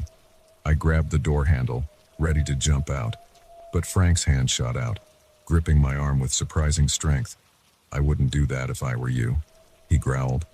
We're miles from anywhere. You'd never make it back to the road. My mind raced, trying to find a way out of this nightmare. I thought about my sister, waiting for me, probably wondering why I hadn't arrived yet. Would anyone even know where to look for me? After what seemed like an eternity, but was probably only a few minutes, we pulled up in front of a ramshackle cabin. The headlights illuminated a decrepit porch, sagging under the weight of years of neglect. Home sweet home, Frank said, his voice dripping with sarcasm. Now, you're going to get out of the truck nice and slow. Any funny business, and things will get very unpleasant for you. Understand? I nodded, my mouth too dry to speak. As I stepped out of the truck, my legs nearly gave way beneath me.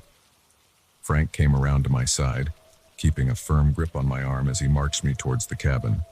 The interior was dimly lit by a single bare bulb hanging from the ceiling. The walls were covered in newspaper clippings and what looked like hand-drawn maps. A musty odor permeated the air, mixed with something metallic that made my stomach turn. Frank shoved me into a rickety chair, quickly binding my hands behind my back with a length of rope. Now then, he said, pulling up another chair and sitting across from me. Let's have a little chat, shall we? What do you want from me? I managed to croak out. He leaned forward, his eyes gleaming in the dim light. Want? Oh, I don't want anything from you specifically. You're just convenient. You see, I have a bit of a hobby. I like to collect things. Memories, you might say. And you, my friend, are going to help me add to my collection. As he spoke, he pulled out a wicked-looking knife, turning it over in his hands. The blade caught the light, and I saw dark stains that I prayed weren't what I thought they were. Please, I begged, tears welling up in my eyes. You don't have to do this. I won't tell anyone, I swear. Just let me go. Frank chuckled, the sound sending chills down my spine. Oh, I know you won't tell anyone. That's kind of the point. He stood up, moving behind me. I tensed, expecting to feel the cold bite of the knife at any moment. Instead, I heard him rummaging around in what sounded like a box or a drawer. You know, he said conversationally, I've been doing this for years. Dozens of people have sat where you're sitting now. And do you know what? No one's ever come looking for them. It's like they just disappeared. Isn't that something? I closed my eyes, trying to block out his words, trying to think of a way out of this nightmare. But with each passing second, hope slipped further away. Suddenly, a noise outside caught both our attentions. Car tires on gravel, coming to a stop near the cabin. Frank cursed under his breath, moving to the window to peer out. Well, well, he muttered. Looks like we have some unexpected company. My heart leapt. Could this be rescue? But Frank's next words dashed that hope. Seems like my associate has decided to pay an unannounced visit. Now, you be a good little guest and keep quiet. I'd hate to have to cut our time together short. He moved towards the door, pausing to level a threatening glare at me. Remember, not a sound. As soon as he stepped outside, I began working furiously at the ropes binding my hands. They were tight, the rough fibers digging into my skin, but desperation lent me strength. I could hear muffled voices outside, Frank and another man, their tones hushed but angry. My fingers worked blindly at the knots, ignoring the pain as the rope abraded my wrists. Just as I felt the binding start to loosen, the voices outside rose in volume. There was a loud thud, followed by the sound of a scuffle. Taking advantage of the distraction, I redoubled my efforts, finally managing to slip one hand free. I untied myself fully, rising on shaky legs. The sounds of the fight outside continued, punctuated by grunts of pain and the dull thud of fists meeting flesh. I knew this might be my only chance. Moving as quietly as I could, I made my way to the back of the cabin, searching for another way out. I found a small window, partially hidden behind a stack of old newspapers. It was tight, but I managed to squeeze through, dropping to the ground outside with a soft thump. The cool night air hit me like a slap to the face, jolting me fully awake. I could still hear the sounds of the fight around the front of the cabin. Not wasting any time, I took off into the woods behind the building, running as fast as my legs would carry me. I ran until my lungs burned and my legs felt like lead. The sounds of the cabin long faded behind me. When I finally stopped, gasping for breath, I realized I had no idea where I was or which direction would lead me back to the road. But anywhere was better than that cabin of horrors. I picked a direction and started walking, praying that I would find help before Frank or his associate found me. As the first light of dawn began to paint the sky, I emerged from the woods onto a paved road. A passing trucker took pity on me, giving me a ride to the nearest police station. The officers were skeptical of my story at first, but a search of the area eventually uncovered Frank's cabin and the gruesome evidence of his hobby. They never found Frank or his associate. Sometimes, on dark nights when the wind howls outside my window, I imagine I can hear the rumble of an old pickup truck in the distance. And I wonder if, somewhere out there, Frank is still driving those lonely highways, looking for his next guest. The experience left me changed. I'm more cautious now, more aware of the darkness that can lurk behind a friendly facade. But I'm also more appreciative of the light, of family, of friends, of the simple joy of being alive. Because I know, better than most, how quickly it can all be taken away.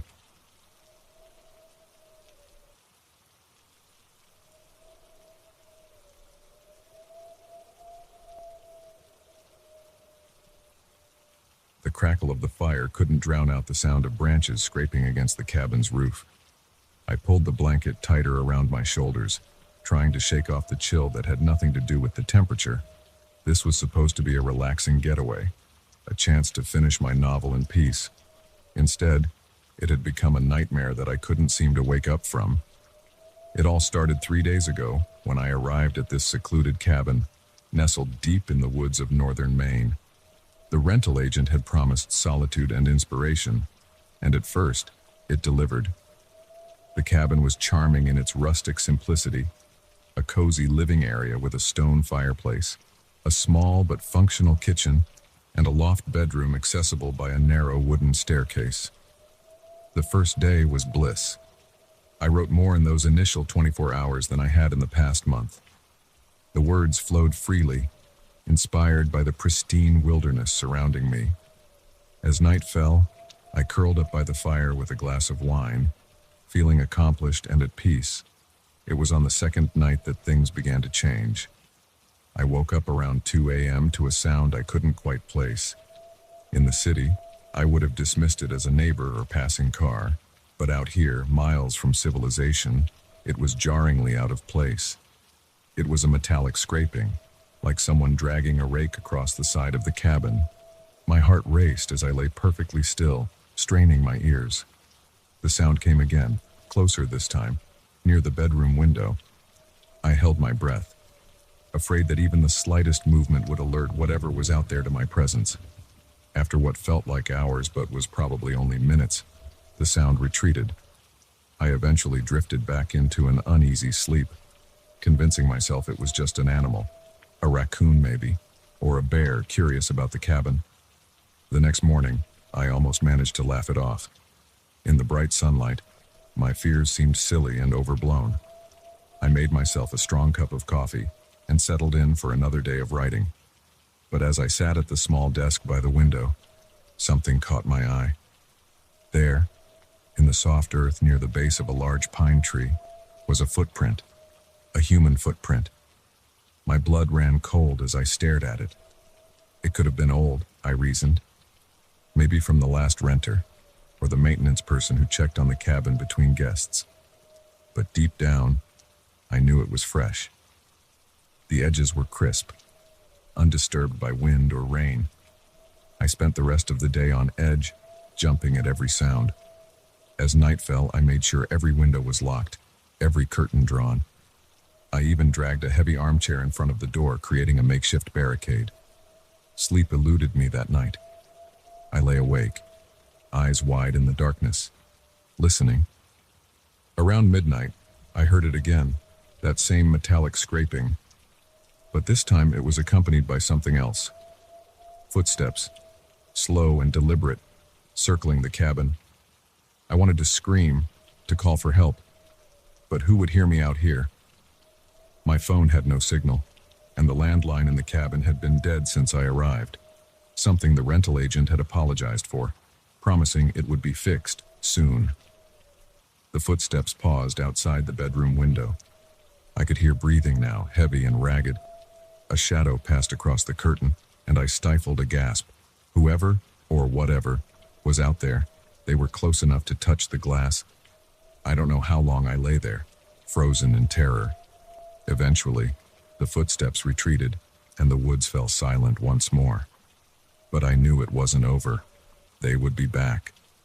Which brings me to tonight. The third night. I haven't slept, haven't eaten. I've spent the day alternating between watching the tree line for any sign of movement and trying desperately to get my phone to connect to a signal. But it's useless. I'm cut off, alone with whatever's out there. As darkness fell, the scraping started again. But this time it's not just at the walls. It's at the door. The heavy wooden door that suddenly seems far too flimsy. I'm huddled by the fire, the poker clutched in my trembling hands. It's a pitiful weapon, I know, but it's all I have. But the scraping has stopped now, replaced by a slow, methodical knocking. Knock, knock, knock. Each impact seems to reverberate through my entire body. I want to run, to hide, but there's nowhere to go. I'm trapped. Who's there? I finally managed to call out, my voice barely more than a whisper. The knocking stops. For a moment, there's only silence.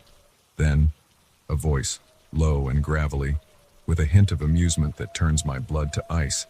Why don't you open the door and find out? I clutch the poker tighter, my palms slick with sweat. Go away. I've called the police. It's a lie.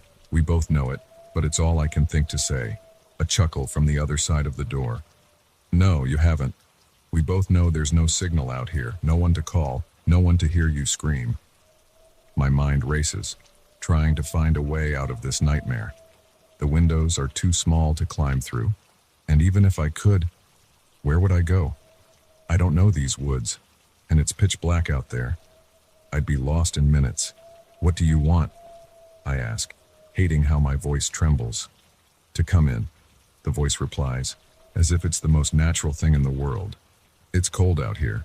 Wouldn't want to catch my death. A hysterical laugh bubbles up in my throat. You think I'm going to let you in? You're insane. Am I? The amusement is gone from the voice now, replaced by something colder, harder. I'm not the one who came out to the middle of nowhere, all alone. I'm not the one who made themselves so vulnerable. I hear something scraping against the lock.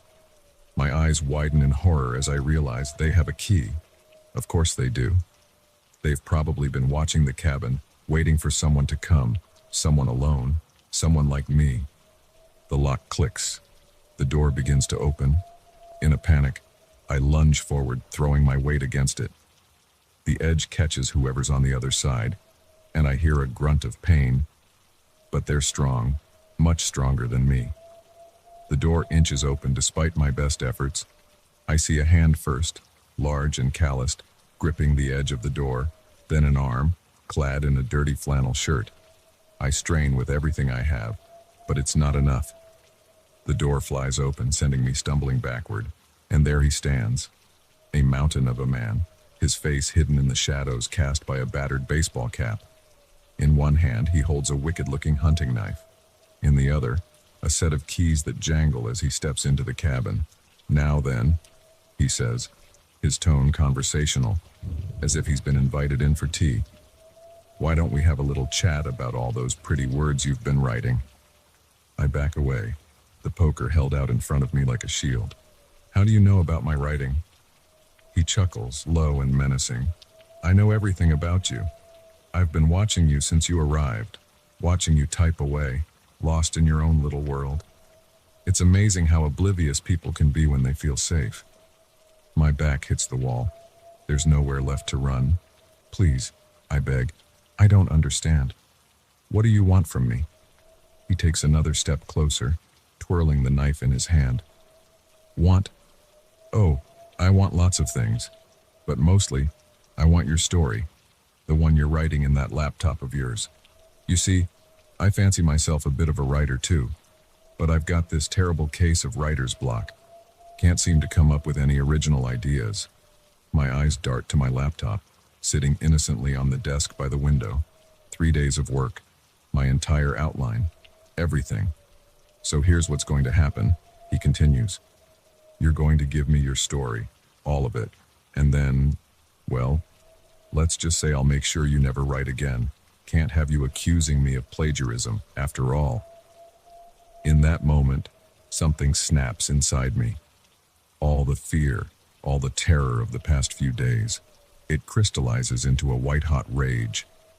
This man, this monster, thinks he can just take my work, my passion, my life. Without thinking, I lunge forward, swinging the poker with all my might. He's caught off guard, clearly not expecting his victim to fight back. The iron connects with his wrist, and the knife clatters to the floor. He roars in pain and anger, grabbing for me, but I'm already moving. I dodge past him, making a break for the door. The cold night air hits me like a slap to the face as I burst out of the cabin. I run blindly into the woods, branches whipping at my face, roots threatening to trip me with every step. I can hear him behind me, crashing through the underbrush, bellowing threats that make my blood run cold. I don't know how long I run. Time loses all meaning in the darkness of the forest. My lungs burn, my legs ache, but terror keeps me moving. Eventually, I break through the tree line onto a road. It's deserted, but it's civilization. Hope surges through me. Headlights appear in the distance. I wave my arms frantically, praying they'll stop. To my relief, the car slows. It's an older couple, concern etched on their faces as they take in my disheveled appearance. "Please," I gasp, "help me. There's a man. He tried to—" I don't need to finish. The woman is already opening the back door, ushering me in.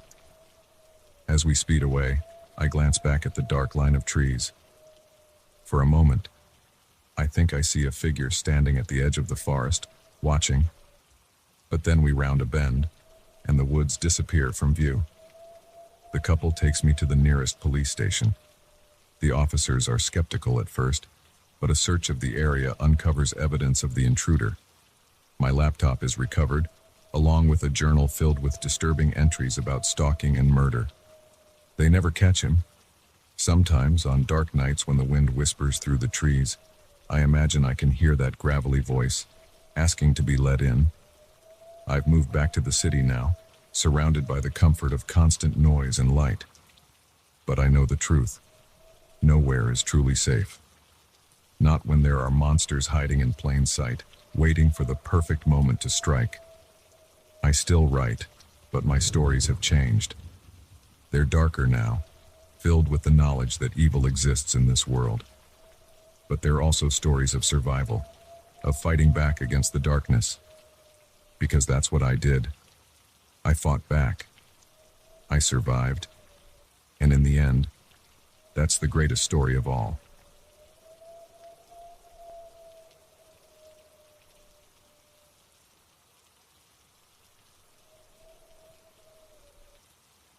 The first night in our new house, I woke to the sound of something scurrying inside the walls. I dismissed it as mice, a common problem in old Victorian homes like ours. But as the days passed, the noises grew louder, more deliberate. It wasn't until we discovered the hidden passages that we realized our dream home was hiding nightmarish secrets. My wife, Sarah, and I had been searching for the perfect house for months. When we stumbled upon the old Blackwood estate, it seemed too good to be true. A sprawling Victorian mansion with intricate woodwork, stained glass windows, and a price tag that was surprisingly within our budget. We fell in love instantly, ignoring the real estate agent's nervous chatter about the property's colorful history.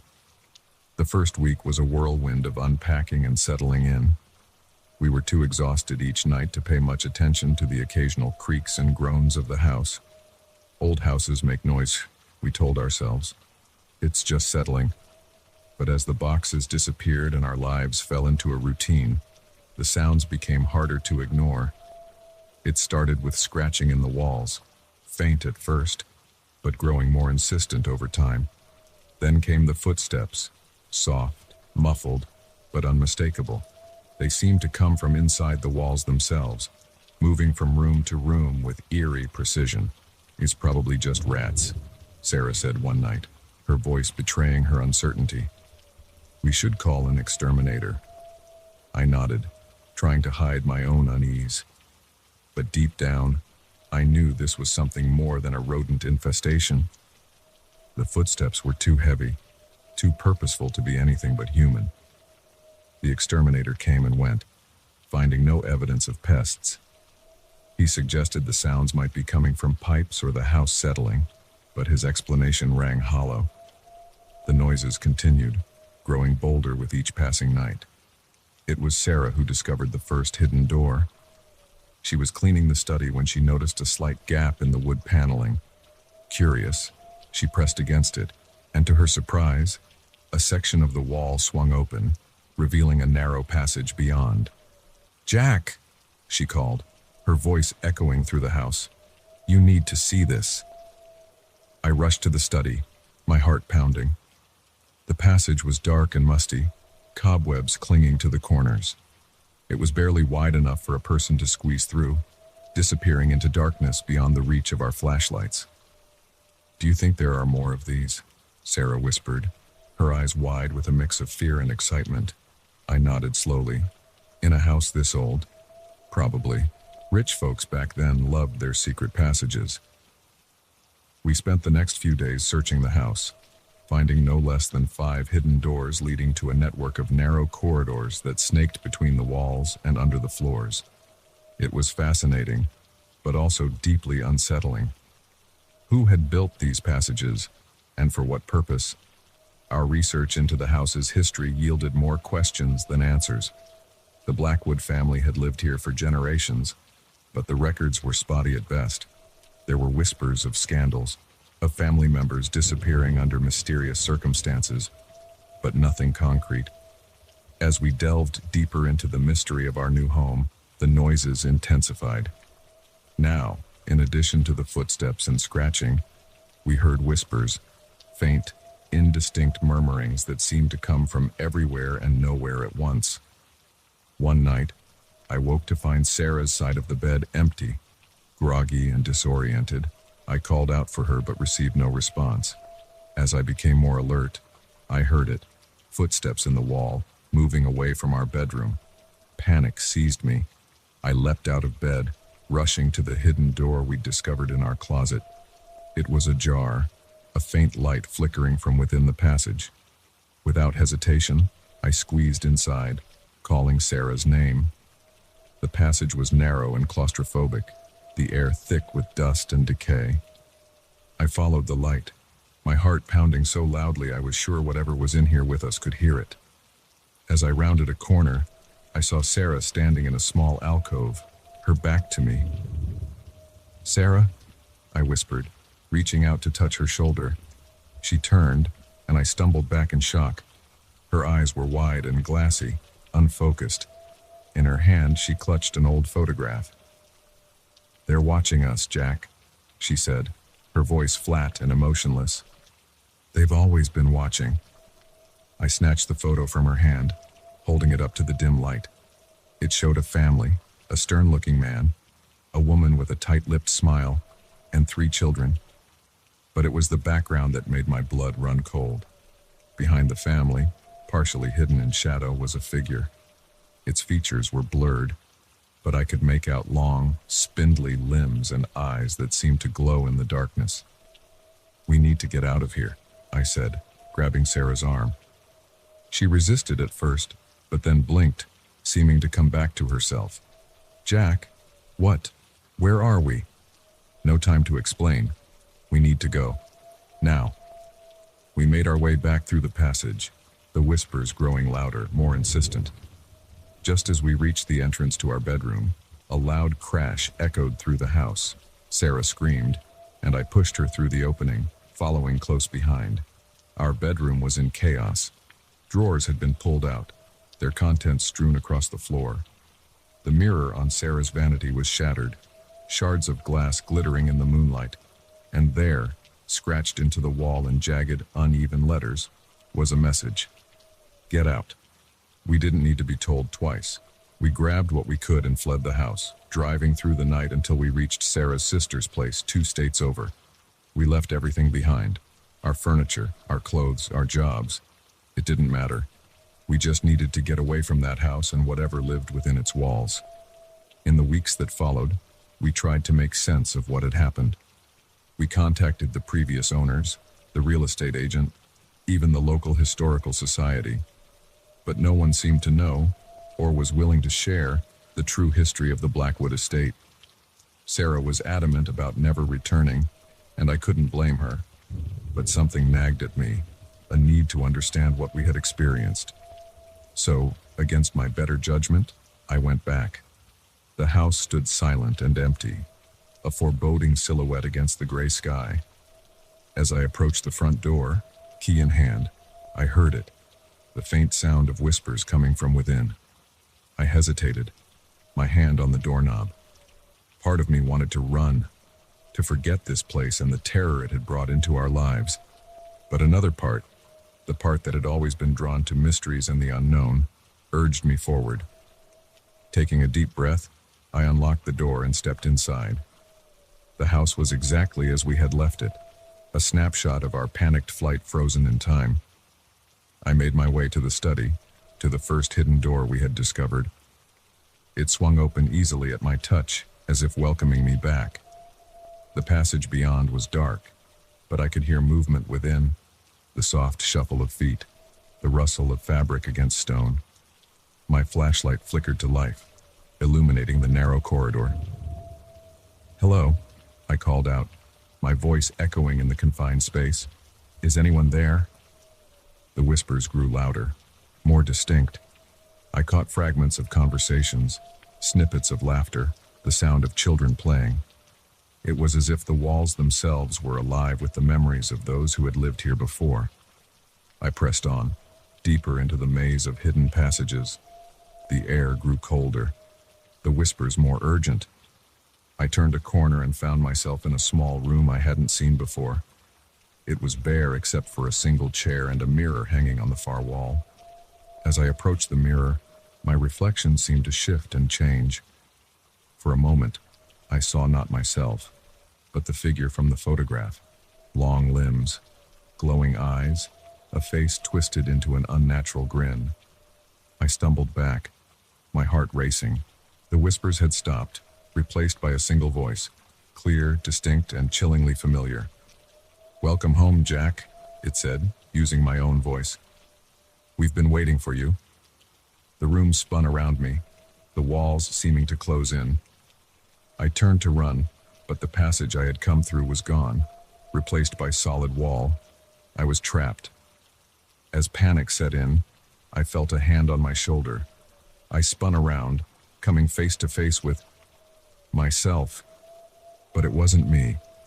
The eyes were wrong, filled with a malevolence that sent shivers down my spine. "Who are you?" I managed to choke out. The thing wearing my face smiled, its grin too wide, too full of teeth. "We are the house, Jack. We are everyone who has ever lived here, everyone who has ever died here. And now, you're one of us." I tried to scream, to run, to wake up from this nightmare, but there was nowhere to go. The room dissolved around me, and I felt myself being pulled into the very fabric of the house. The whispers returned, louder than ever, welcoming me into their eternal chorus. As my consciousness faded, merging with the countless others trapped within these walls, I had one last coherent thought. Sarah was safe. She had gotten away, and as long as she never returned, as long as she warned others to stay away, maybe someday, somehow, we could all be free. But until then, we wait, we watch, and we whisper.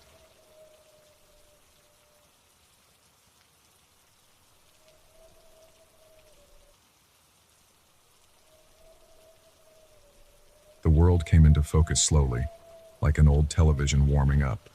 First, darkness. Then, blurry shapes. Finally, a dimly lit room materialized around me. My head throbbed, and a metallic taste lingered in my mouth. As I tried to move, panic set in. My wrists and ankles were bound tightly to a chair. Where was I? How did I get here? The last thing I remembered was walking to my car after a late night at the office. Now, I was trapped in what looked like someone's basement, with no idea how I'd gotten there or who had brought me. I squinted, trying to make out details in the gloom. Concrete walls, a single light bulb dangling from the ceiling, shelves lined with mason jars filled with something. I didn't want to look too closely.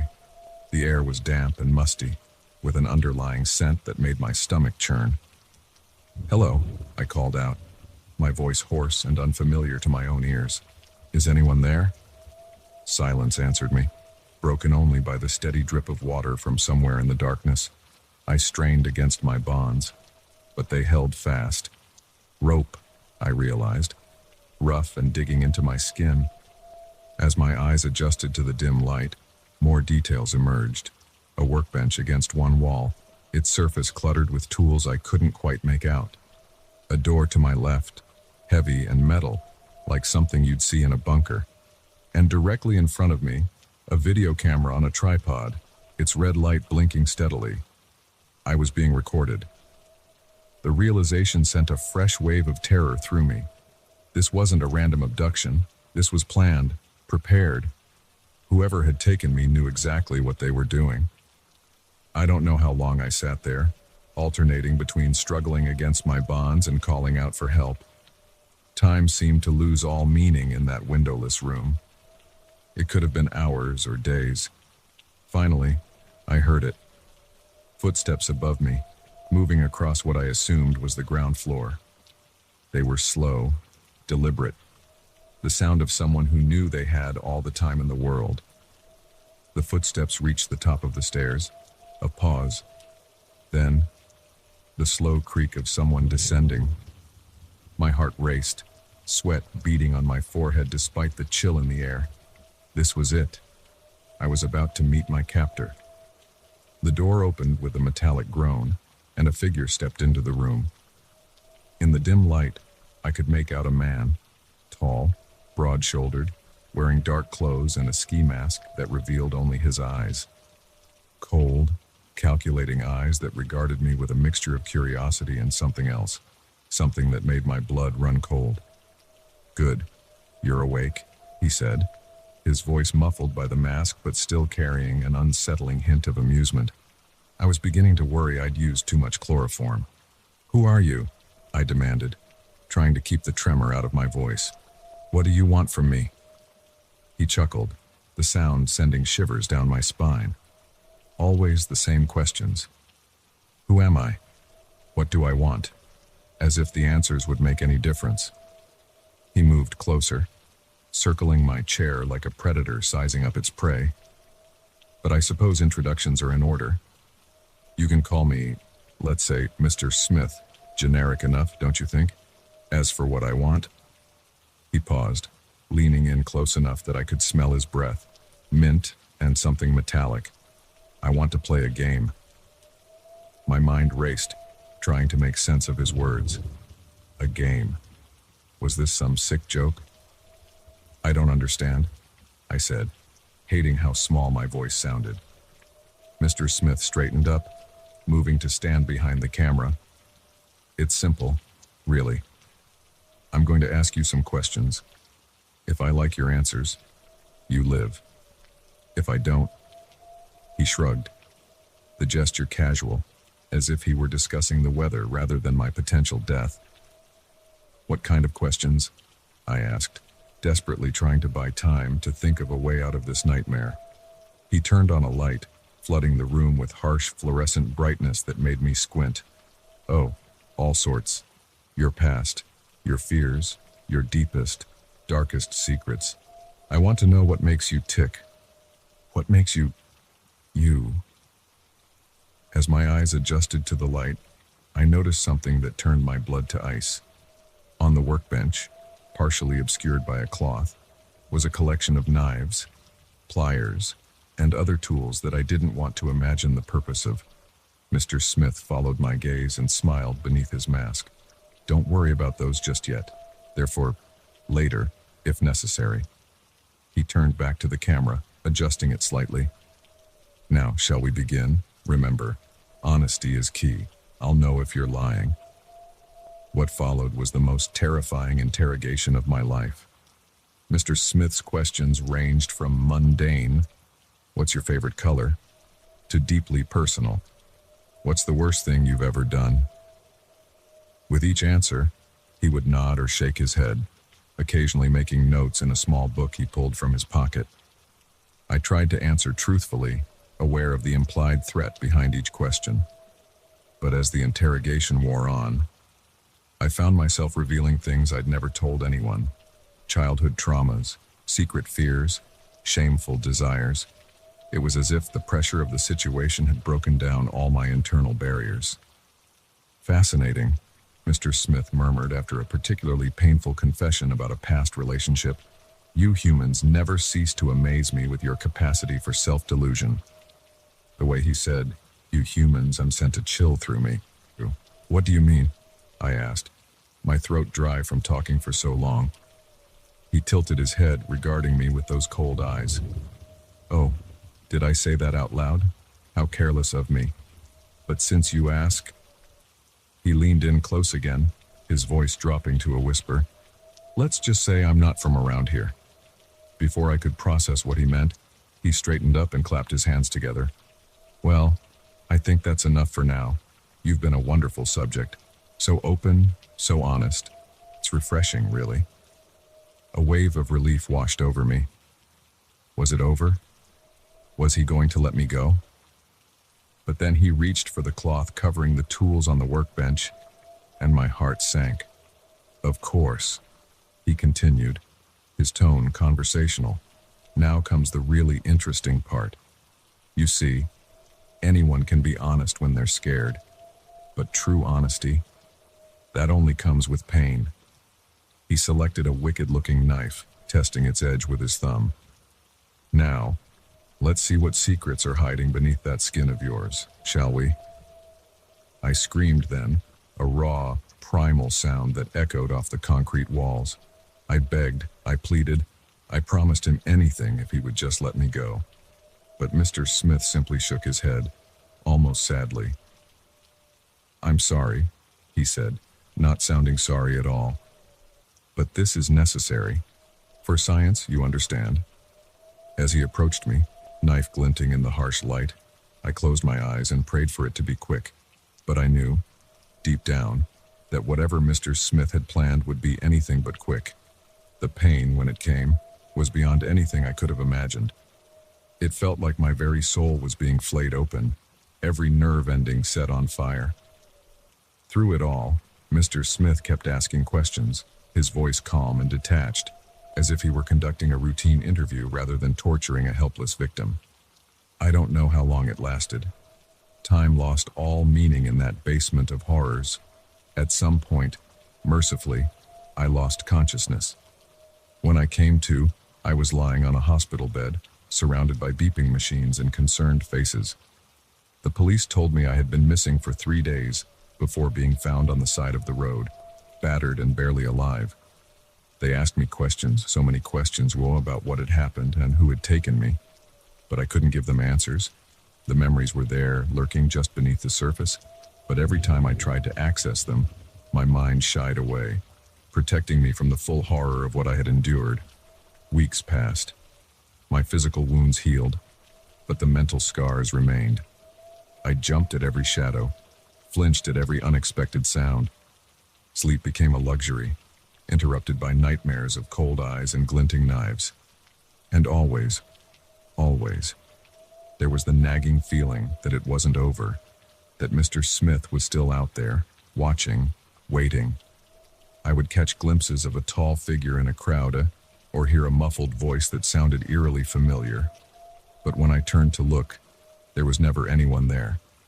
The police eventually closed the case, citing lack of evidence. But I knew the truth. Mr. Smith was still out there, conducting his twisted experiments on other unfortunate souls. And deep down, in a part of myself I tried to keep locked away, I knew that one day he would come for me again. Because some games never truly end. They just wait for the next round to begin.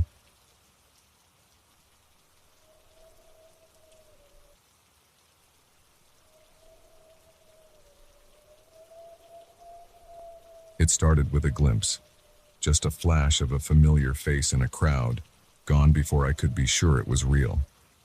But as the days went by, that face kept appearing, at the grocery store, outside my office, peering in through the window of my favorite coffee shop, always watching, always disappearing the moment I tried to get a closer look. I told myself I was imagining things, that stress was making me paranoid. But deep down, I knew the truth. Someone was following me, and I had no idea why. My name is Olivia, and until a month ago, my life was perfectly ordinary. I had a decent job as a graphic designer, a small but cozy apartment, and a circle of close friends. Nothing exciting, but comfortable, safe. That all changed the day I first saw him. It was a Tuesday afternoon, and I was rushing to catch the bus after work. As I weaved through the crowded sidewalk, I caught a glimpse of a man standing still amidst the flow of people. He was tall, with dark hair and piercing blue eyes that seemed to look right through me. Something about him felt familiar, but I couldn't place where I might have seen him before. Our eyes met for a brief moment, and a chill ran down my spine. Then someone passed between us, and he was gone. I shook off the uneasy feeling, chalking it up to an overactive imagination. But that night, as I was walking home from dinner with a friend, I saw him again. This time, he was across the street, half hidden in the shadow of a building. When I turned to look directly at him, he melted back into the darkness. Over the next few days, the sightings became more frequent. He was always at a distance, always watching. I started to notice little things. A car that seemed to be parked on my street more often than not. Footsteps that fell into sync with mine as I walked to work, only to fade away when I turned around. I tried to rationalize it. Maybe he just lived in my neighborhood and had a similar schedule. Maybe I was noticing him more because of that first unsettling encounter. But the pit in my stomach grew with each sighting. A week after the first encounter, I finally worked up the courage to tell my best friend, Sarah, about what was happening. We were having coffee in my apartment, and I had just finished recounting the various sightings. Sarah's brow furrowed with concern. "Liv, this sounds serious. Have you considered going to the police?" I sighed, running a hand through my hair. "And tell them what? That I keep seeing the same guy around town? They'll think I'm crazy." "But if you feel like you're in danger..." "That's just it," I interrupted. "He hasn't actually done anything. He's just there, watching." Sarah reached across the table and squeezed my hand. "Just be careful, okay? Maybe vary your routine for a while, see if that helps."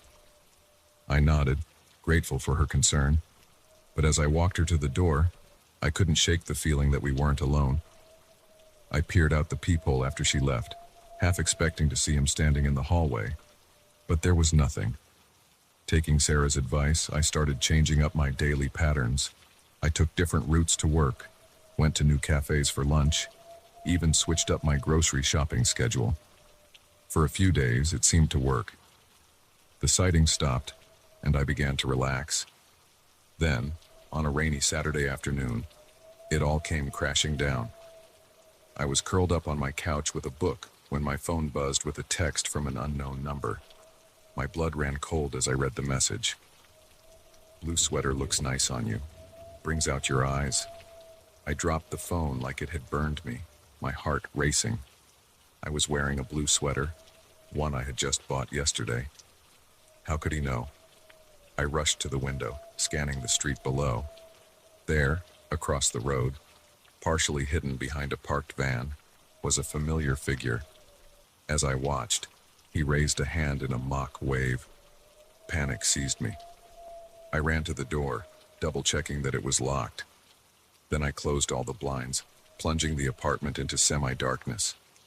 With shaking hands, I called Sarah. He texted me. I blurted out as soon as she answered. "He knows what I'm wearing. He's outside right now." "Oh my God, Liv. Call the police now." I can't. What if he's gone by the time they get here? They'll think I'm making it up." "Then I'm coming over. Don't move, okay? I'll be there in 10 minutes. Those 10 minutes were the longest of my life. I paced the apartment, jumping at every little sound. When Sarah finally arrived, I nearly cried with relief. She took charge immediately, calling the police despite my protests. An officer arrived shortly after B, taking my statement with a mix of concern and skepticism. He checked the area, but, as I feared, found no sign of the man. "We'll keep an eye on the area," he assured me. "In the meantime, document everything. If he contacts you again, don't respond. Just save the messages and call us." After he left, Sarah insisted on staying the night. We pushed the couch in front of the door and settled in for a long, sleepless night. The next week passed in a blur of paranoia and fear. I took time off work, too afraid to leave my apartment. Sarah and a few other friends took turns staying with me, but I could see the toll it was taking on them.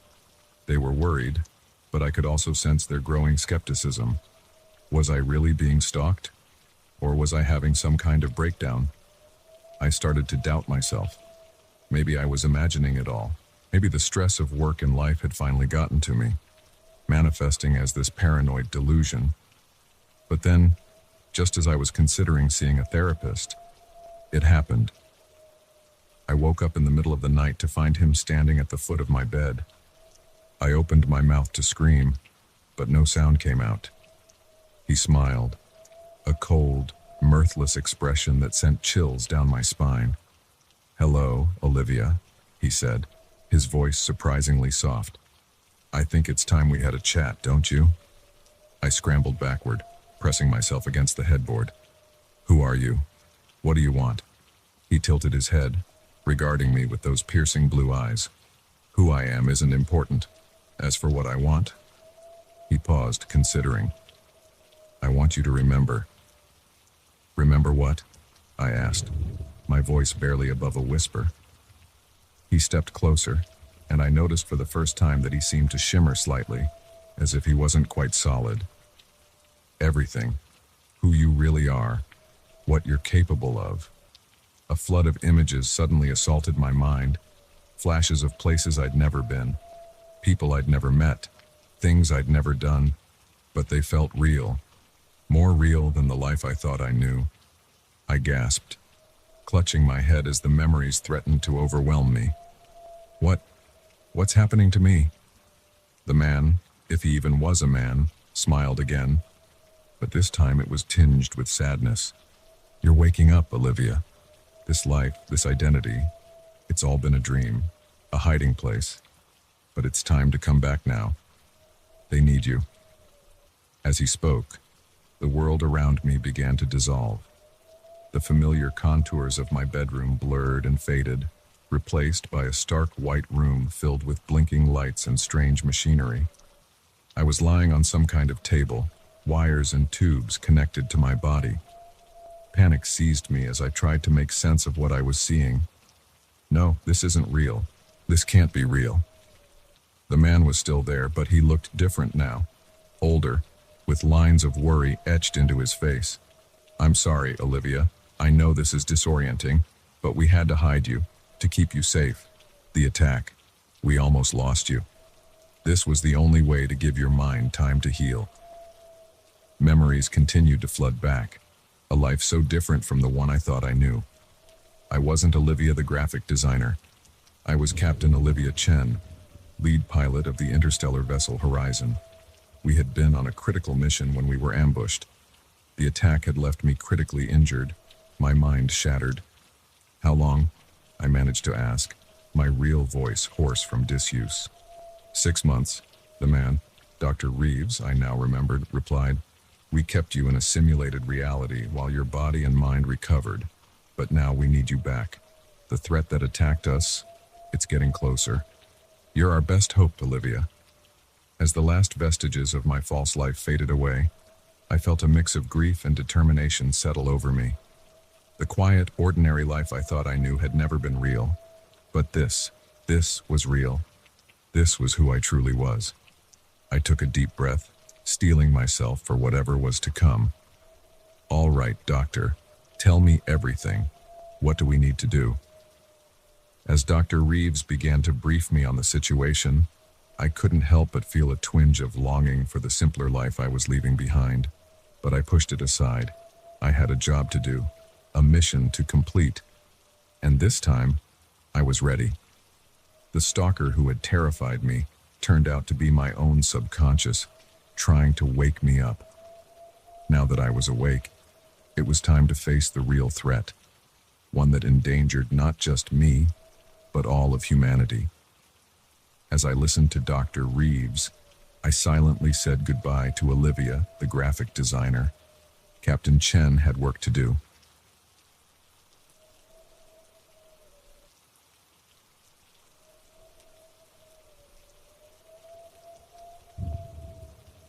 The crackling of the campfire couldn't drown out the eerie silence of the forest.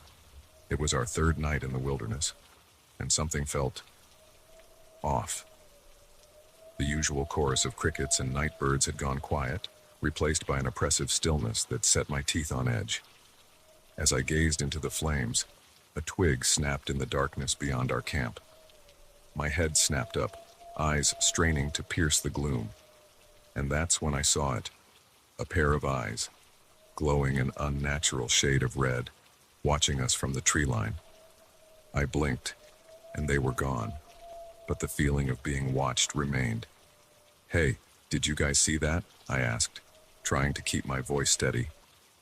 My best friend, Mike, looked up from his marshmallow roasting efforts. "See what, Jake?" I hesitated, suddenly feeling foolish. I thought I saw. Never mind, it was probably nothing. But it wasn't nothing. And over the next 48 hours, our relaxing camping trip would turn into a nightmare none of us were prepared for. There were 5 of us on this trip. Me, Mike, his girlfriend Sarah, my sister Emma, and our buddy Chris.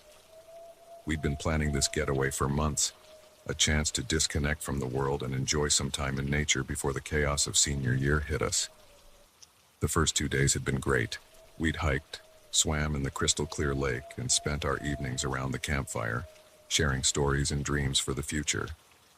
But now, as I tried to shake off the unease from my strange sighting, I noticed the others seemed on edge too. Sarah kept glancing over her shoulder, as if expecting to see something lurking just out of sight. Chris, usually the life of the party, had grown uncharacteristically quiet. And Emma hadn't said a word since sunset, her eyes fixed on the darkness beyond our little circle of light. As we settled in for the night, the silence of the forest pressed in around us. I tossed and turned in my sleeping bag, unable to shake the feeling that something was out there, watching and waiting. A scream jolted me awake. For a moment I thought I'd dreamed it, but then it came again, high-pitched and terrified, cutting through the night. It was Sarah. I scrambled out of the tent, heart pounding. The others were already up, flashlights dancing wildly as they searched for the source of the screams. "Sarah!" Mike yelled, his voice cracking with panic. "Sarah, where are you?" We found her tent empty, the sleeping bag twisted as if she'd been dragged out. A trail of disturbed leaves and broken branches led into the forest.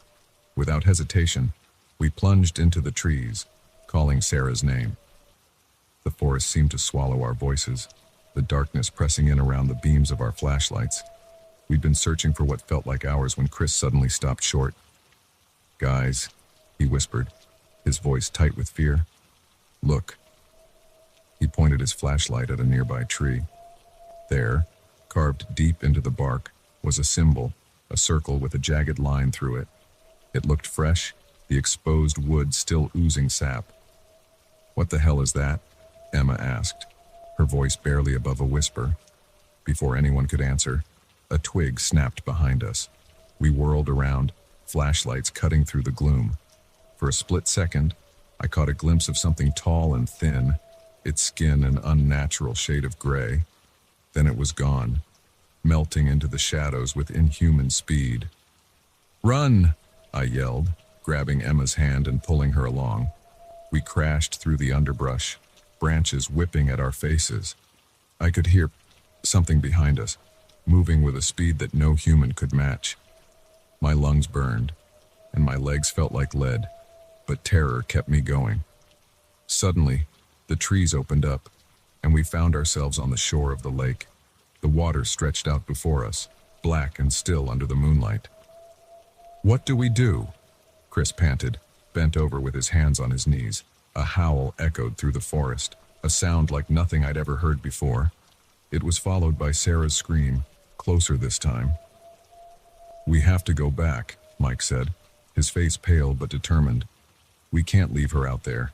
I wanted to argue, to say it was too dangerous, but I knew he was right. We couldn't abandon Sarah. We formed a tight group, flashlights pointed outward as we made our way back into the forest. The symbol we'd seen earlier appeared again and again, carved into trees and rocks.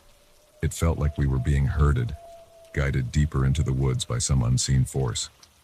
The howls grew closer, interspersed with Sarah's increasingly desperate cries.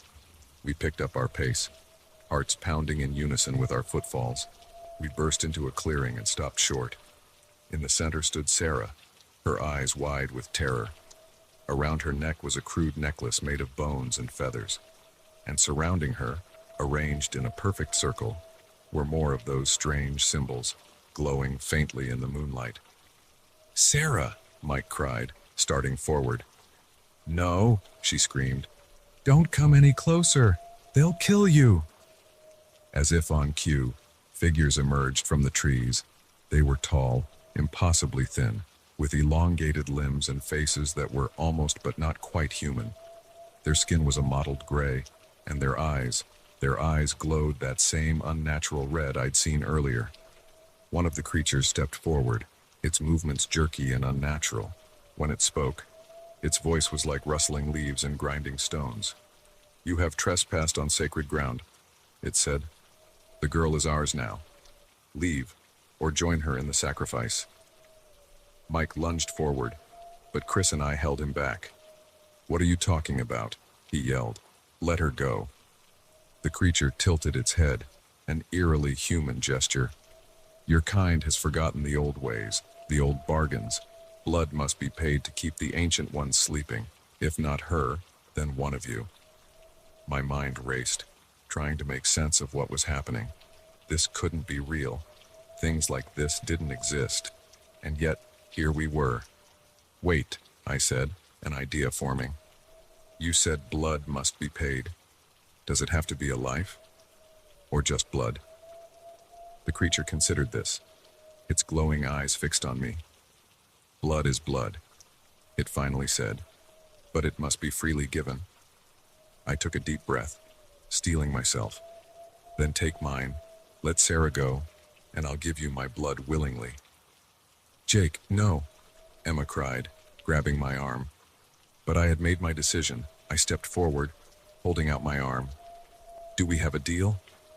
The creature nodded, a slow, alien movement.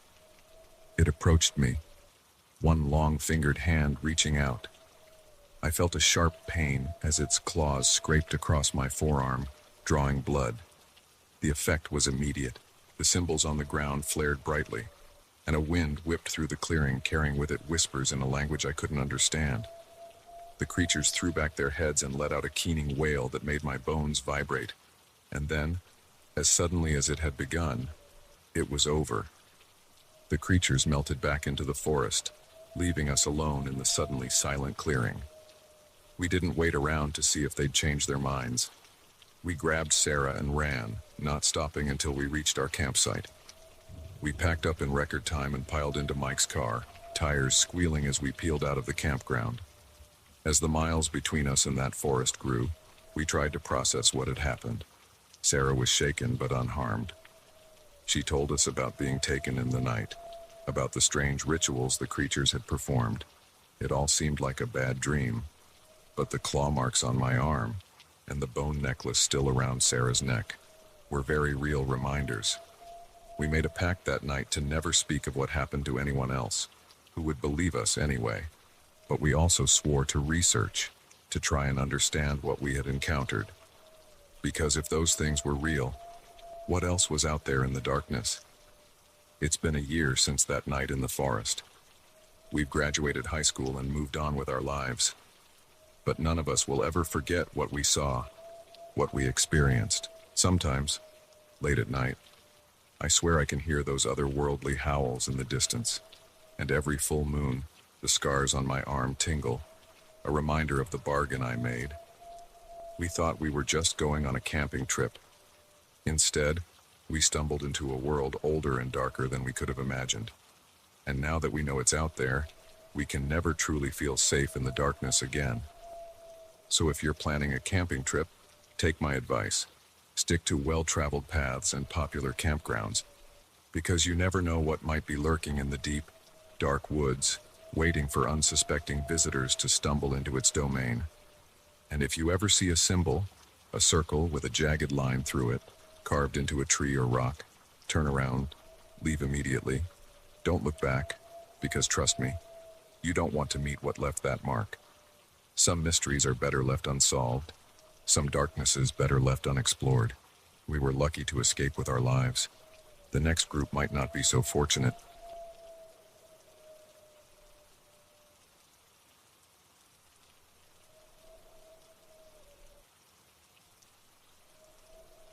The old factory stood like a decaying giant on the outskirts of town, its broken windows staring blankly at the world that had long since moved on. I'd driven past it 100 times, never giving it more than a passing glance. But tonight, something was different.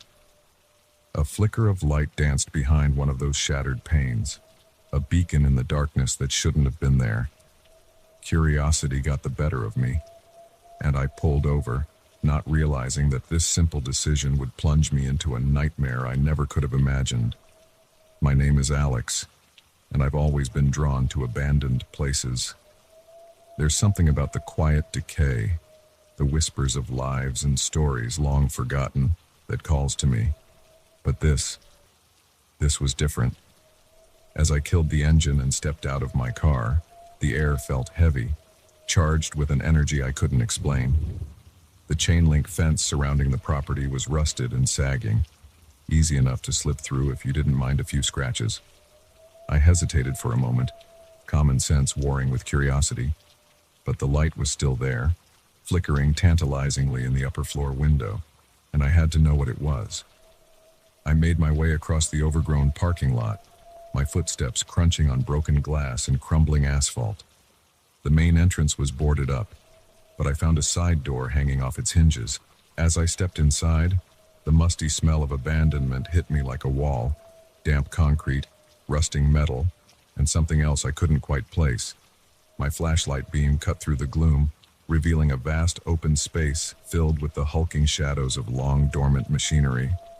Graffiti covered the walls, layers upon layers of tags and murals creating a chaotic tapestry of urban decay. but it was old graffiti, faded and peeling. No one had been here in a long time, or so I thought. A sound echoed through the cavernous space, metal scraping against metal, followed by a thud that reverberated through the empty building. I froze, my heart suddenly pounding in my chest. It had come from upstairs, from the direction of that flickering light. "Hello!" I called out, immediately regretting it. If there was someone here, did I really want them to know I was here too? Silence answered me, broken only by the soft patter of water dripping somewhere in the darkness. I should have left then, should have turned around and gone back to my car. But that damned curiosity pushed me forward, toward the stairs I could see looming at the far end of the room. The steps creaked ominously under my weight as I ascended, each sound seeming to echo for an eternity in the empty building. As I reached the second floor, the flickering light became more pronounced. It was coming from a room at the end of a long hallway, spilling out into the corridor in pulsing waves. I approached slowly, my nerves screaming at me to turn back. But I had come this far. I had to know. The door to the room was ajar, and as I pushed it open, the sight that greeted me made my blood run cold. The room was filled with candles, hundreds of them, arranged in intricate patterns on the floor. In the center of this sea of flames was a symbol painted in what looked disturbingly like blood, a 5-pointed star inscribed in a circle. But it was what stood beyond the symbol that truly terrified me.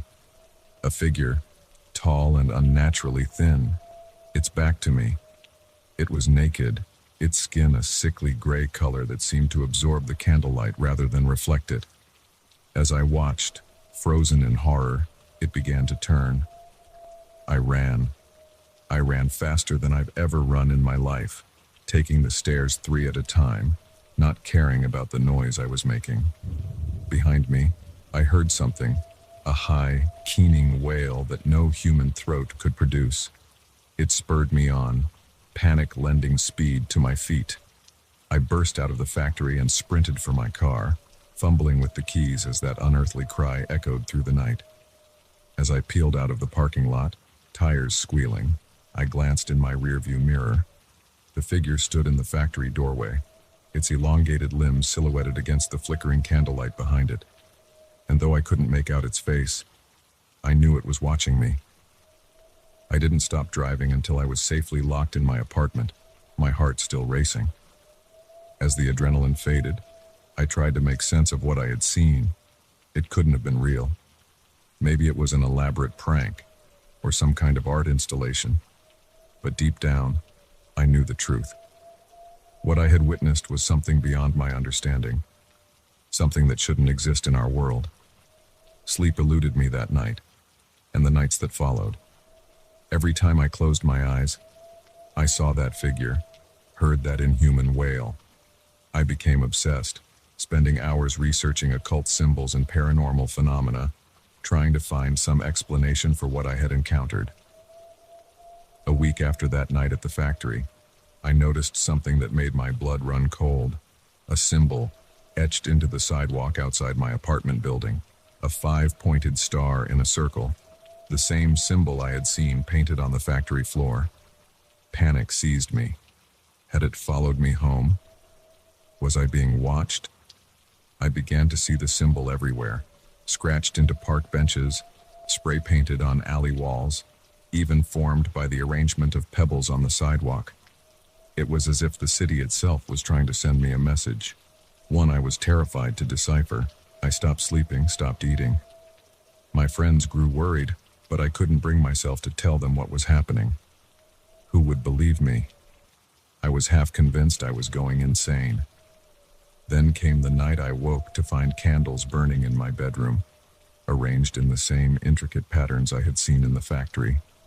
And standing in the center of the room, its back to me once again, was the figure. I couldn't move, couldn't breathe. As it began to turn, I squeezed my eyes shut, praying to wake up from this nightmare.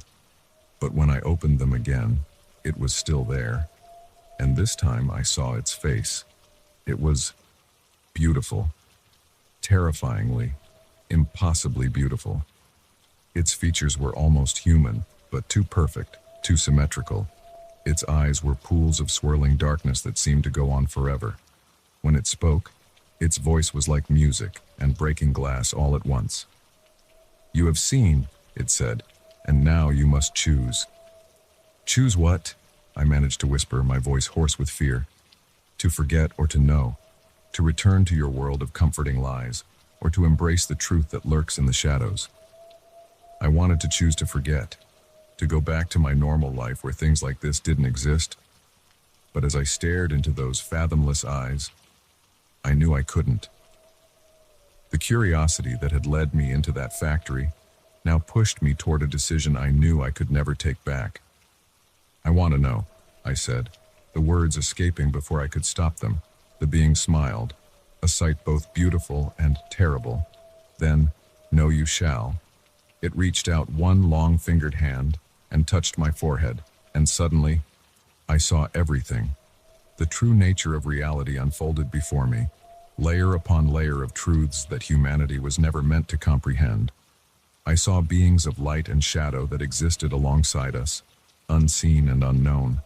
I saw the threads of fate that bound all things together, and the spaces between worlds where unimaginable things dwelled. When the vision faded, I found myself alone in my room once more. The candles were gone, and sunlight streamed through the windows. But I knew I was forever changed. In the days and weeks that followed, I struggled to come to terms with what I had learned. The world looked different now, the veil between realities thin and permeable. I could see things others couldn't, glimpses of beings that flitted at the edges of perception, symbols and signs that spoke of hidden truths. I tried to tell others what I had discovered, but they either didn't believe me or couldn't comprehend it. I lost friends, my job, even my family, as I became more and more obsessed with the hidden world I now knew existed. But I couldn't go back. The knowledge I had gained was a burden, but also a gift. I began to seek out others who had glimpsed behind the curtain of reality, forming a small community of individuals who understood what it meant to truly see. Now, as I write this, I do so as a warning and an invitation. To those who are curious about the abandoned places, the flickering lights in dark windows, the symbols hidden in plain sight, be careful. The truth is out there, but it comes at a price. Once you see, you can never unsee. Once you know, you can never unknow. But if you're willing to pay that price, if you're ready to have your understanding of reality shattered and rebuilt, then keep your eyes open. Look for the signs. They're everywhere, once you know how to see them. Just remember, some doors, once opened, can never be closed again. And the beings that wait on the other side are always watching, always waiting for someone curious enough, brave enough, or foolish enough to take that first step into the unknown. I took that step, and now I walk between worlds, forever changed by what I've seen. Will you join me?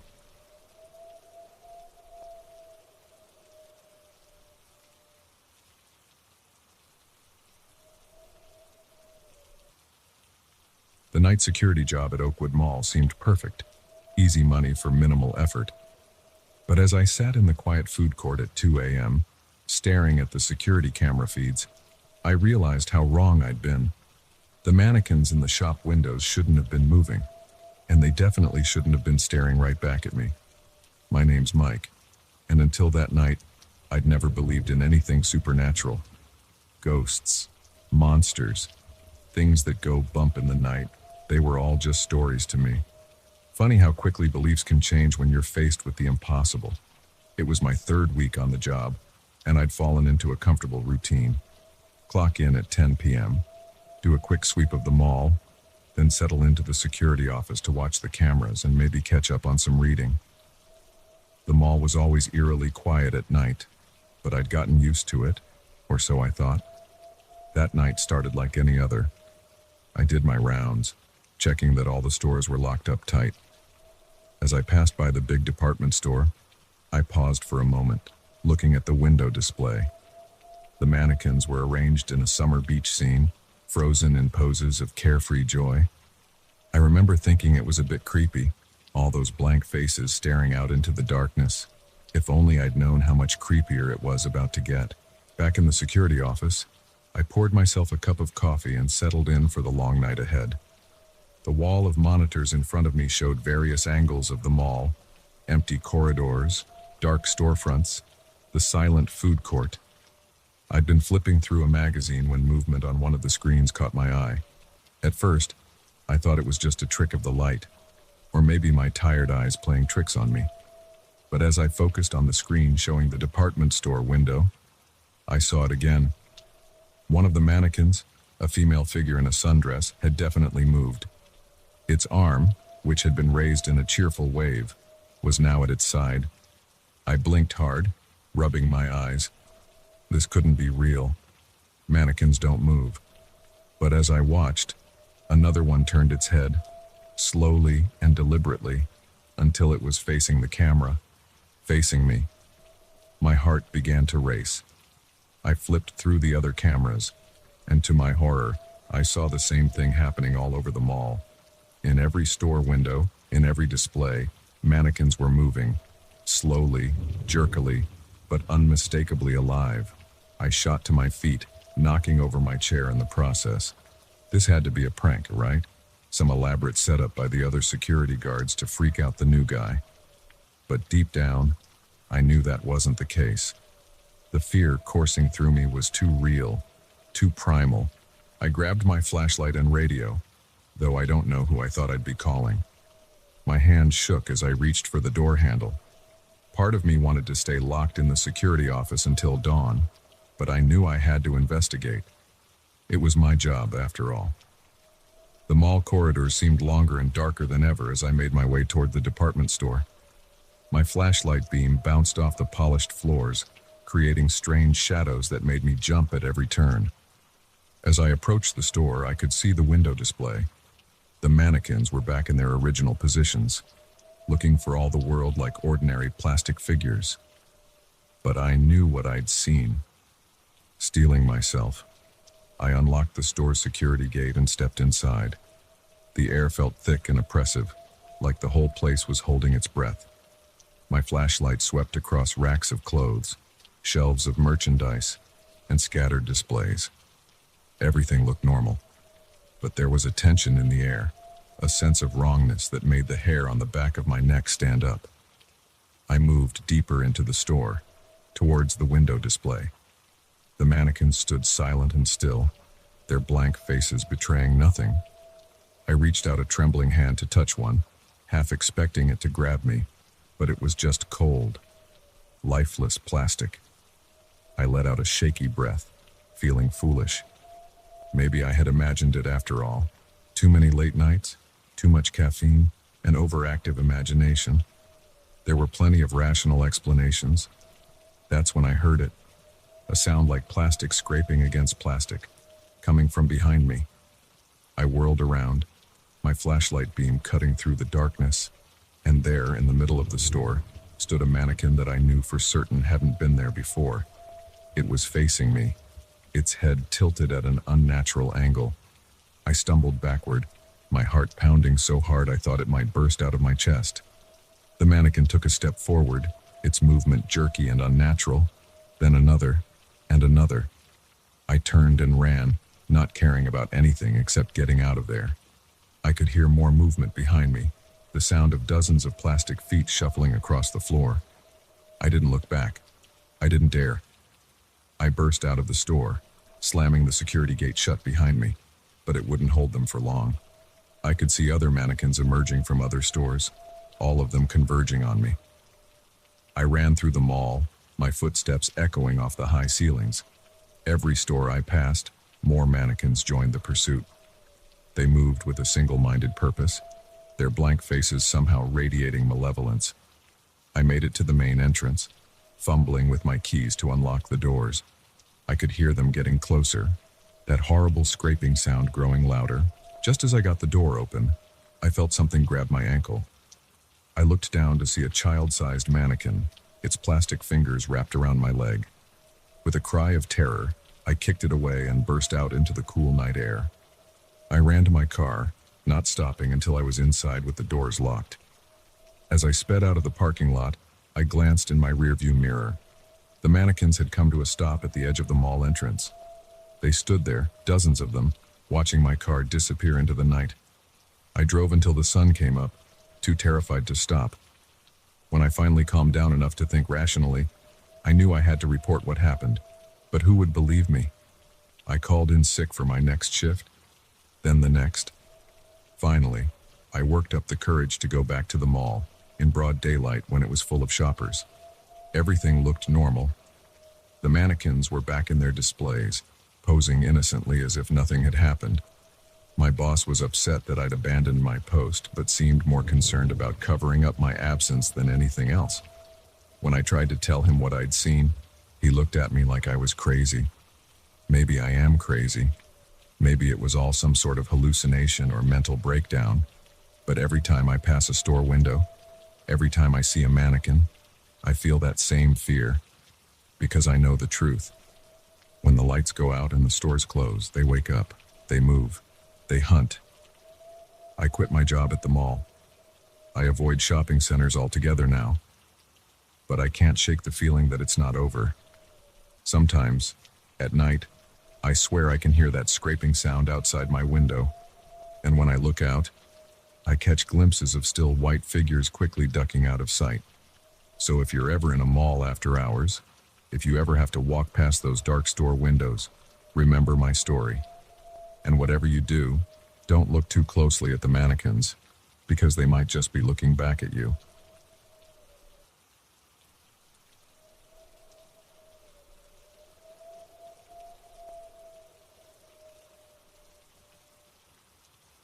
I never should have picked her up. The moment I saw her standing there in the pouring rain, thumb out, something in my gut screamed danger. But it was late. The storm was getting worse, and leaving her there felt wrong. So I pulled over, rolled down the window, and made the biggest mistake of my life. My name's Tom, and I've been driving trucks cross-country for almost 2 decades. I've seen my fair share of weird stuff on the road, but nothing could have prepared me for what happened that night. It was a miserable evening in late October. I was hauling a load from Chicago to Denver, fighting to stay awake as the rain pelted my windshield. The highway was practically deserted, most folks smart enough to stay off the roads in this weather. That's when I saw her, a small figure on the side of the road, illuminated by my headlights.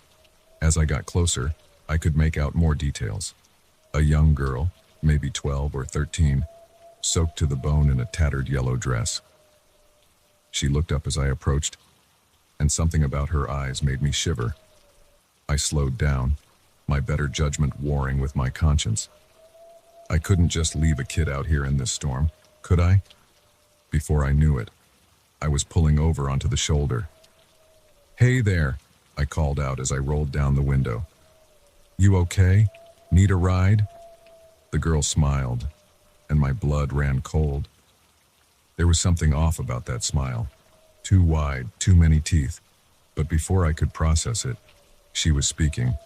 "Oh, thank you, mister," she said, her voice oddly calm given the circumstances. "I've been waiting for someone kind to come along." I hesitated, my hand on the door lock. Every instinct was telling me to drive away, to leave this strange child behind. But then a crack of thunder shook the air, and I made my decision. "Hop in," I said, unlocking the passenger door. "Let's get you out of this rain." She climbed in gracefully, barely making a sound. Up close, I could see that her dress wasn't just tattered, it looked ancient, like something from another century. And despite being caught in the downpour, her hair was perfectly dry. "Where are you headed?" I asked, trying to keep my voice steady as I pulled back onto the highway. "Oh, just up the road a ways," she replied, staring straight ahead. "I'll let you know when to stop." We drove in silence for a while, the only sounds the rumble of the engine and the rhythmic swish of the wipers. I kept glancing over at her, but she never moved, never blinked. Just sat there, that unnerving smile still plastered on her face. After about 20 minutes, she suddenly spoke. "This is good. You can stop here." I looked around. We were in the middle of nowhere. Nothing but dark fields on either side of the highway. "Here? There's nothing out here. Are you sure?" She turned to face me, and I felt my heart skip a beat. Her eyes, they weren't human eyes anymore. They were black, entirely black, like two pools of oil. I said, "Stop the truck." Her voice had changed too, deeper now, with an echo that seemed to come from everywhere at once. I slammed on the brakes, the truck skidding on the wet asphalt. Before we'd even come to a complete stop, she was out the door, moving with impossible speed.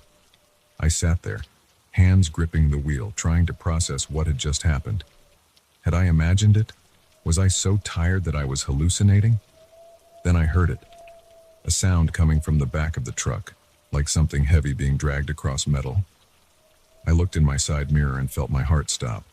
The girl was there, clinging to the side of the trailer, but she wasn't a girl anymore. Her limbs had elongated, joints bending at impossible angles. Her mouth had split open, revealing rows of needle-like teeth. And those eyes, those terrible black eyes, were fixed right on me. I didn't think, I just acted. I slammed the gas pedal to the floor, the engine roaring as the truck lurched forward. In the mirror, I could see the creature losing its grip, those long fingers leaving deep gouges in the metal as it slid backwards. For a moment, I thought I was free. Then I heard a thud on the roof of the cab. My breath came in short, panicked gasps as I swerved the truck back and forth, trying to shake it off. I could hear it moving above me, the roof denting inwards as it crawled towards the front. Suddenly, a hand, if you could call it that, smashed through the passenger side window. It was gray and mottled, with long fingers ending in razor-sharp claws. I yelled, jerking the wheel hard to the left. The truck veered off the road, tires struggling to find purchase on the muddy ground. We hit something, a tree, a fence post, I don't know, and the world turned upside down. I felt a moment of weightlessness, then a bone-jarring impact as the truck rolled. Glass shattered, metal screamed, and everything went black. I don't know how long I was out. When I came to, I was hanging upside down, held in place by my seatbelt. Rain was pouring in through the shattered windshield, and somewhere in the distance, I could hear sirens. With shaking hands, I unclipped my seatbelt, falling awkwardly onto the cab's ceiling. Every part of me hurt, but I was alive. Somehow, I was alive. I crawled out through the broken windshield, cutting my hands on the glass but too scared to care. As I stumbled away from the wreck, I looked around wildly, expecting to see that thing coming for me at any moment. But there was nothing, just the overturned truck, the rain, and the sound of approaching sirens. The official report said I'd swerved to avoid a deer, lost control in the rain. They found no evidence of a passenger, no sign of the damage I swore had been done to the trailer. The deep scratches I'd seen in the side mirror were dismissed as damage from the crash. I tried to tell them what really happened, Royce, but the words sounded crazy even to my own ears. In the end, I shut up about it. Better to be thought of as a lucky fool than a raving lunatic. But I know what I saw. I know what I experienced. And I'm not the only one. Since that night, I've heard whispers from other truckers, stories of strange encounters on lonely stretches of highway. A hitchhiker who isn't what they seem, a creature that hunts in the rain. I don't drive trucks anymore. I can't bring myself to get behind the wheel, especially not at night. The doctors say I have PTSD from the accident, that with time and therapy, I'll be able to move past it. But they don't understand. They can't understand. Because sometimes, when it rains, I swear I can hear something moving outside my window. Something with long limbs and too many teeth. Something with eyes like black pools of oil. And I know, deep in my bones, that it's still out there, waiting on the side of some dark, lonely road. Thumb out, rain pouring down, hoping that some kind-hearted fool will stop and offer a ride. So if you're ever driving late at night and you see a figure on the side of the road, remember my story. Keep driving, Don't slow down. Don't look back. Because if you do stop, if you do offer a ride, you might find out too late that the thing climbing into your car isn't human at all. And by then, it'll be too late to escape.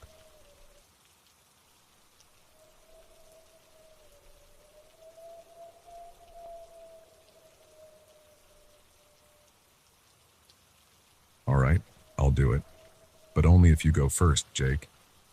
Those words, spoken on a dare by my best friend Alex, set in motion a chain of events that would haunt us for the rest of our lives. We were just a group of bored teenagers looking for a thrill, but what we found in the abandoned Hillcrest Asylum was far more terrifying than any of us could have imagined. My name is Sarah, and this is the story of how a stupid dare turned into a nightmare that still keeps me awake at night. It was the summer before our senior year, that liminal space between childhood and adulthood where we all felt invincible. Our small town didn't offer much in the way of entertainment, so we often found ourselves seeking out our own adventures. That's how we ended up at the gates of Hillcrest Asylum on a sticky July night, armed with flashlights and an overinflated sense of courage. The asylum had been shut down decades ago, its sordid history a favorite topic of local ghost stories. Tales of unethical experiments, patient abuse, and unexplained deaths swirled around the decaying building like a miasma. Most people in town avoided the place, but for us, it was the perfect setting for a dare. There were 5 of us that night: me, Alex, Jake, Mia, and Chris. We'd been friends since elementary school, bonded by our shared love of horror movies and urban exploration. But as we stood before the rusted gates of Hillcrest, even Chris Gao, our self-proclaimed fearless leader, looked uneasy. "Maybe this isn't such a good idea," Mia whispered, her eyes wide as she took in the looming silhouette of the asylum against the night sky. "Don't chicken out now," Jake scoffed, but I could hear the tremor in his voice. "We came all this way. We're doing this." That's when Alex issued his challenge to Jake, and everything changed. We slipped through a gap in the fence, the old metal groaning in protest. The grounds were overgrown, nature slowly reclaiming what man had abandoned. Our flashlight beams cut through the darkness, illuminating broken windows and crumbling brickwork. The main entrance was boarded up, but we found a side door that yielded to Jake's lock-picking skills, a talent he'd picked up for when emergencies, like this. As the door swung open with a horrific creak, a gust of stale air hit us, carrying with it the musty scent of decay and something else. Something metallic and unpleasant. "Ladies first," Jake said with a nervous laugh, gesturing for me to enter. I stepped inside, my flashlight beam dancing across peeling wallpaper and debris-strewn floors. The others followed close behind, our bravado fading with each step into the oppressive darkness of the asylum. We found ourselves in what must have been a reception area, a large desk dominating the center of the room. Faded posters about mental health hung crookedly on the walls, their optimistic messages a stark contrast to the grim reality of our surroundings. "Let's split up," Chris suggested, his voice echoing unnaturally in the empty space. "We'll cover more ground that way." In hindsight, that was our first big mistake. Alex and I took the east wing, while Jake, Mia, and Chris headed west.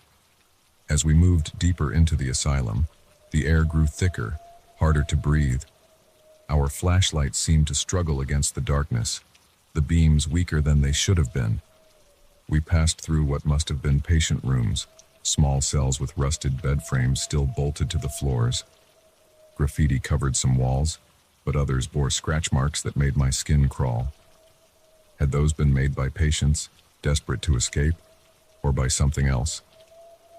"Sarah, look at this," Alex called, his voice tight with excitement or fear. I couldn't tell which. He was standing in front of a heavy metal door, different from the others we'd seen. A sign above it read, "Special Projects Ward." The door was ajar, as if inviting us in. "I don't like this," I said, but curiosity overrode my fear. We pushed the door open and stepped inside. The room beyond was larger than the others, filled with strange equipment I couldn't identify. metal tables with restraints, machines with dials and switches, and in the center, a chair that looked more like an instrument of torture than medical equipment. As our lights played over the scene, something caught my eye. A flash of movement in the corner of the room. I swung my flashlight towards it, but there was nothing there. "Did you see that?" I asked Alex, my voice barely above a whisper. He nodded, his face pale in the dim light. Maybe it was a rat. But we both knew it was too big to be a rat. That's when we heard the scream. It echoed through the building, a sound of pure terror that made my blood run cold. It was Mia's voice. We ran, our feet pounding on the rotting floorboards as we tried to navigate back to where we'd split up. The asylum seemed to have come alive around us, shadows moving in ways they shouldn't, whispers just on the edge of hearing. We found Jake and Chris in a hallway, both looking shell-shocked. "Where's Mia?" I demanded.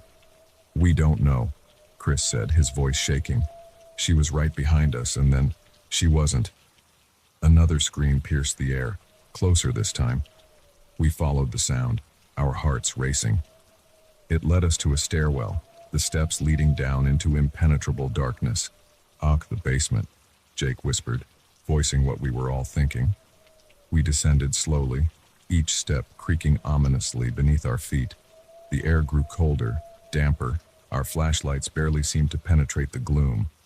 The basement was a maze of corridors and rooms. We called out for Mia, our voices echoing back at us mockingly.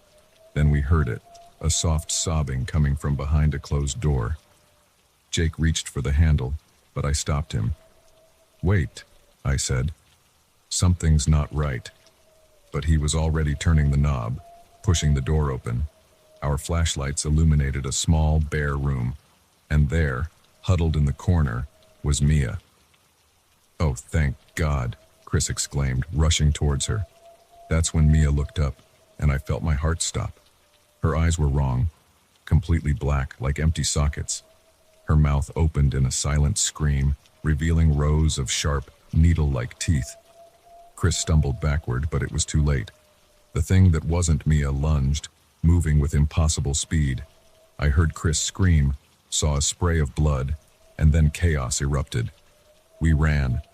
I don't remember much of our escape, just flashes of horror, shadows coming to life around us, reaching out with long, grasping fingers.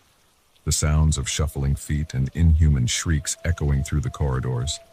The metallic taste of fear in my mouth as we desperately searched for a way out. Somehow, we made it back to the main floor. The exit was in sight when I realized Alex wasn't with us.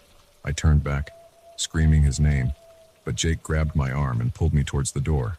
We burst out into the night air, gasping and sobbing. We didn't stop running until we reached Jake's car, parked a safe distance from the asylum. As we sped away, I looked back. In an upstairs window, I saw a figure watching us leave. It wasn't Alex, or Chris, or Mia. It was something else. Something that didn't belong in our world. The official story is that Chris and Mia got lost in the asylum, that Alex is still missing. Search parties found no trace of them, and eventually, the case went cold. Jake and I tried to tell the truth, but who would believe us? We were just traumatized teenagers who'd had a bad scare in a dangerous old building. But I know what I saw. I know what's really hiding in the dark halls of Hillcrest Asylum. And I know that sometimes, late at night, I can hear Alex calling my name, begging me to come back for him. I never will, of course. I can't, because I know it's not really Alex calling. It's something else, something hungry, waiting for another group of foolish teenagers to wander into its lair. So if you're ever tempted to explore an abandoned building on a dare, remember my story. Remember what happened at Hillcrest Asylum. And whatever you do, don't go inside, because some doors, once opened, can never truly be closed again.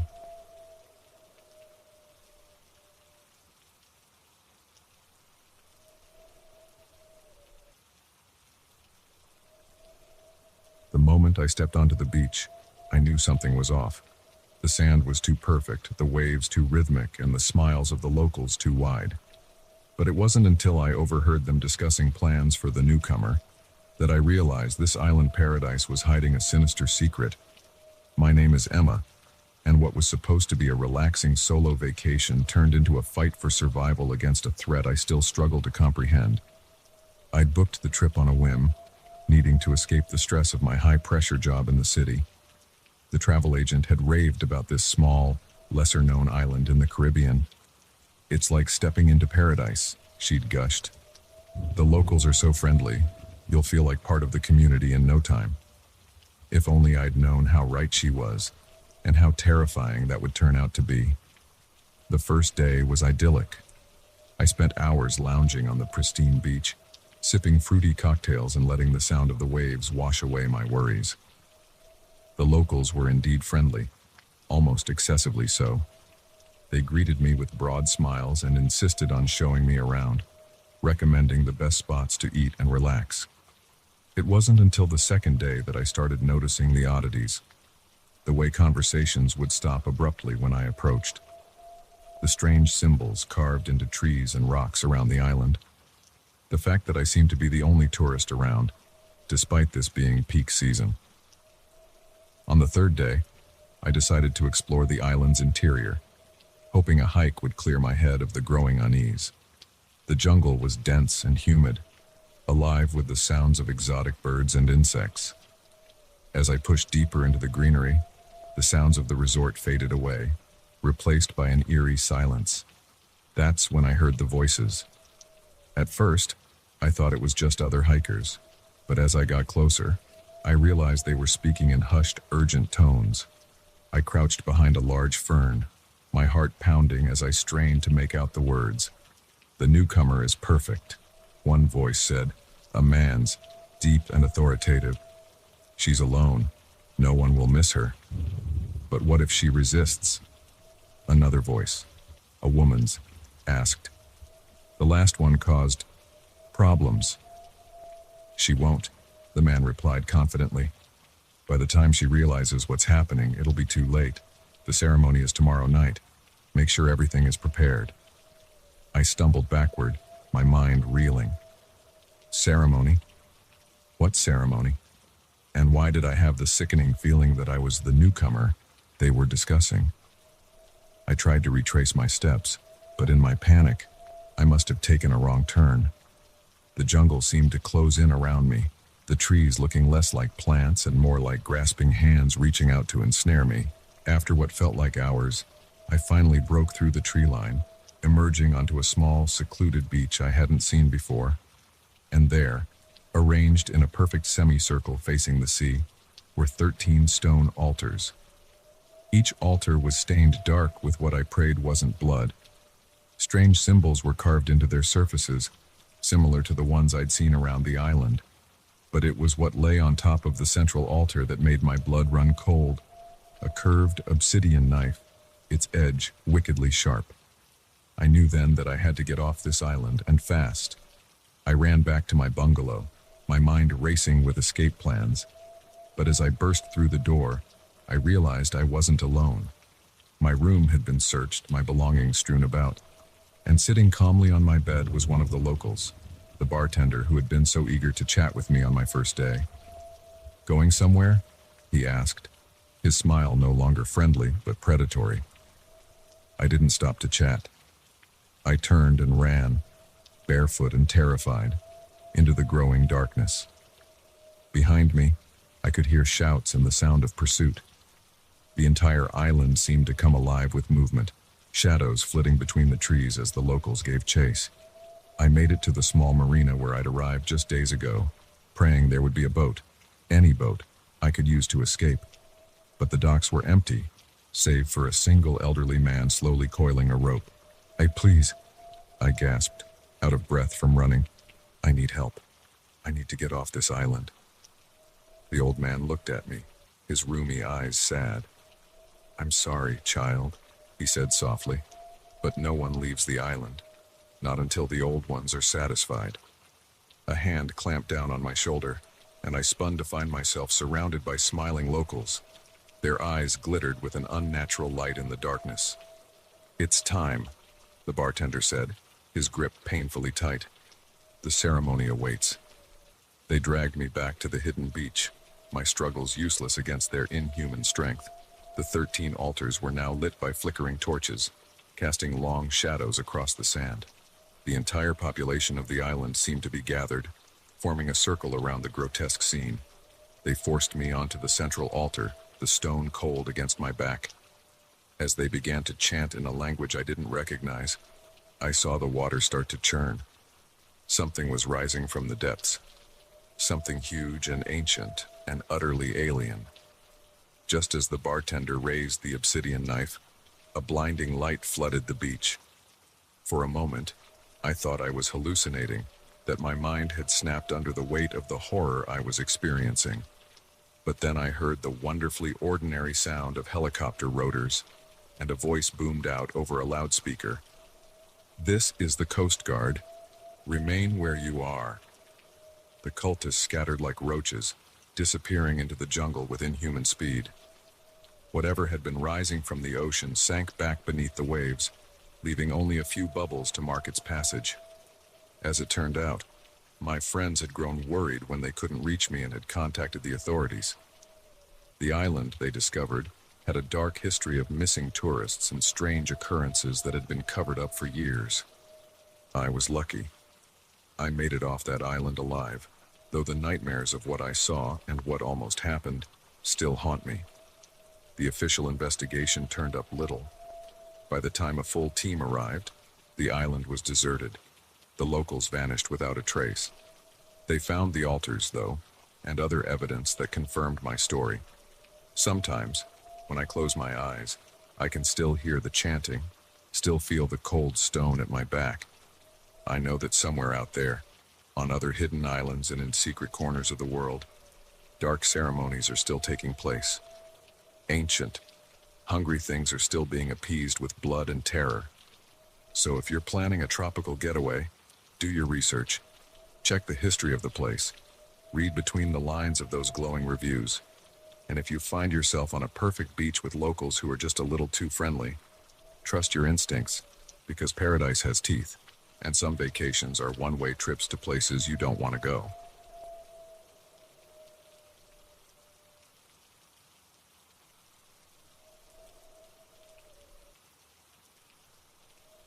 The first twig snap could have been a deer.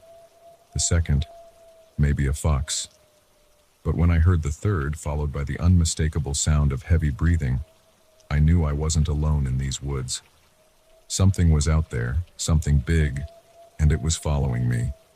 My name is Jack, and what started as a simple day hike through Blackwood Forest turned into a 48-hour nightmare that I'm still trying to make sense of. I've always been an avid hiker, spending most of my weekends exploring the trails near my small Montana town. Blackwood Forest was a new destination for me, about a 3-hour drive from home. The online reviews raved about its pristine beauty and challenging trails, perfect for experienced hikers looking for a bit of solitude. I set out early on a crisp Saturday morning, the fall air invigorating as I shouldered my pack and hit the trail. The forest lived up to its reputation. Towering pines, crystal clear streams, and a silence so profound it felt almost sacred. For the first few hours, it was hiking paradise. But as the day wore on, I started to feel watched. It was subtle at first, just a prickling sensation on the back of my neck. I'd turn around, half expecting to see someone or something behind me, but there was never anything there, just trees and shadows. I tried to shake off the feeling, telling myself it was just my imagination working overtime in the unfamiliar surroundings. But then I started noticing other things. Broken branches that hadn't been there when I'd passed by earlier. Strange markings carved into tree trunks, not the usual trail blazes, but intricate symbols I didn't recognize. As the sun began to set, I realized I'd wandered off the main trail. I wasn't worried at first. I'm an experienced outdoorsman with excellent navigation skills. But when I tried to backtrack, nothing looked familiar. It was as if the forest itself had rearranged while I wasn't looking. That's when I heard the first twig snap. I froze, listening intently. For a long moment, There was nothing but the usual forest sounds, wind in the leaves, the occasional bird call. Then came the second snap, closer this time. "Hello?" I called out, my voice sounding small and uncertain in the growing darkness. "Is someone there?" No response, just that heavy breathing, like something large trying to stay quiet and not quite managing it. I picked up my pace, no longer caring about finding the trail, just wanting to put distance between myself and whatever was out there. But with each hurried step I took, I could hear it behind me, keeping pace effortlessly. As full darkness fell, I realized I was going to have to make camp for the night. I found a small clearing and quickly set up my tent, my hands shaking as I fumbled with the poles. The entire time, I could hear movement in the underbrush surrounding the clearing, circling, watching. I didn't sleep that night. I sat in my tent, clutching my hiking knife, jumping at every sound. Sometimes, I'd see a shadow pass in front of the tent, larger than any animal that should be in these woods. Once, I could have sworn I saw a face pressed against the fabric, a face that was almost, but not quite, human. When dawn finally broke, I wasted no time breaking camp. I had to get out of this forest. I picked a direction and started walking, hoping it would lead me back to civilization. But as the day wore on, it became clear that I was only getting more lost. The trees seemed to grow denser, the underbrush more tangled, and all the while, I could hear it behind me, never quite catching up, but never falling behind either. By mid-afternoon, exhaustion and fear had taken their toll. I stumbled into another clearing, my legs giving out beneath me. As I sat there, trying to catch my breath, I saw it. Just at the edge of the clearing stood a figure. It was tall, impossibly tall, its limbs too long and jointed in all the wrong places. Its skin was a mottled gray-green, like the lichen on the trees around it. But it was the face that truly terrified me. Mostly human, but with eyes that were just empty black pits, and a mouth that stretched too wide, filled with needle-sharp teeth. I scrambled backward, a scream caught in my throat. The creature took a step forward, moving with a fluidity that was both beautiful and terrifying. "What are you?" I managed to choke out. It tilted its head, regarding me with those bottomless eyes. When it spoke, its voice was like rustling leaves and grinding stones. "We are the forest," it said. "We are what was here long before your kind came, and what will remain long after you are gone." I wanted to run, but my legs wouldn't cooperate. I was trapped, pinned by the creature's gaze. "Why are you following me?" I asked, surprised at how steady my voice sounded. The creature's mouth stretched into what might have been a smile on a human face. On it, the expression was nightmarish. "You entered our domain," it said. "You walked our paths, and now you must pay the toll." It reached out one long clawed hand towards me. I closed my eyes, certain that this was the end. But then, a sound cut through the clearing. A helicopter. Search and rescue. My family must have reported me missing when I didn't return home. The creature hissed, recoiling from the noise. When I opened my eyes, it was gone, melted back into the forest as if it had never been there. The rescue team found me a short while later, dehydrated and exhausted but otherwise unharmed. They were baffled by how far off trail I'd gotten, saying it should have been impossible for me to end up where they found me. I tried to tell them about the creature, about being stalked through the woods, but they chalked it up to dehydration and fatigue playing tricks on my mind. Maybe they're right. Maybe it was all just a hallucination brought on by stress and exhaustion. But sometimes, late at night, I swear I can hear that rustling, grinding voice outside my window. And when I look out into my backyard, I see shadows moving in ways shadows shouldn't move, and eyes gleaming in the darkness. The official report says I was lost in Blackwood Forest for 2 days. But I know the truth. I was never lost. Something found me, and I don't think it's done with me yet. So if you're ever hiking in Blackwood Forest, or any woods for that matter, and you start to feel like you're being watched? You probably are. Don't stray from the trail. Don't go exploring off the beaten path, because there are things in this world that are older and stranger than we can imagine. Things that see us as intruders in their domain. And if you hear that twig snap behind you, don't look back. Just run, and pray that you're faster than whatever's chasing you. Because in the deep, dark woods, we're not at the top of the food chain anymore. We're just visitors, and some locals don't take kindly to trespassers. As for me, I don't go hiking anymore. The call of the wild has lost its appeal. But sometimes, when the wind blows just right, I can smell pine needles and damp earth. And I remember those empty black eyes, that too wide smile, and I wonder, what would have happened if that helicopter hadn't come when it did? I don't think I'll ever know. And honestly, I don't want to find out.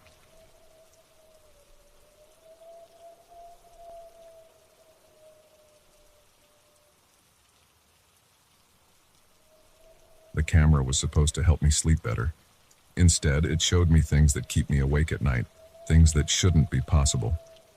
What I saw in that footage has changed me forever, and now I'm not sure I can trust my own eyes, or what they tell me is real. My name is Evelyn, and this is the story of how a simple sleep study turned into a waking nightmare. It all started innocently enough. I'd been struggling with insomnia for months, the kind that leaves you exhausted but unable to shut off your brain. After trying every over-the-counter remedy and old wives' iron tale, my doctor suggested a sleep study. "We'll set up a camera in your bedroom," she explained. "Sometimes seeing what's actually happening while you sleep can help us pinpoint the problem." I agreed, desperate for any solution that might help me get a full night's rest. The technician came by that afternoon, setting up a small, unobtrusive camera in the corner of my bedroom. It would record my sleep patterns for a week, he said, and then we'd review the footage together. The first few nights were uneventful. I tossed and turned as usual, managing only a few hours of fitful sleep each night. But on the fourth night, something changed. I woke up feeling more rested than I had in months. For the first time in ages, I didn't remember waking up once during the night. Excited by this progress, I decided to take a peek at the camera footage before my appointment. What I saw chilled me to my core. The video started normally enough. There I was, climbing into bed, tossing and turning for about an hour before finally settling into a deeper sleep. But around 2 a.m., something strange happened. A shadow appeared at the foot of my bed. At first, I thought it was just a trick of the light, maybe a car passing outside. But then it moved, growing larger, taking on a vaguely humanoid shape. My heart pounding, I watched as this shadow figure leaned over my sleeping form. It seemed to be doing something, its dark hands moving in intricate patterns above my body. And the strangest part? In the video, my sleeping self visibly relaxed, falling into a deeper slumber. The shadow figure stayed for about an hour, continuing its strange movements. Then, just before dawn, it retreated, seeming to melt into the darkness of my room. I sat there, staring at my computer screen, trying to make sense of what I'd just seen. It had to be a glitch in the camera, right? Or maybe I was still asleep, dreaming this whole thing. But deep down, I knew it was real, and I knew I had to see more. For the next 3 nights, I watched the footage obsessively. The shadow figure appeared each night, always around 2 a.m., always performing those same mysterious gestures over my sleeping body. And each morning, I woke feeling more refreshed than I had in years. I didn't tell anyone about what I was seeing. How could I? They'd think I was crazy. Instead, I started doing research, diving into obscure corners of the internet, looking for any explanation of what this thing might be. I found stories, old stories from various cultures about night visitors, shadow people who came in the dark hours to heal or harm. Some called them demons, others guardian spirits, but none of the accounts quite matched what I was seeing. On the final night of the sleep study, I decided to stay awake.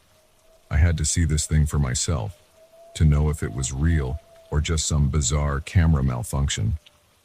As 2 a.m. approached, I lay in bed, every muscle tense, my eyes fixed on the spot where the shadow always appeared. The minutes ticked by, agonizingly slow.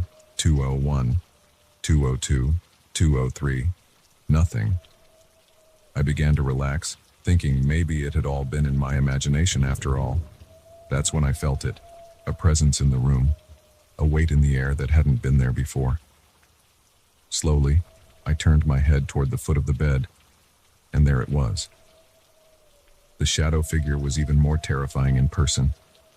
It had no discernible features, just a vaguely humanoid shape made of deeper darkness, but somehow I knew it was looking at me. I could feel its gaze like a physical touch. I wanted to scream, to run, but my body wouldn't respond.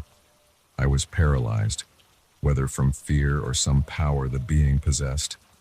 I couldn't say. The shadow figure moved closer, looming over me. Up close, I could see that it wasn't solid, but made up of swirling patterns of darkness, constantly shifting and reforming. It raised its hands, if you could call them that, and began the now familiar gestures above my body. As it did, I felt a strange sensation, like energy flowing through me, repairing and rejuvenating. I must have made a sound, because the shadow figure suddenly paused.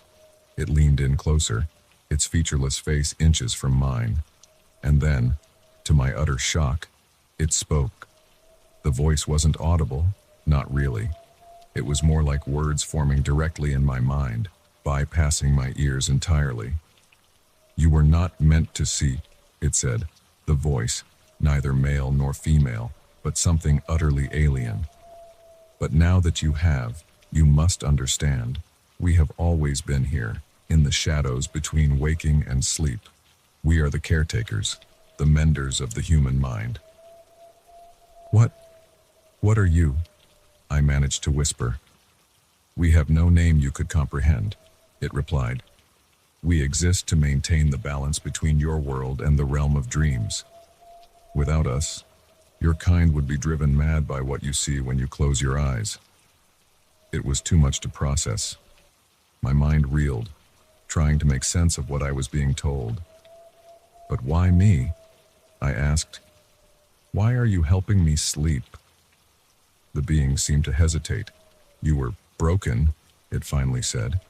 "Your inability to sleep was causing ripples, disturbances in the fabric between worlds. We had to intervene." As it spoke, I could feel my eyelids growing heavy. The paralysis was fading, replaced by an overwhelming urge to sleep. "You must forget," the shadow figure said, its form already beginning to fade. "This knowledge is not for human minds to bear." I fought against the encroaching darkness, desperate to ask more questions, to understand, but it was no use. Sleep claimed me, deep and dreamless. When I woke the next morning, the memory of the encounter was hazy, like a half-remembered dream. But the camera had caught it all. I watched the footage a dozen times, trying to reconcile what I'd seen and heard with my understanding of reality. Part of me wanted to delete it, to pretend none of this had ever happened, but I couldn't. The truth, as terrifying and world-shattering as it was right there in front of me. I went to my follow-up appointment in a daze. The doctor was thrilled with my progress, attributing my improved sleep to finally relaxing and letting go during the study. I nodded along, not daring to share what I'd really experienced. It's been months now, and I still don't know what to make of it all. My insomnia is gone, replaced by deep, restful sleep every night. But I can't shake the feeling that I'm being watched, that every shadow might be hiding one of these beings. Sometimes, in the moments between waking and sleeping, I swear I can see them. Flickers of movement just at the edge of my vision, gone when I try to focus on them. And in my dreams, I hear that voice, still trying to make me forget. But I can't forget. How can I, knowing what I know now? That there are things out there, ancient and powerful, moving through our world unseen, that the barrier between reality and dreams is thinner than we ever imagined. I've thought about sharing my story, my video evidence, and with the world, but every time I consider it, I'm overwhelmed by a sense of wrongness, like I'd be violating some cosmic law. So I keep it to myself, this terrible, wonderful secret. And each night as I drift off to sleep, I wonder, are they there, watching over me? Are they in your room too, keeping the nightmares at bay? Sweet dreams. And if you wake in the night and see a shadow that seems darker than the rest, just close your eyes. It's only there to help.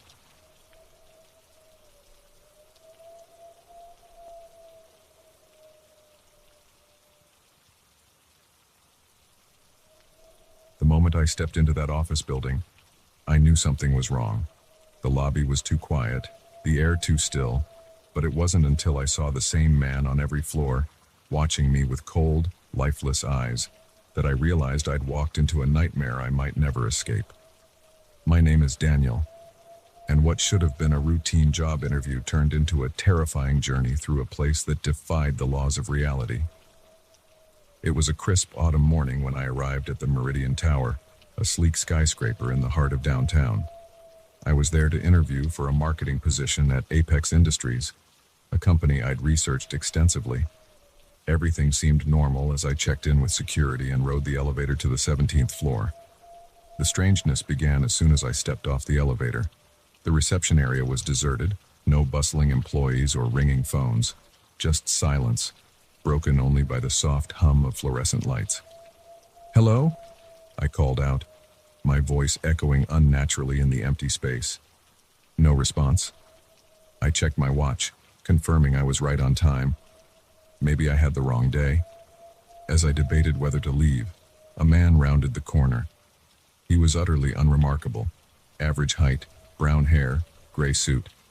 But his eyes, they were blank, devoid of any emotion or spark of life. "Mr. Thompson," he said, his voice as flat as his expression. "We've been expecting you. Please, follow me." Something in my gut screamed that this was wrong, that I should turn and run, but curiosity and politeness overrode my instincts. I followed him down a long hallway lined with identical doors. He led me into a small, windowless room with a single table and 2 chairs. "Please, have a seat," he said. "Someone will be with you shortly." Then he left, closing the door behind him. I sat, trying to shake off my growing unease. Minutes ticked by, stretching into what felt like hours. The silence was oppressive, broken only by the steady ticking of my watch. Finally, unable to stand it any longer, I decided to leave. But when I tried the door, it was locked. Panic rising, I pounded on the door, shouting for help. Suddenly, it swung open. Relief washed over me until I saw who had opened it. It was the same man, exactly the same, down to the blank stare and monotone voice. "Is there a problem, Mr. Thompson?" he asked. I think there's been a mistake," I stammered. "I should go." He stepped aside, gesturing down the hallway. "Of course, the elevator is to your left." I hurried past him, my heart pounding. But as I rounded the corner, I stopped short. The reception area was gone. Instead, I found myself in an identical hallway, with the same man standing at the other end. "Is there a problem, Mr. Thompson?" he asked again, in the exact same tone. I turned and ran in the opposite direction, no longer caring about appearances. I just needed to get out. But every turn led to another identical hallway, another version of the same man asking the same question. I don't know how long I ran, the corridors blurring together in an endless maze. My lungs burned, and sweat soaked through my suit.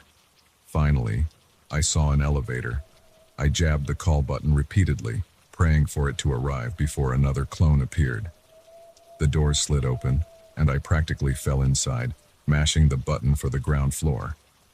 As the doors began to close, I saw him again, walking calmly towards the elevator. "Is there a problem, Mr. Thompson?" The doors shut on his words. I sagged against the wall, gasping for breath. The elevator began to descend, and I felt a glimmer of hope. Maybe this nightmare was over. But when the doors opened, my heart sank. It wasn't the lobby. It was another office floor, identical to the one I'd left. And there he was again, waiting with that same empty stare. "Welcome to Apex Industries, Mr. Thompson. We've been expecting you." I backed into the elevator, frantically pushing buttons. Up, down, it didn't matter. Anything to get away, floor after floor. It was always the same layout, the same man, the same greeting. Desperation mounting, I began to notice small details. A pattern in the carpet that shifted slightly from floor to floor. Shadows that fell at impossible angles. And always, that man with his dead eyes and repeated phrases. On what must have been my 20th attempt, the elevator opened onto something different. A vast, cavernous space stretched out before me, filled with rows upon rows of cubicles.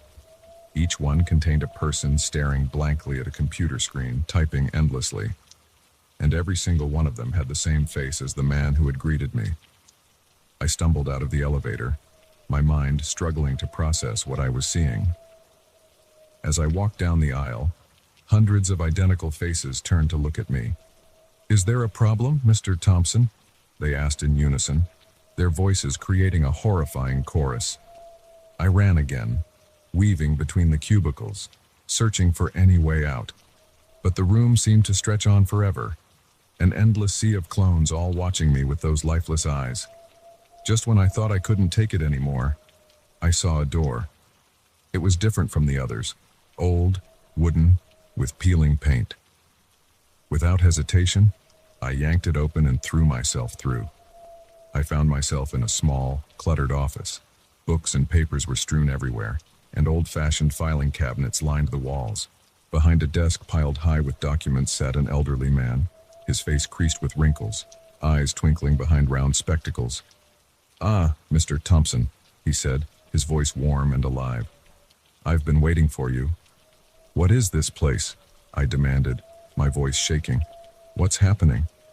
He sighed, leaning back in his chair. "This, my dear boy, is Apex Industries, or rather, what's left of it." He gestured for me to sit, and I did, my legs suddenly weak. "Apex was once a thriving company," he continued. "But our CEO became obsessed with efficiency, with creating the perfect worker.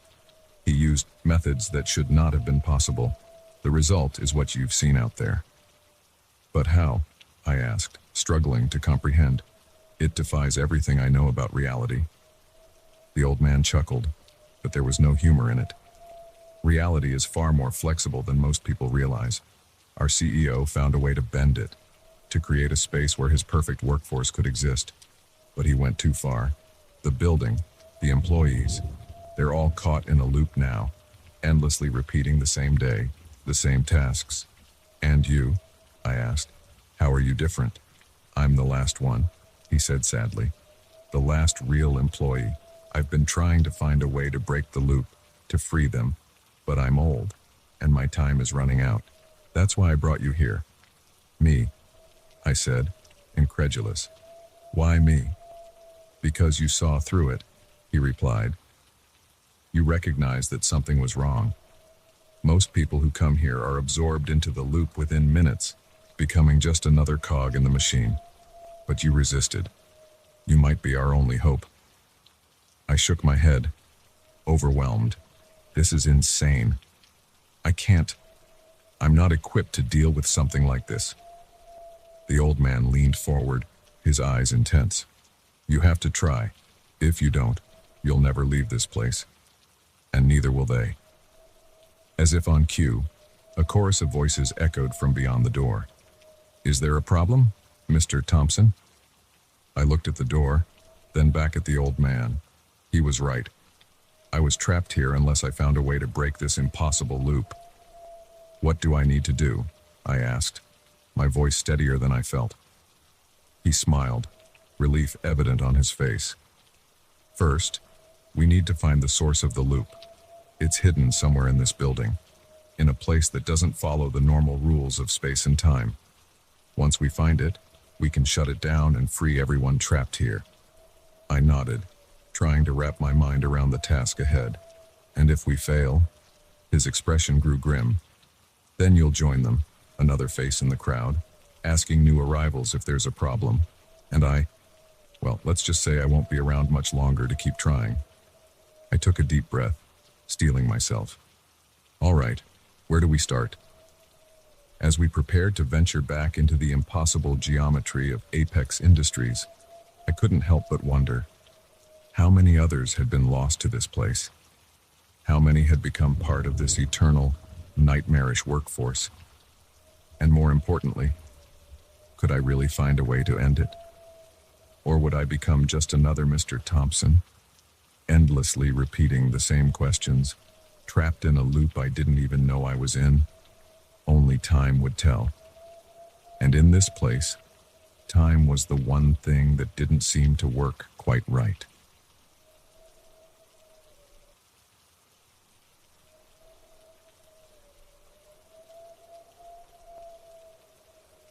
The trees whispered secrets that night, their leaves rustling with words just beyond my understanding. I should have known then that this camping trip was a mistake. But it wasn't until I found the carvings that I realized the true horror of what lurked in Whispering Pines Forest. My name is Liam, and I've always considered myself an experienced outdoorsman. Camping, hiking, survival skills. I prided myself on being prepared for anything nature could throw at me. Or so I thought. It was supposed to be a simple solo weekend trip, a chance to clear my head and test out some new gear. Whispering Pines was a lesser-known spot, off the beaten path but supposedly beautiful. The online forums raved about its pristine lakes and challenging trails. I arrived late Friday afternoon, the sun already dipping low on the horizon. As I set up camp, I couldn't shake a feeling of unease. The forest felt watchful. I told myself it was just nerves from being alone in an unfamiliar place. That first night passed uneventfully, though my sleep was restless, filled with half-remembered dreams of shapes moving in the darkness. I woke at dawn, eager to explore. The day started well enough. I hiked for hours, marveling at the ancient trees and crystal-clear streams. But as the hours wore on, I began to notice oddities, broken branches that formed unnatural patterns, rocks arranged in perfect circles, and always, that feeling of being watched. It was late afternoon when I found the first carving. I almost missed it, a subtle marking on a massive oak tree. At first glance, it looked like natural scarring in the bark. But as I looked closer, I could make out a crude symbol, a circle with a jagged line through it. Curiosity piqued. I examined the surrounding trees. There, on another trunk, was the same symbol, and another, and another. They formed a trail, leading deeper into the forest. Common sense told me to turn back, to return to my campsite before dark. But something compelled me forward. I had to know where these symbols led. As I followed the trail of carvings, the forest grew denser, the light dimming even though sunset was still hours away. The air became thick and oppressive, carrying a musty scent that reminded me of old books and decay. Finally, the trail of symbols led me to a small clearing. In the center stood a stone altar, ancient and weathered. More of those strange symbols were carved into its surface, along with what looked like crude pictographs depicting something. The images were unsettling. Stick figures with too many limbs, trees with faces, shapes that hurt my eyes to look at directly. As I studied the altar, trying to make sense of what I was seeing, I heard it, a whisper carried on the wind, in a language I didn't recognize but somehow understood. The sleeper awakens. I spun around, heart pounding. The clearing was empty, but the trees seemed to press in closer, their branches reaching towards me like grasping hands. "Hello?" I called out, my voice sounding small and afraid. "Is someone there?" The whispers came again, louder this time, from all around me. "He comes. He hungers. The forest will feed." Panic seized me. I turned to run, but the trees had moved. Where there had been a clear path moments before, there was now only dense underbrush. I was trapped. The whispers grew to a cacophony, 1,000 voices speaking in that impossible language. The ground began to tremble beneath my feet.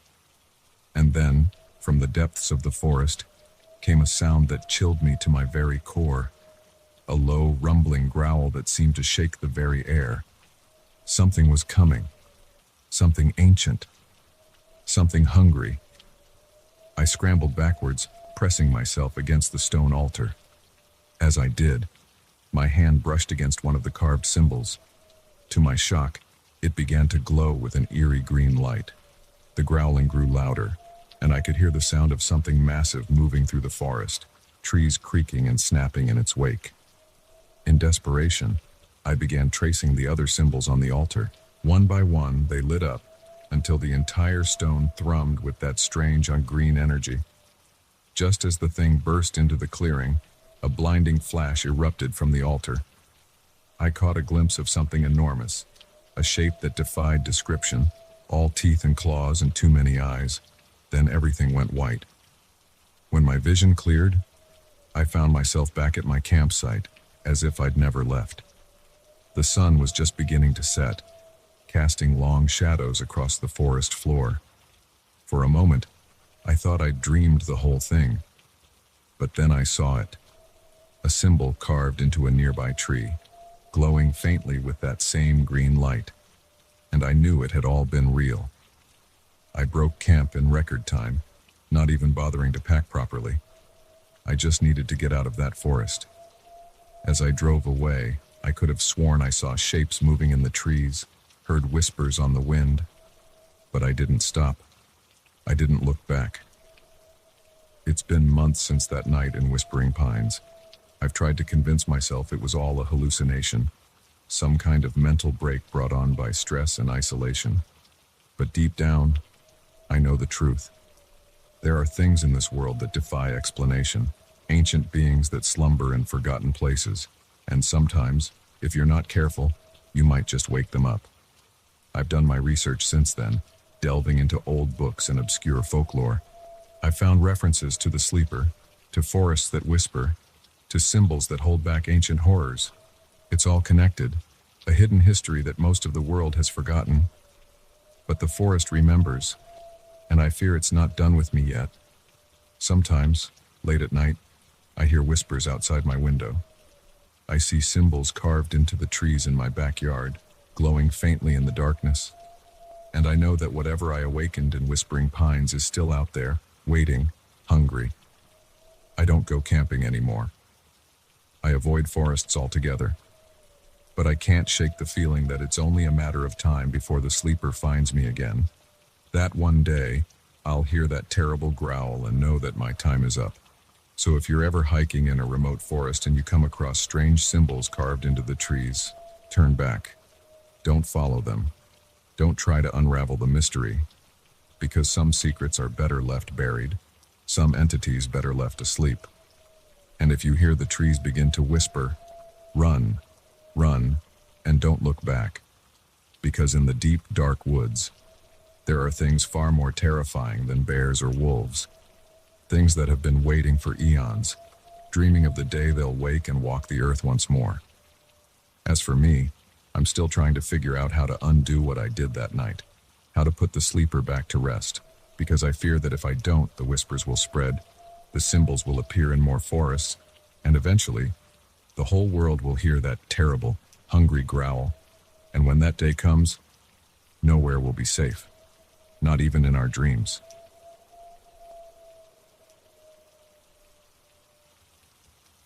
The blizzard came out of nowhere, transforming the quaint mountain cabin into a prison of ice and snow. But as I huddled by the fireplace, desperately trying to stay warm, I realized with growing horror that the storm wasn't my biggest problem. Someone, or something, was watching me, and the cameras hidden throughout the cabin were just the beginning of my nightmare. My name is Claire, and what was supposed to be a peaceful writing retreat turned into a fight for survival against an unseen enemy. I'd rented the cabin for a month, hoping the solitude would help me finish my novel. It was perfect, rustic but comfortable, nestled in the mountains far from the distractions of civilization. The owner, a friendly older woman named Margaret, had assured me I'd have complete privacy. For the first week, it was bliss. I wrote more than I had in months, inspired by the breathtaking views and the crisp mountain air. But then the storm hit. It started innocently enough, a light dusting of snow that made the landscape look like something out of a Christmas card. But within hours, it had turned into a raging blizzard. The wind howled, rattling the windows and driving snow into drifts that soon covered the first-floor windows. I wasn't too worried at first. The cabin was well stocked with food and firewood, and I had my satellite phone for emergencies. But as the storm dragged on for days with no sign of letting up, anxiety began to creep in. It was on the fourth day of the blizzard that I noticed the first camera. I was reaching for a book on a high shelf when I saw it, a tiny lens, no bigger than a pinhead, nestled in the knot of a wooden beam. My blood ran cold as I realized what I was looking at. Suddenly alert, I began searching the cabin more thoroughly. To my horror, I found cameras everywhere, in light fixtures, behind paintings, even in the bathroom mirror. Someone had been watching my every move since I arrived. Panic set in. Who was watching me? Why?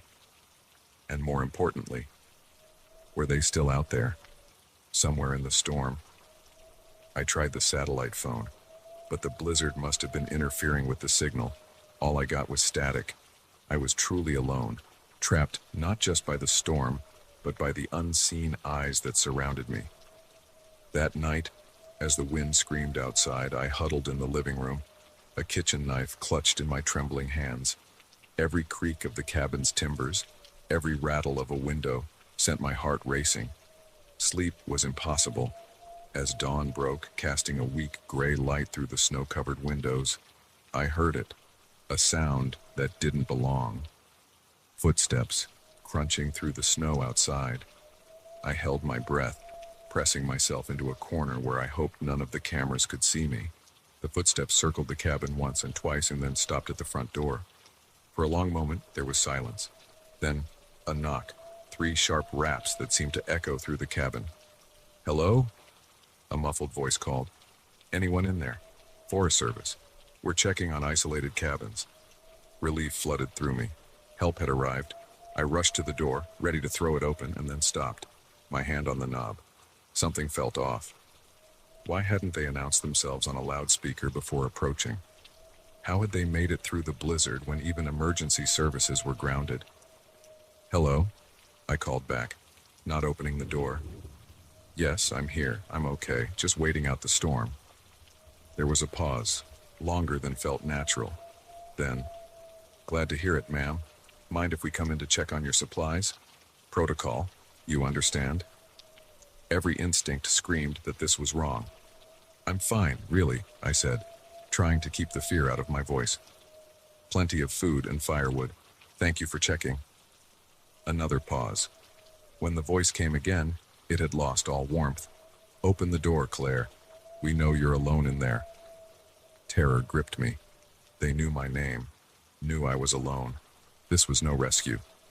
"Go away," I shouted, backing away from the door. "I've called for help. They'll be here any minute." A laugh, cold and mirthless. "No, you haven't. Your phone doesn't work, remember? No one's coming, Claire. It's just you and us. Open the door, or we'll open it for you." I ran to the kitchen, grabbing the largest knife I could find. As I did, I heard a key turning in the lock. They had a key. Of course they did. They had installed the cameras after all. The door swung open and 2 figures entered, a man and a woman, bundled in heavy winter gear. They pulled off their snow goggles, revealing faces that were unnervingly average. They could have been anyone. "Now, Claire," the woman said, her voice gentle but her eyes hard. "Let's not make this difficult. We just want to talk." "Who are you?" I demanded, brandishing the knife. "What do you want?" The man sighed, shaking his head. "We're simply Interested parties. You've been chosen for something special, Claire. Something important. Chosen? By who? For what? My mind raced, trying to make sense of what was happening. By the algorithm, of course, the woman said, as if it were obvious. Surely you've noticed how perfectly this cabin suited your needs, how productive you've been here. It wasn't chance, and Claire. You were selected. A chill ran down my spine that had nothing to do with the cold. Selected for what? The man smiled, but it didn't reach his eyes. For the next phase, your novel. It's more than just a story. It's a key, unlocking potentials you can't even imagine. But to finish it, you need guidance. They took a step forward, and I retreated, keeping the kitchen island between us. Stay back, I warned, though my voice shook. You can't fight this, Claire, the woman said. It's already begun. Haven't you felt it? The ideas flowing more freely, the words coming from somewhere beyond yourself?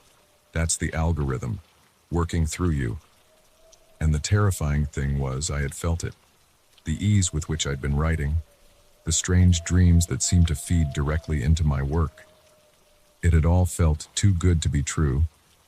Because it was. What are you going to do to me? I asked, though I feared I already knew the answer. Nothing you won't thank us for later, the man assured me. A small procedure to help you interface more directly with the algorithm. You'll be the first of a new generation of creators, Claire. Your work will shape the future. I don't want that, I said. But even as the words left my mouth, I felt a traitorous part of my mind consider their offer. To write with that kind of power, that kind of insight. The woman must have seen the conflict in my eyes. It's all right to be afraid, she soothed. Change is always scary, but think of what you'll accomplish, the lives you'll touch, the worlds you'll create. For a moment, I wavered, but then I remembered the cameras, the invasion of my privacy, the lies, whatever they were offering, it came at too high a price. No, I said, my voice stronger now. I won't be your puppet. Get out, now. Their faces hardened, all pretense of friendliness vanishing. I'm afraid that's not an option, Claire, the man said, reaching into his coat. We had hoped you'd come willingly, but I didn't wait to see what he was reaching for. I threw the knife, years of childhood target practice paying off as it embedded itself in his shoulder. He cried out, stumbling backwards. The woman lunged for me, but I was already moving. I grabbed a cast iron pan from the stove and swung it with all my might. It connected with her head with a sickening thud, and she crumpled to the floor. Heart pounding, I ran for the door. The blizzard hit me like a wall of ice, but I pushed through, plowing into snow drifts up to my waist. I had no plan, no destination in mind. I just knew I had to get away. I don't know how long I struggled through the storm. Minutes or hours, time lost all meaning in the howling white void. Just when I thought I couldn't go on, I saw lights in the distance. A road. Civilization. As I staggered towards salvation, I couldn't shake the feeling that this wasn't over. The algorithm, whatever it was, had chosen me. And something told me it wasn't done with me yet. I made it to safety that day, but the experience changed me. I can't look at a camera without wondering who's watching. I can't write without questioning where my ideas are really coming from. And sometimes, late at night, I swear I can feel it, the algorithm, pulsing at the edges of my consciousness, waiting for me to let my guard down. So if you're a writer, or any kind of creator, and you find yourself with an opportunity that seems too good to be true, a secluded cabin, a burst of inspiration like you've never known, be careful. Look for the cameras, listen for footsteps in the snow, and remember, not all muses are benevolent. Some have agendas of their own, and the price of their inspiration may be higher than you're willing to pay. As for me, I'm still writing, but now I'm writing to warn others, because the algorithm is out there, watching, waiting, and next time, it might choose you.